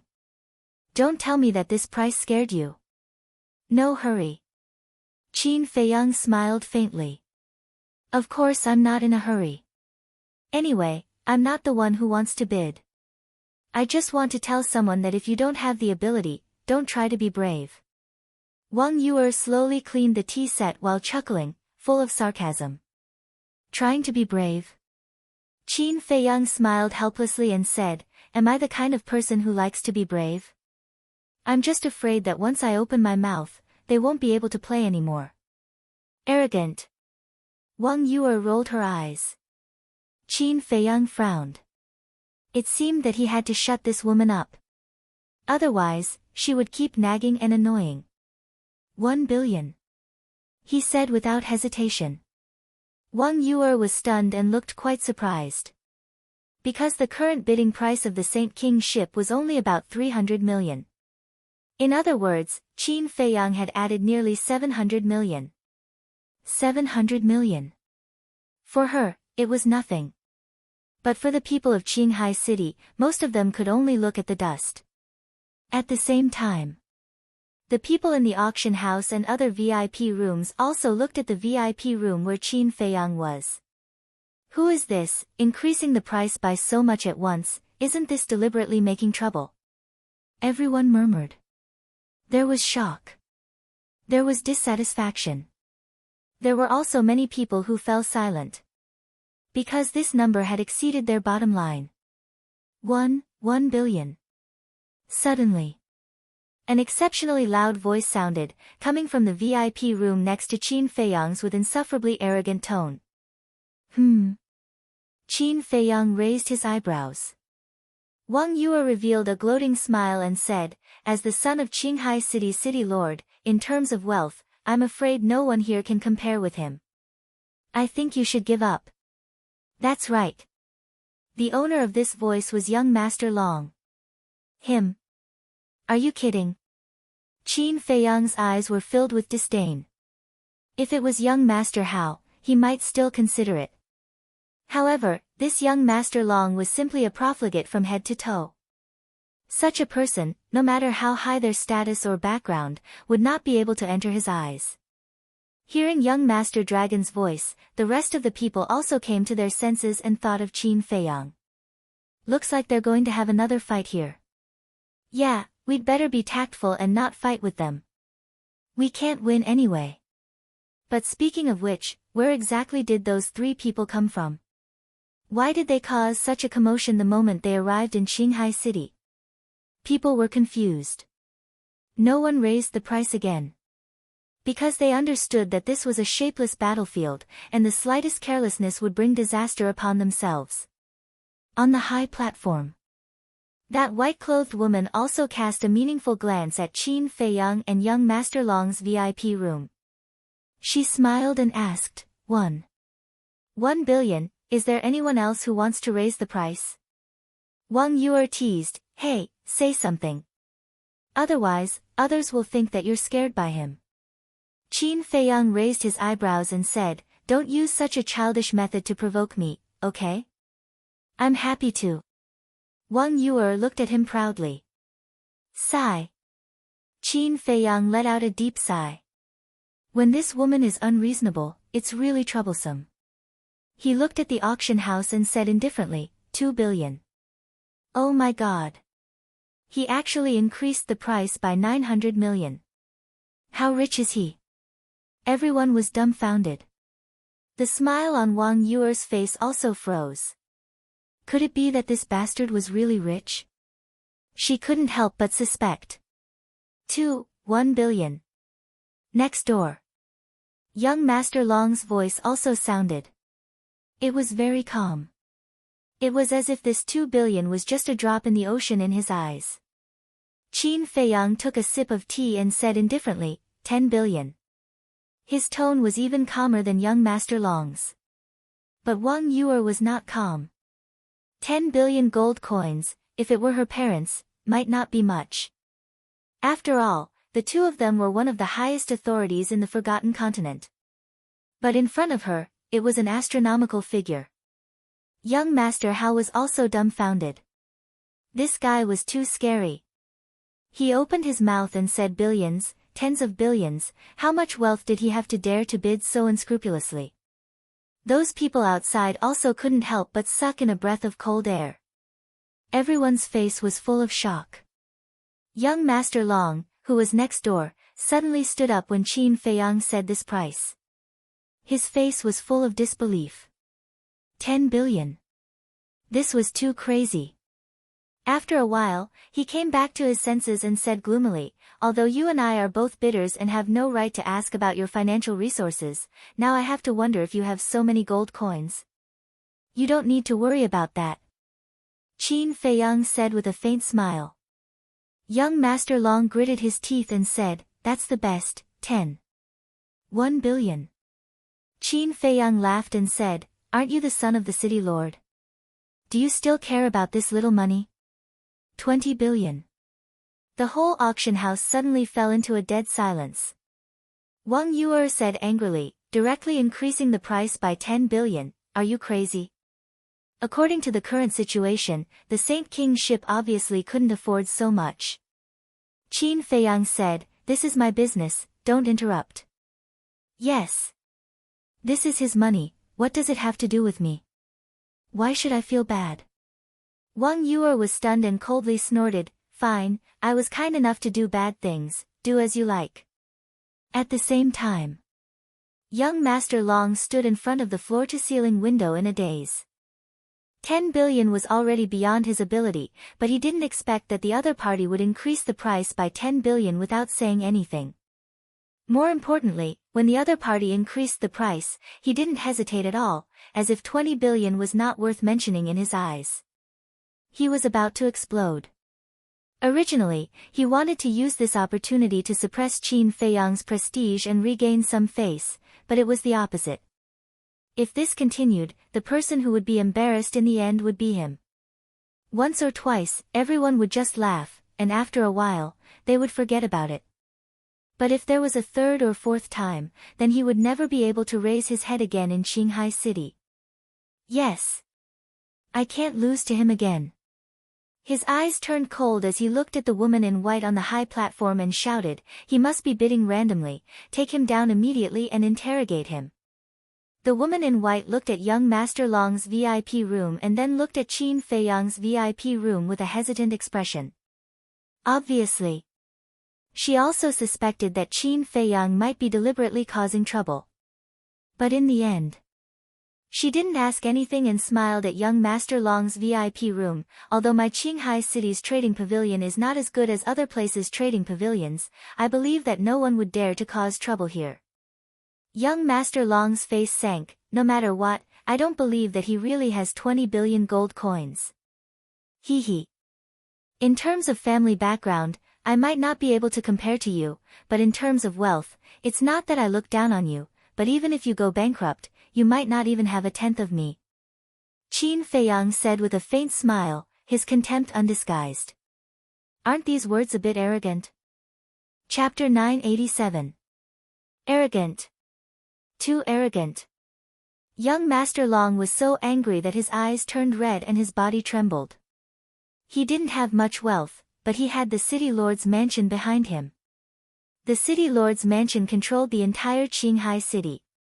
Although they weren't as rich as a country, at least in this place, other than the trading pavilion, no one dared to say that they were as rich as the City Lord's mansion. Even if the other party was the direct disciple of the Chief Tower Master, it was impossible for him to have such wealth. 21 billion. Young Master Long bid. This was no longer a personal problem, but a matter of the City Lord's mansion's reputation and face, 30 billion.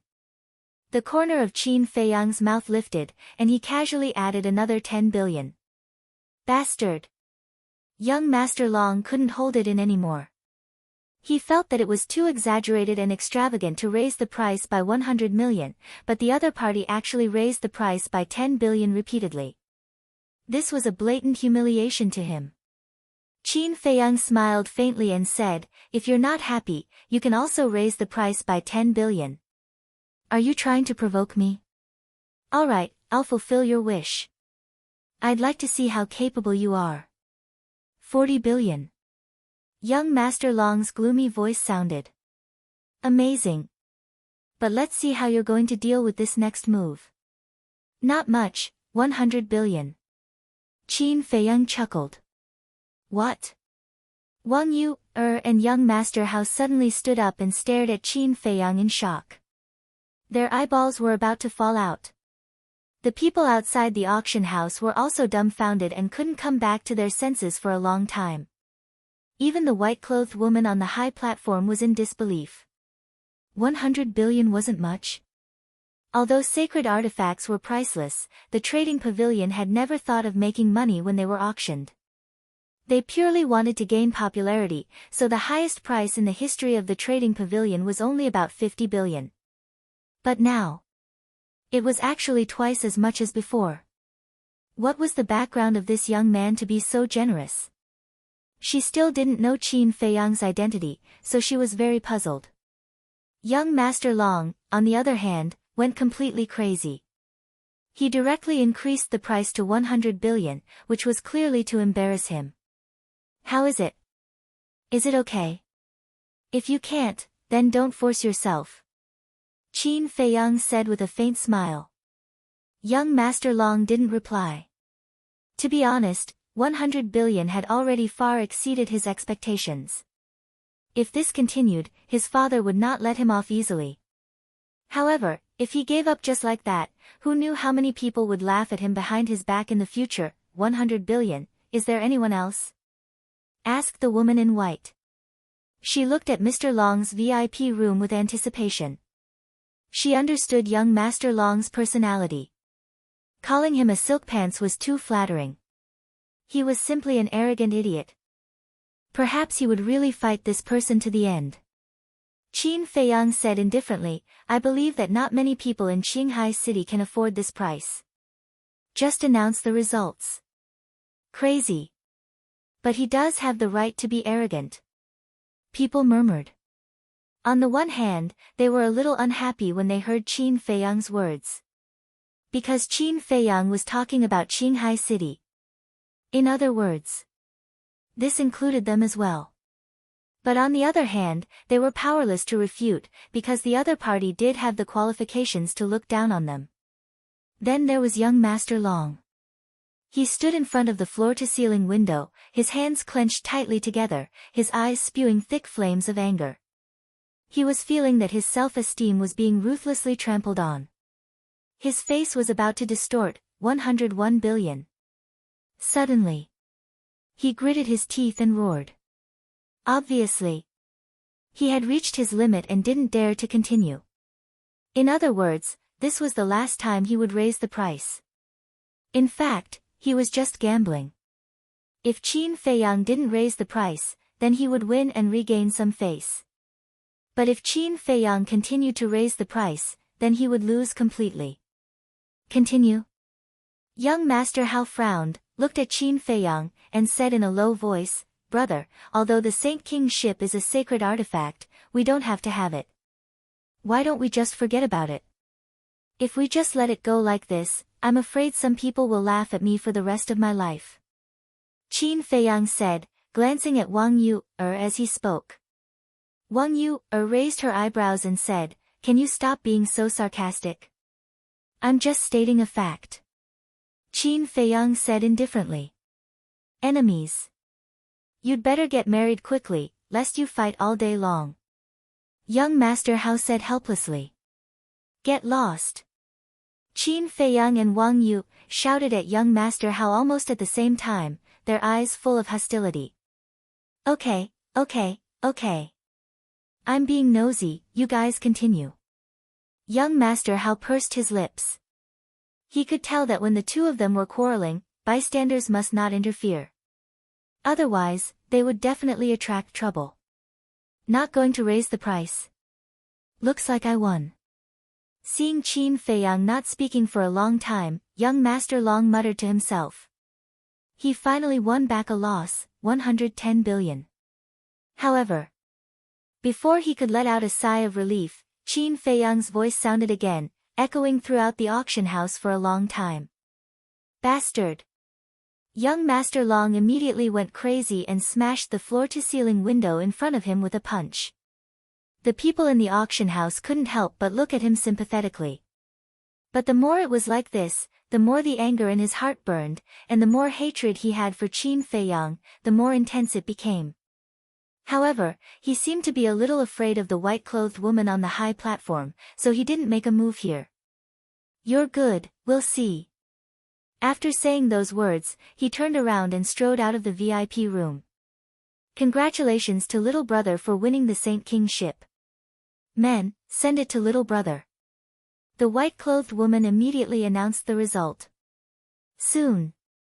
The red-clothed woman who had received Qin Feiyang and the other two quickly walked up to the high platform, took the Saint King ship from the white-clothed woman, and returned the way she came. Next, let's auction the second item.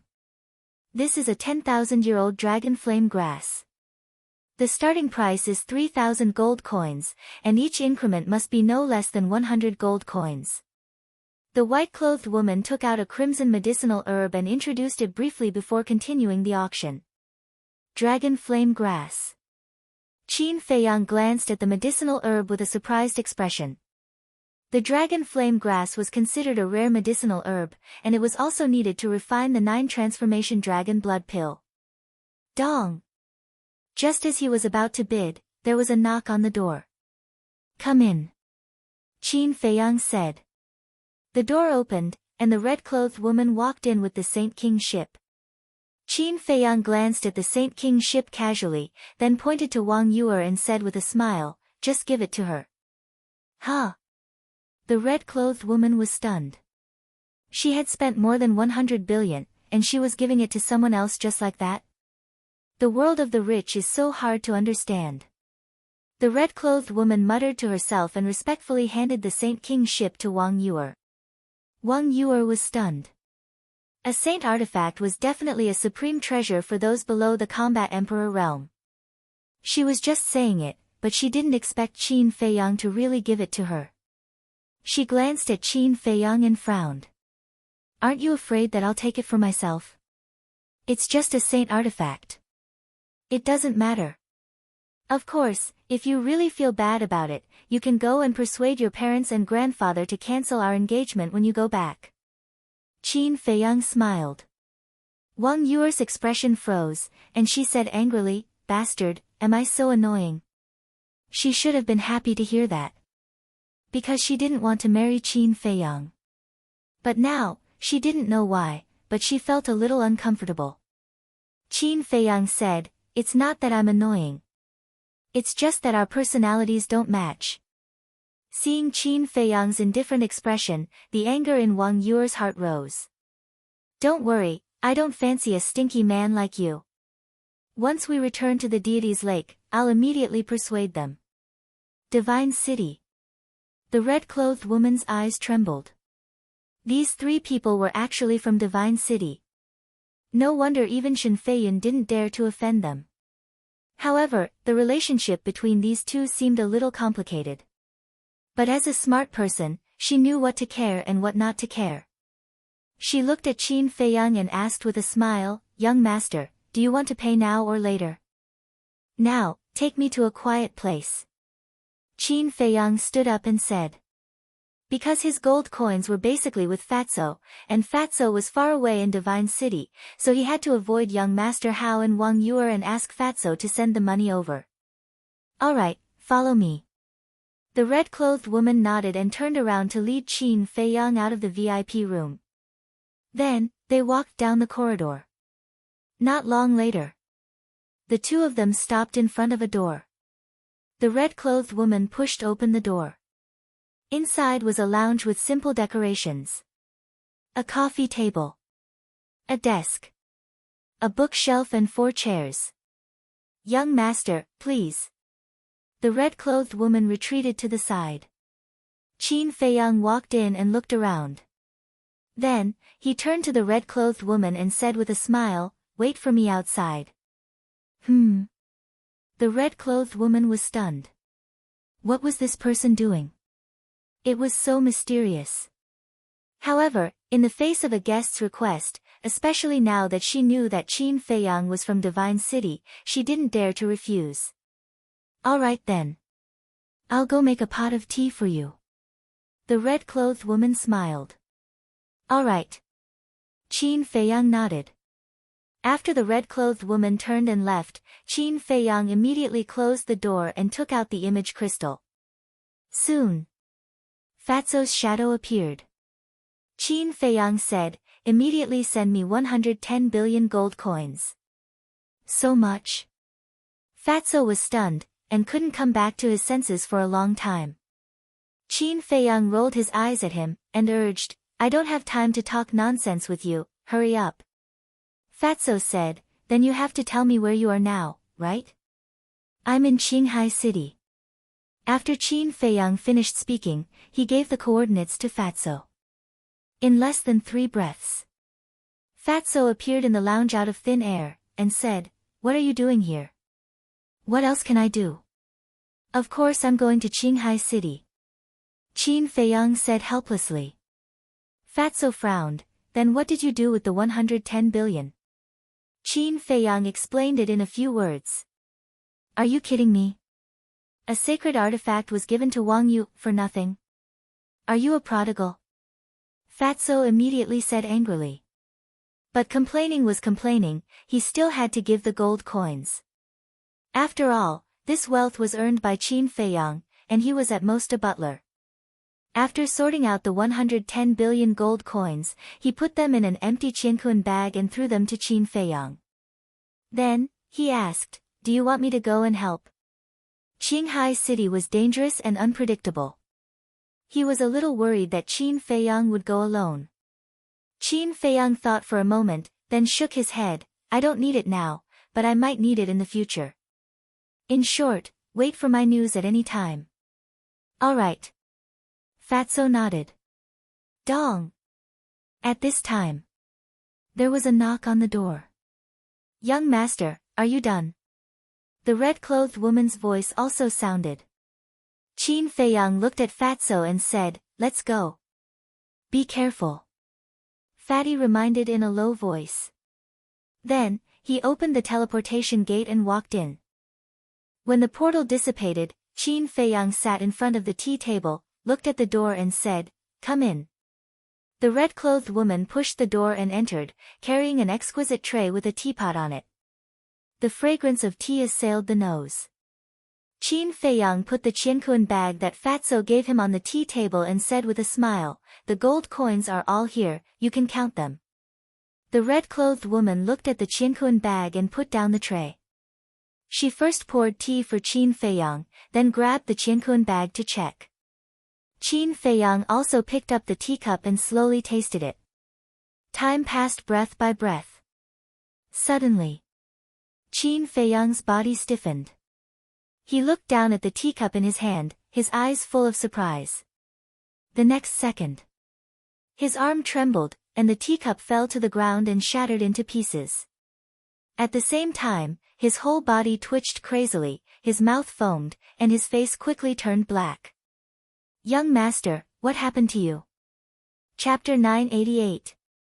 Not only did Qin Feiyang not answer, but he pushed the woman in red away, then took out a detoxification pill and threw it into his mouth. Obviously, there was poison in the tea.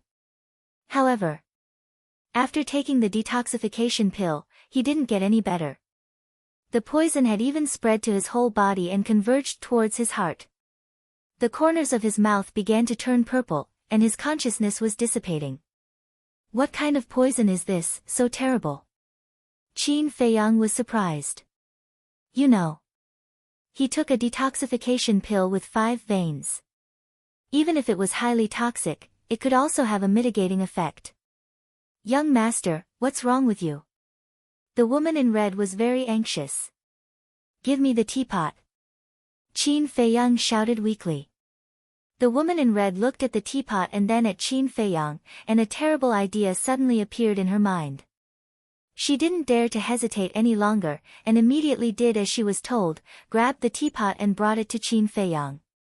Qin Feiyang also grabbed the teapot and poured it into his mouth. The woman in red was so scared that her face turned pale. She had already thought that there was poison in the tea. Usually, in such a situation, one would find a way to detoxify the poison as soon as possible, but this person actually continued to swallow the poisonous tea. Wasn't this looking for death? But she didn't know that Qin Feiyang was doing this to find a way to detoxify the poison.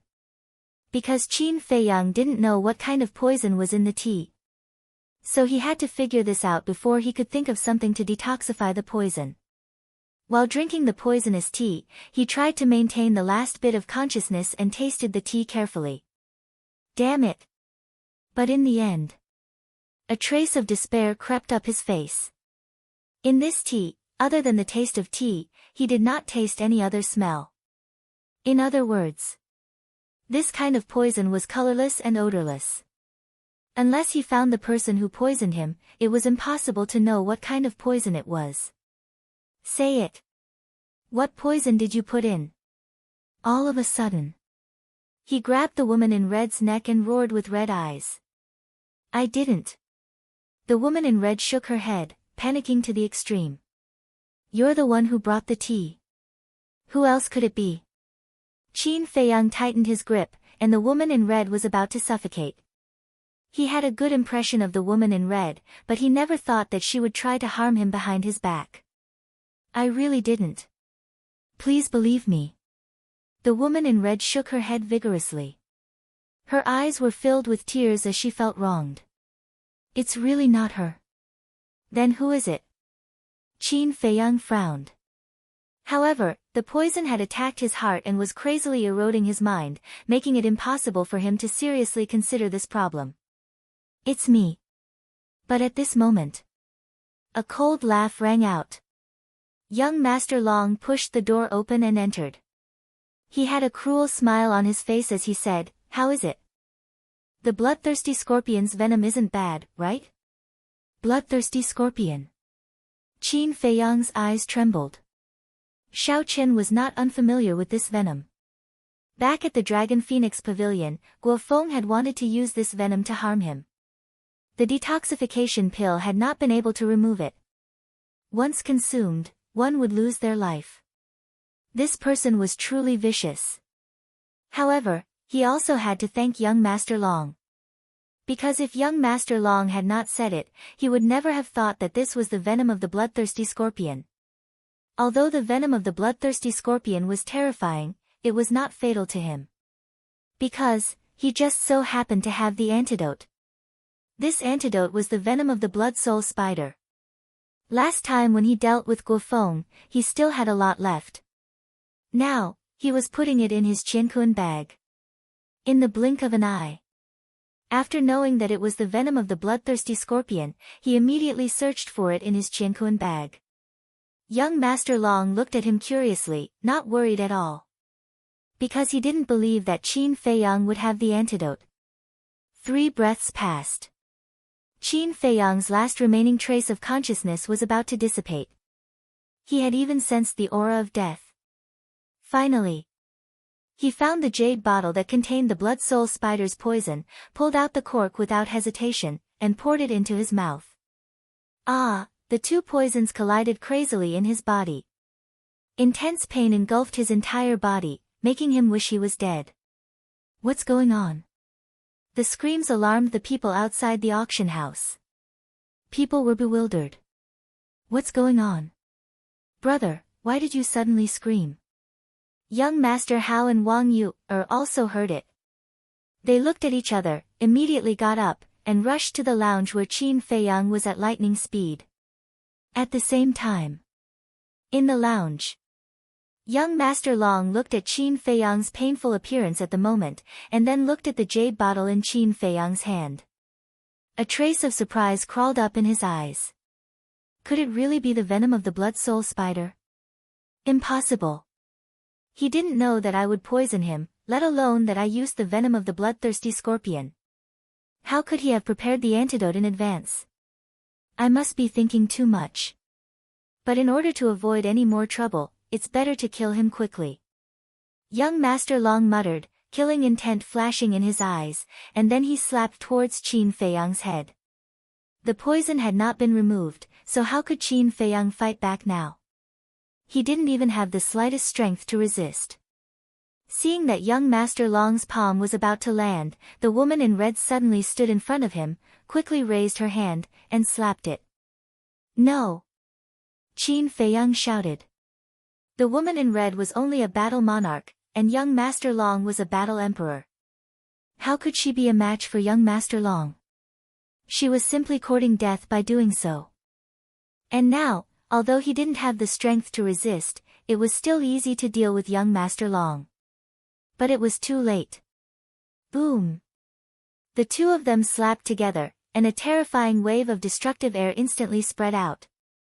The chair, tea table, study table, bookshelf, and the books on the side were all shattered in an instant. Puff! The woman in red spat out a mouthful of blood, and her arm was shattered on the spot. Her entire body was instantly sent flying, crashing into the wall behind her. With a loud bang, a large hole was made in the wall. Young Master, this really has nothing to do with me. The woman in red fell on the corridor, looked up at Qin Feiyang and said with difficulty, and then fell to the ground. Blood kept flowing out of the corner of her mouth, and it was unknown whether she was dead or alive. What's the point of this? Qin Feiyang sighed inwardly. As soon as young Master Long appeared, he already knew that the poisoning had nothing to do with this woman in red. Meddlesome bitch, I'll deal with you later. Young Master Long was furious. He glared at the woman in red and continued to attack Qin Feiyang. At this time, young Master Hao and Wang Yu had already rushed over, but they were still a short distance away from the lounge. Seeing Qin Feiyang's appearance, the two people's complexion changed greatly. They shouted in unison, "Stop!" At the same time, they released their holy aura and pounced towards young Master Long. But young Master Long turned a deaf ear to them, and the killing intent in his eyes was even stronger than before. "You want to kill me? Do you have the ability?" Qin Feiyang's eyes were also emitting a bone-piercing killing intent. This person had harmed him time and time again, and had already touched his bottom line. With a thought, the Spirit Snake Emperor appeared. Qin Feiyang shouted, "Cripple him." The Spirit Snake Emperor immediately looked at young Master Long. Its long and narrow snake eyes were emitting a terrifying cold light. When the Spirit Snake Emperor appeared, young Master Long also felt a strong sense of danger. Without hesitation, he turned around and began to flee. But it was too late. After all, he only had the cultivation of a war emperor. Whoosh! The Spirit Snake Emperor suddenly pierced through the air, like a sharp arrow, and instantly pierced through young Master Long's lower abdomen. Blood immediately spurted out. Young Master Long fell to the ground, clutching his lower abdomen and howling in pain. His face was distorted from the pain. "Brother, are you all right?" Young Master Hao finally ran over and squatted beside Qin Feiyang, asking with concern. "It's just the venom of the bloodthirsty scorpion, I'm fine." Qin Feiyang waved his hand and stood up with the help of young Master Hao. "What?" But when he heard the venom of the bloodthirsty scorpion, young Master Hao trembled and his face turned pale. Last time at the Dragon Phoenix house, he had personally experienced it. That feeling could only be described as worse than death. As for Wang Yu, her soul almost left her body. She glanced at the lady in red and young Master Hao and said in a deep voice, "Who poisoned him?" Qin Feiyang looked at young Master Long and sneered, "Who else could it be?" "You're courting death." Wang Yu's eyes were filled with murderous intent. She stepped forward and stomped on young Master Long's head. "Don't!" Qin Feiyang hurriedly shouted. But it was too late. Wang Yu's foot landed, and with a crack, young Master Long's head exploded like a watermelon. Blood and flesh splattered everywhere, and he died on the spot. Seeing this scene, Qin Feiyang and young Master Hao swallowed their saliva. This woman is too cruel. She is indeed not to be trifled with.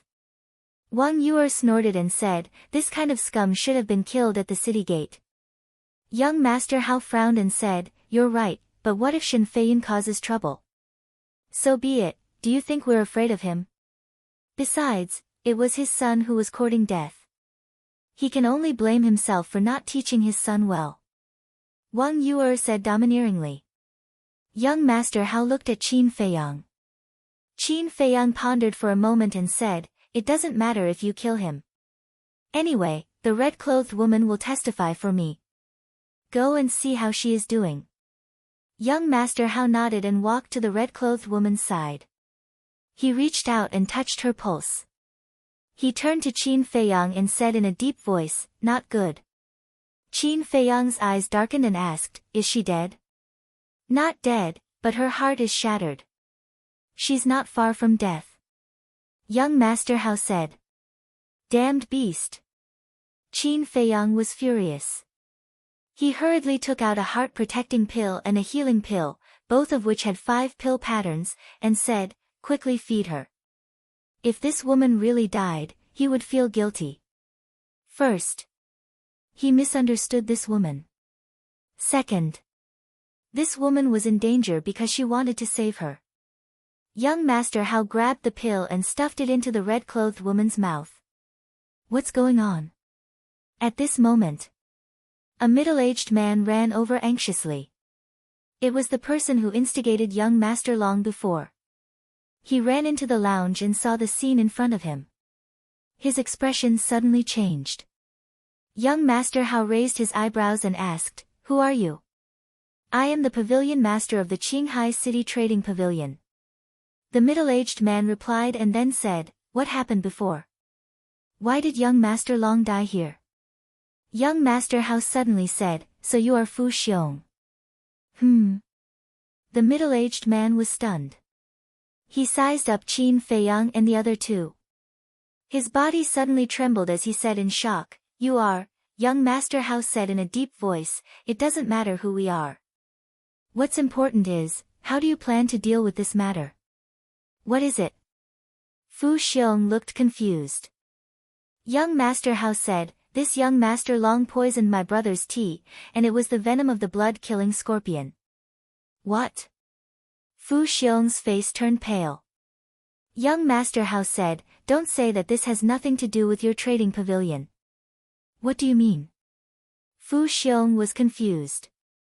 Qin Feiyang and Wang Yu also looked at young Master Hao suspiciously. Wasn't young Master Long the one who poisoned the tea? How could it have anything to do with the trading pavilion?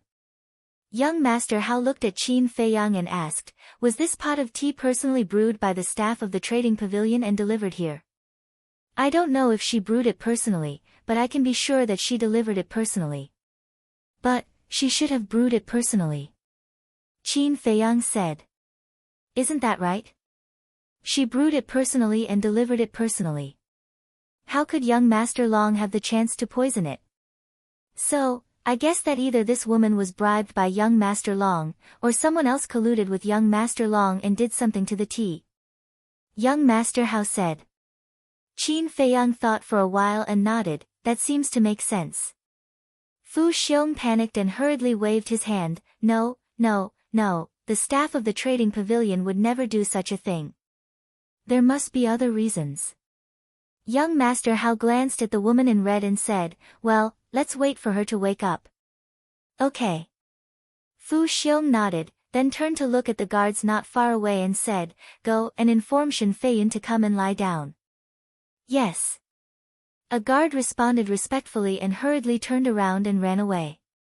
Fu Xiong secretly wiped the cold sweat, then looked at Qin Feiyang and the other two and said with a flattering smile, "Young Master, young Miss, why don't we go to the room next door and sit for a while?"